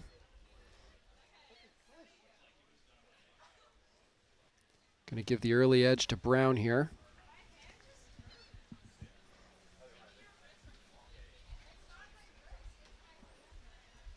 .14 doing a really nice job of sailing fast and getting over both of those Tufts boats. One of them's tacked out.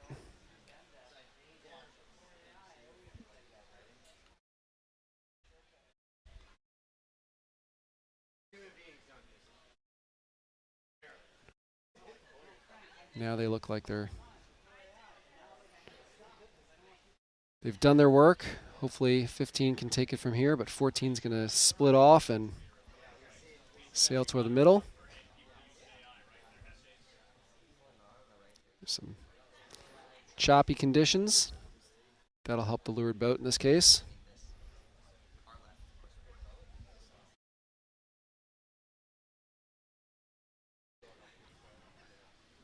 So I'd say 14 is leading this race.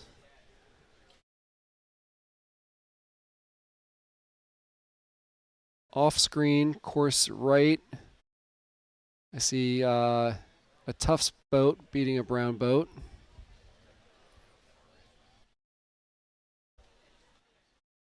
I think Tufts is winning both pairs on the sides. So Tufts is probably looking for a play 2 as they approach mark number 1.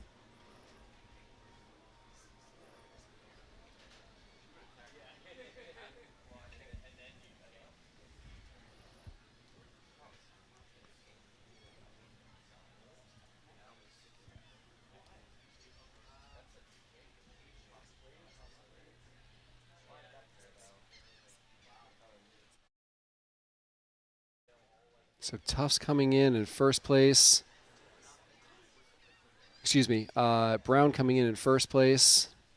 Tufts going to be a solid 2-3-4. We're seeing a shot of the scores on the left side of our screen. Stanford and Yale, what can you say? 7-0 so far, perfect. Those two teams will meet in the last race of this round of 15. Not too surprised to see those two squads at the top. Harvard 6-2, Brown 5-2, Cornell 5-2. Also some solid teams having a great day. Roger Williams 5-3. Tufts is sailing well, 4-3. College of Charleston 4-3. Dartmouth 4-3. So a lot of close scores. Remember, we're going to try to winnow this down to a top 6 as we move on after this round of 15. So plenty more racing to go, but all of these races are important.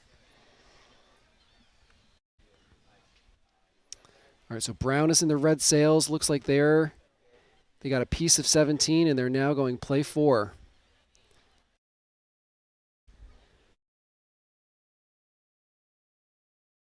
.13 is in 5th place. Their job is to crush boat 17 and create a big gap.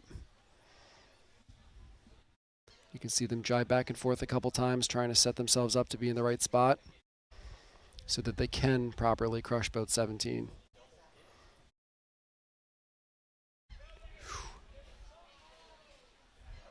Oh.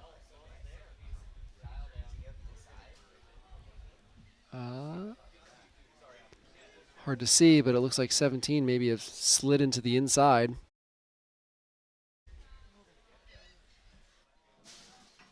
Somebody's got to get a grip on 17.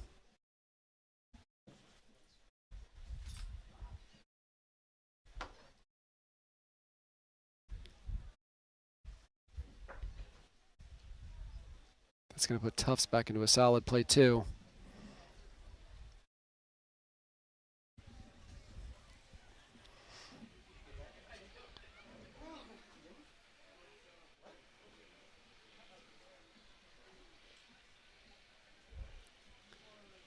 You can see mark number 3, the green mark, kind of the middle of our screen. That's where they're headed. Wow. So Brown was able to... Oh, did they spring their teammate?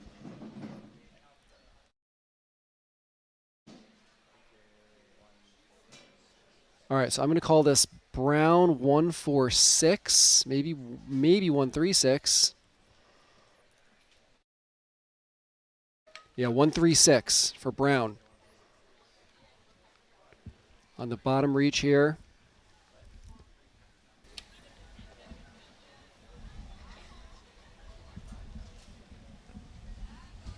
I think Brown needs to decide if they're play 1 or if they're play 4. Looks like play 4 now. I think play 4, but... That could be the concession right there. Right.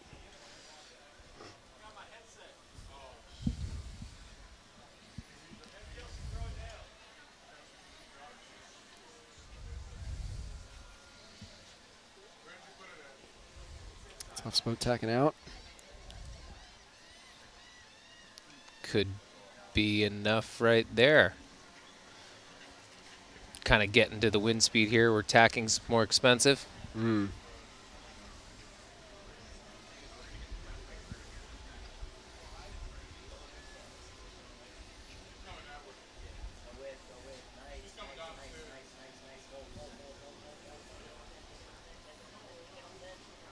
Boat 16 seems to be slowing.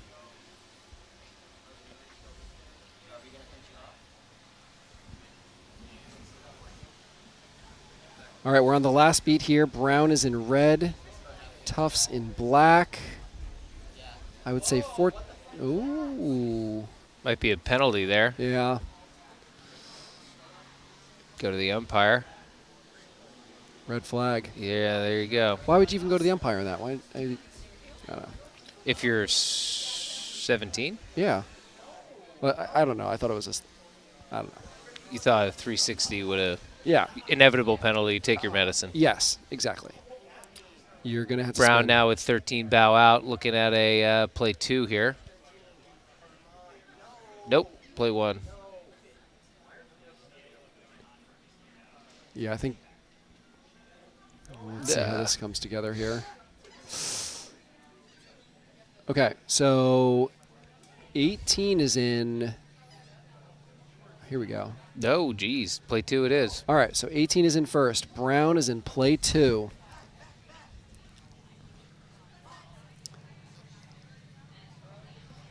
Brown's hoping right now maybe they can hold on to a pin on 14. Excuse me? Tufts. Excuse me, Tufts. I apologize.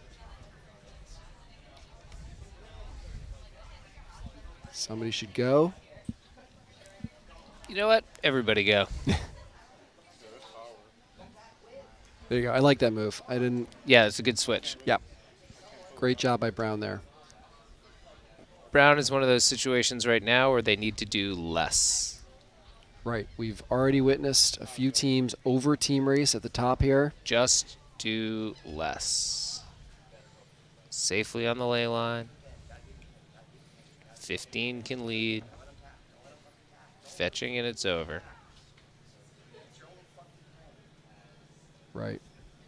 So Tufts is going to win be first across the line, but it looks like Brown is going to win this race with a 2-3-4 at the finish line.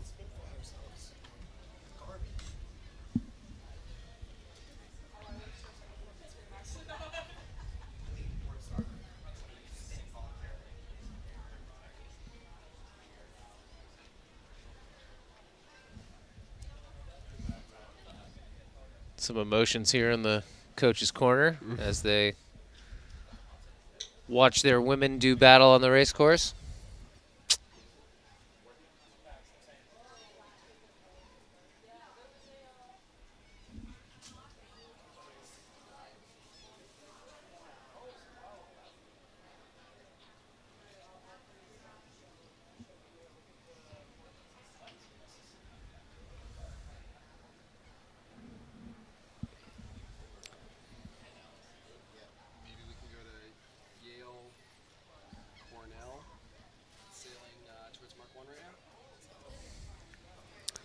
It's a nice shot there.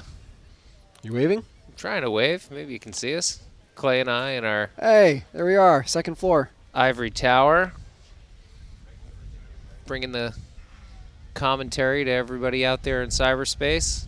So the coaches are on the second floor and the parents are relegated to the third floor. Actually, it's quite the cast system. We got parents on top, coaches and commentators in the middle, and sailors on the ground floor. All right, jumping back to race number 59, we have Yale 4-5-6 sailing against Cornell 13-14-15. Yale looking pretty strong at the moment. I'd give them the 1-3-4, maybe looking to go play 1.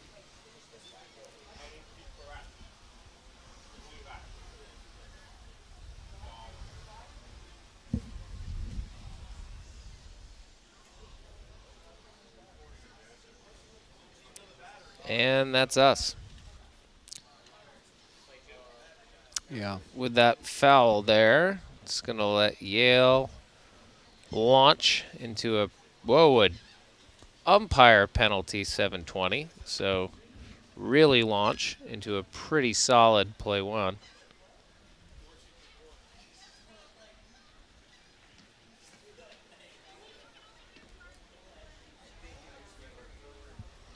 If I'm not mistaken, if that becomes insurmountable, Yale will move to 8-0. Pretty good place to be. It's as good as it can be at the moment. Not to look too far ahead here, but we got a Yale-Stanford race on tap here. Yeah, it's the last race of the round of 15. They tend to do stuff like that. Yeah, build up the suspense.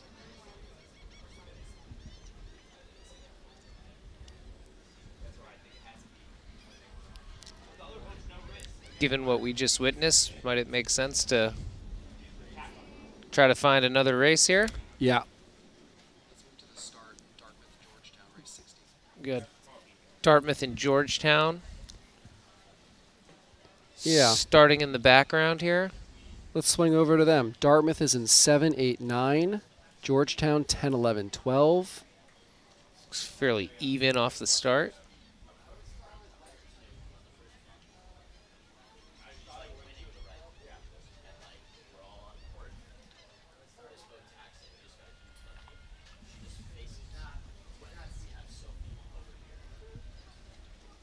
Up. There's a spin. Couldn't quite cross. Make things a little easier for Georgetown, who I believe is winning the pair off screen on the right as well.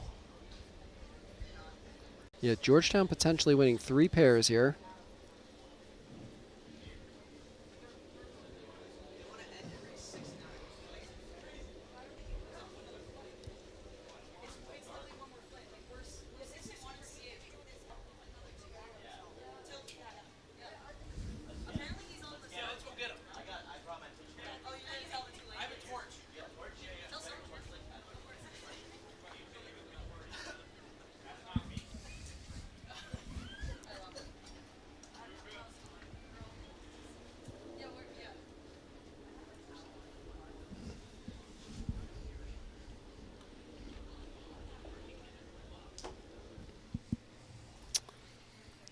So,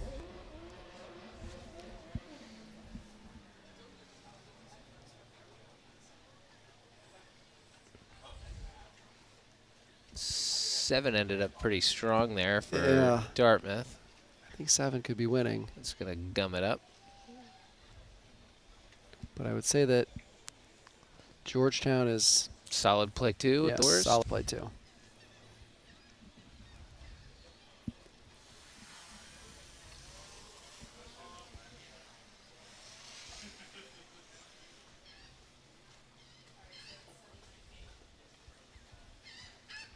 Seven around the 1. Do their best to preserve it.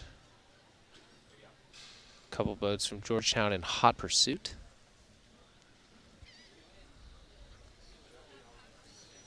Oh, wow. I think based on the effort that 12's putting in. Ay caramba. Yeah. 10 was not quite in the 4 there. Up. And it Oh, might have my been, goodness. it might have been too much. So now Dartmouth just was able to sail right around. Dartmouth finds themselves in a 1-3-5. Not all lost for the Georgetown team, but again, the 12 the team that acts needs first. to play forward here. Well, 11 needs to jump on 9 for Right, sure. Right, but 12 can jump on 8. I guess, okay. Yeah, sure. Yeah. But the risk that, yes, so great job by 12. You've sprung your teammate. You just run the risk of the other team sailing into a 1-2, though, Which they've done. which they've done. But long run here.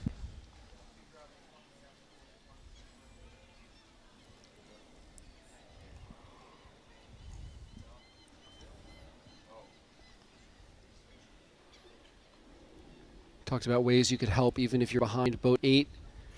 Pink Dartmouth team can really camp on that Georgetown boat that's going low. Try to make it a little easier for your teammates in first to fend them off. Because right now 12's sailing a more direct course. At some point, Might have just sailed into the 1. at some point, 12's going to At some point 12 should head up and consolidate on the inside. establish inside, yeah. And that point is probably now. They should be doing a nice unwing reach and get into the inside. I think they're talking about, I don't know. But they should do that, and 11 should take 8, and Georgetown should go into a play 4. There you go. There you go. All right. So 12 has established themselves as the 1. 11 is late to react here. They're more worried about not getting hooked by 7 than they are aggressively going after 8. There's some joke about 7, 8, 9 in there. Yeah. Whoa. Could be an opportunity to go play 1 for Georgetown. Can you take... Yeah.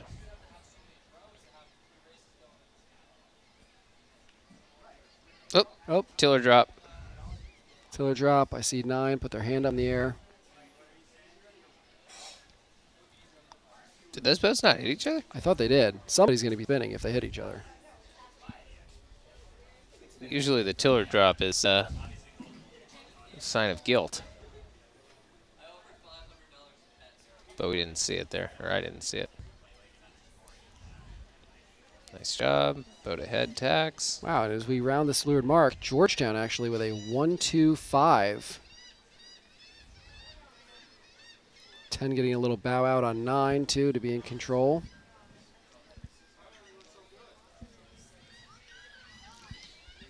Maybe.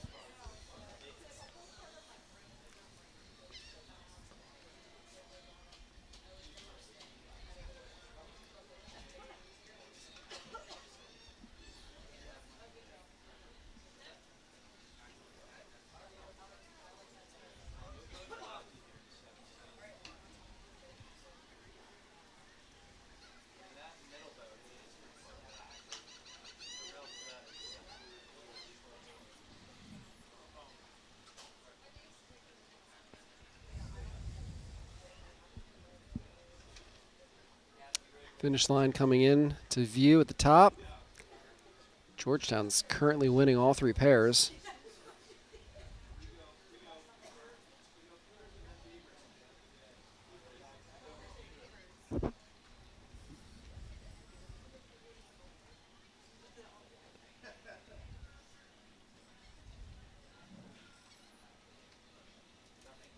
This pink boat to leeward's trying to do a dip and tack.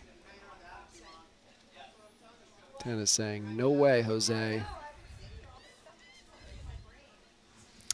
Ooh, well, Yet releases. yeah. Guess they're on the ley line. Okay. Okay. Something special about this right side, though. And they're trying to slow. Got the boom over center line. Do you like that slowing move, pulling the boom to weather? I think it looks pretty cool. Yeah. It's the big O word. Optics. Yeah. 11 should... Certainly if you have to accelerate shortly thereafter, can get a little goosed. Or roll into attack for that matter. Here we go. Don't do too much. Get across the finish line. Teammate can give you a little fresh air.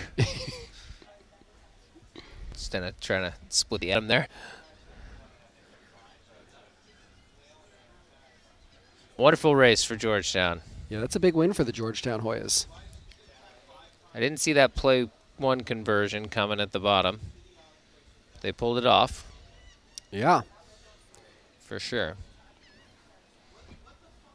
So Georgetown's going to improve to 4-5. Big win for them. Probably more importantly, Dartmouth's going to drop to 4-4.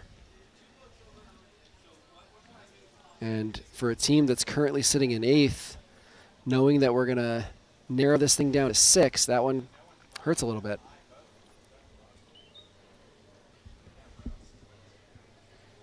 It's starting to establish a bit of a pecking order here, but still only 60% of the way through this round of 16, or 15 as the case may be. We can head to the start and pick up Harvard and Tufts, race number 63.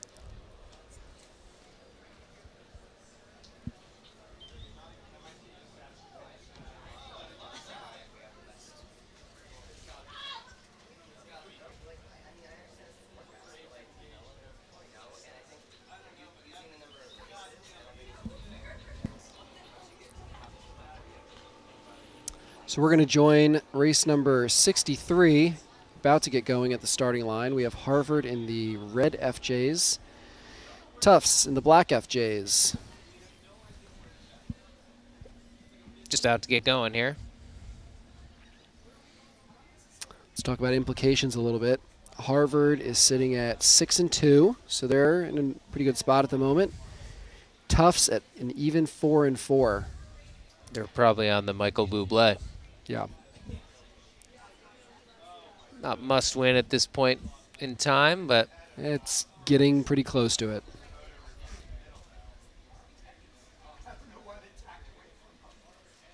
two teams that probably know each other pretty well.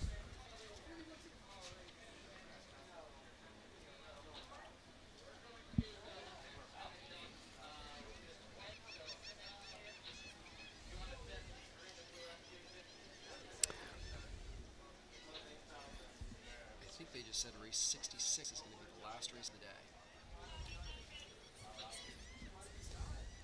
I think I overheard that.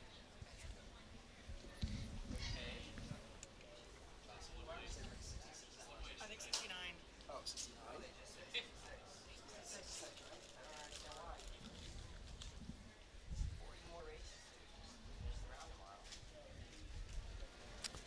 Just getting word here that this is going to be the last flight of the day. So we're about to start race number 63, and they're going to say race 66 is going to be the last race of the day today. 5:41 Central Time.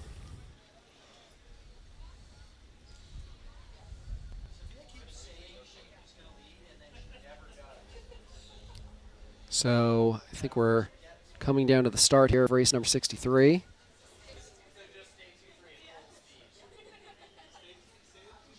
Got all the Harvard boats To leeward. to leeward of their respective pairs. Probably coming up to somewhere around 10 seconds here.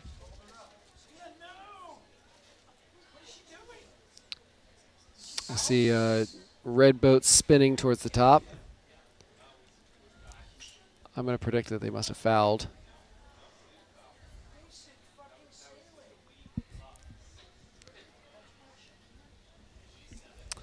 So, what do we know? It looks like Harvard has a deep 6 at the moment. Or 6.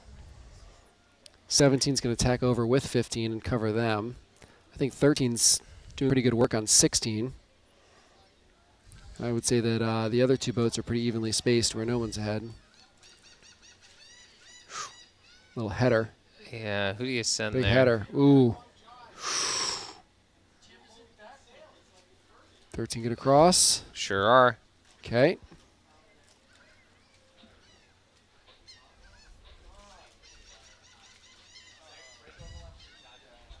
Tack back.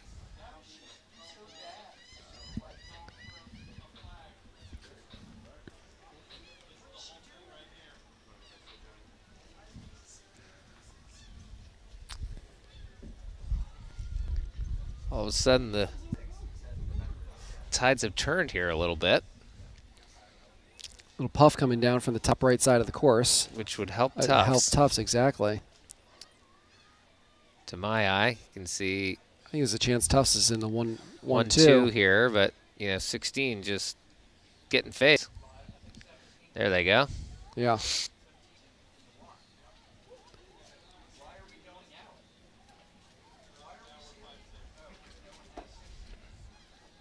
It's a mix today, just with the pressure, Yeah.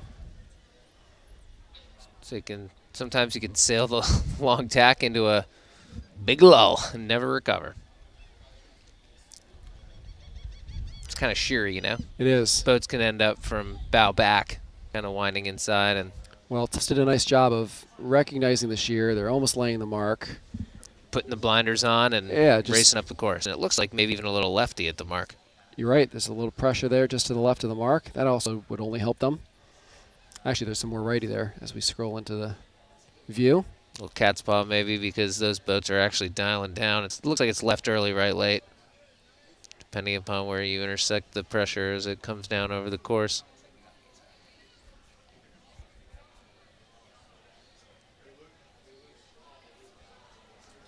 And then Tufts actually, forget the direction. Just the velocity is going to help them stretch a little bit here. Yeah, for sure.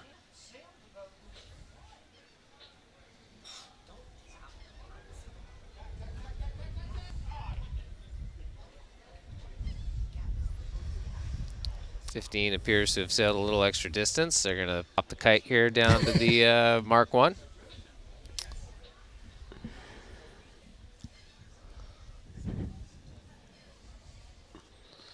Easy to do on a shifty race course like that. Yeah. Find yourself outside the ley line. Tufts looking really solid and a 1-2-5 with space.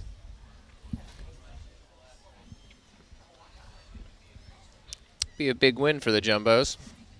Yeah, as we discussed a few moments ago, kind of getting to the must-win point of their round robin. Big difference between a top 6 and a top 8. Yeah.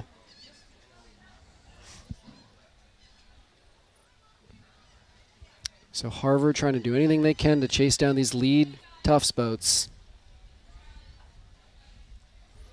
This race is by no means over, as we've seen. Based on what we have seen today. 14 doing a good job sitting on 17. Sure are. Back in the Stone Ages, we used to use this stuff called cassette tape. Yeah, you put it on the shrouds. Do they still do that? Unclear. Yeah. The college sailing could have single-handedly used all the excess cassette tape in the world. So you never really know. But in simple terms, if the cassette tape was aiming at the boat you were trying to slow down, you were probably slowing them down. Harvard did a nice job there. Yeah, they closed the gap. Sailed a good run, closed the gap. One will have plenty of time here to set up their gang cover.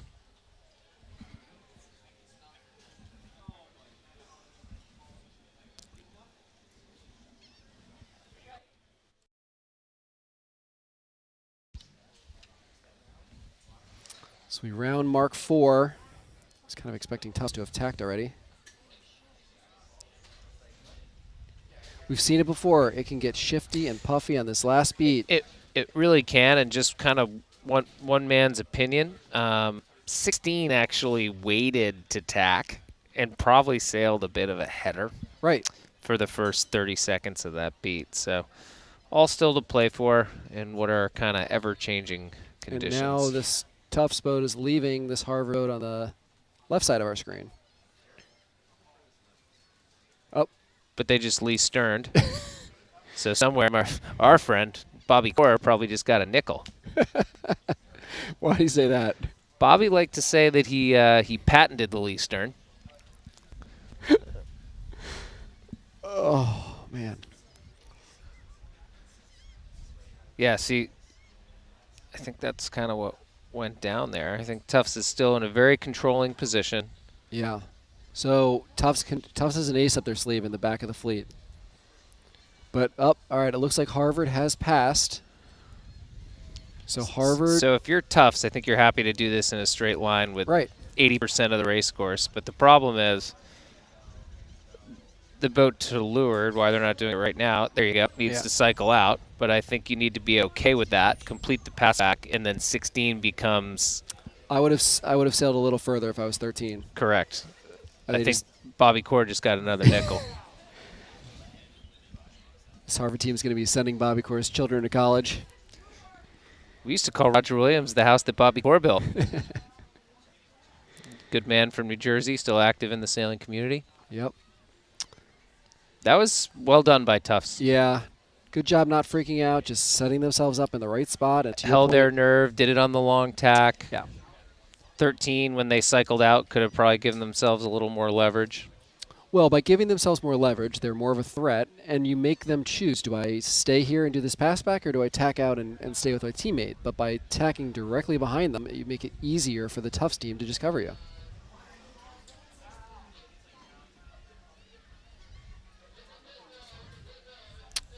Be a great win here for Tufts. Very well sailed.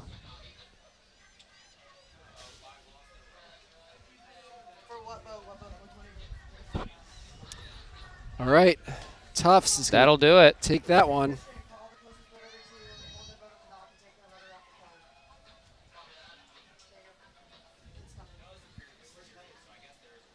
Nice win there for the Jumbos. You'd think that some of these boats that are coming in now will start de-rigging.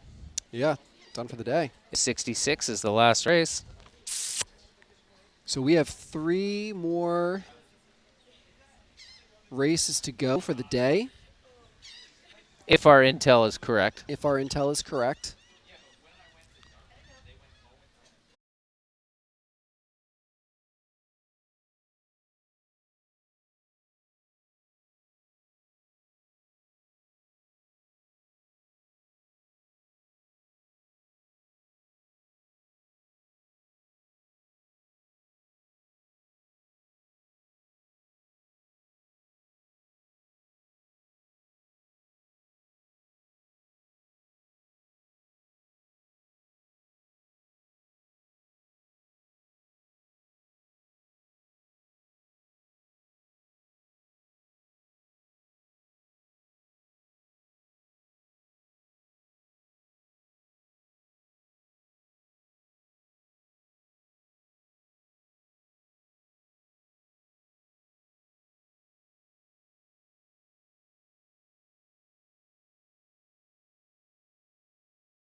since they rounded the mark.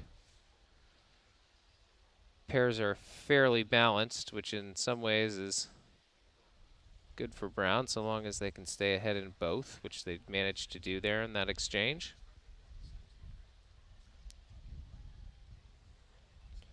Brown still has the ace, not on screen, so they got a strong 5.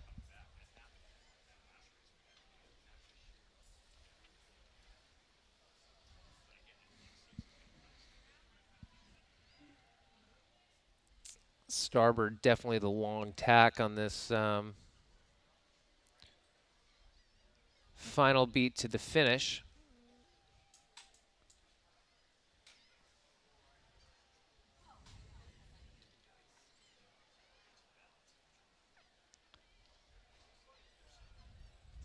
I think Brown's okay here, but 4's found themselves bow back relative to 13. Leyline perception is not great. Look just fine right now. It's never good to get bow back on the long tack. So if I'm boat 4 in that covering scenario with 13, I'm trying to go quickly. Now the ley line here could throw a spanner into things, or not. Brown will win this with either a 1-2 or a 1-3. So that'll be the close of our 66th race of the day, which is actually race 65 due to a rudder breakdown. So maybe in closure for today, we can bring up the scores as they sit and get a look at what we'll be facing tomorrow as we come down here to finish the round of 15. We are 66% of the way through this round of 16. Following that, we'll go into a round of 6 and then a final round of 4. So, without further ado, here come the scores. We got Stanford University at 8-0, Yale University at 8-0, both undefeated. They will match up in the last race of the round robin. Got the Brown Bears at 6-2, College of Charleston 6-3, Harvard 6-3, Cornell 5-3, Roger Williams 5-4.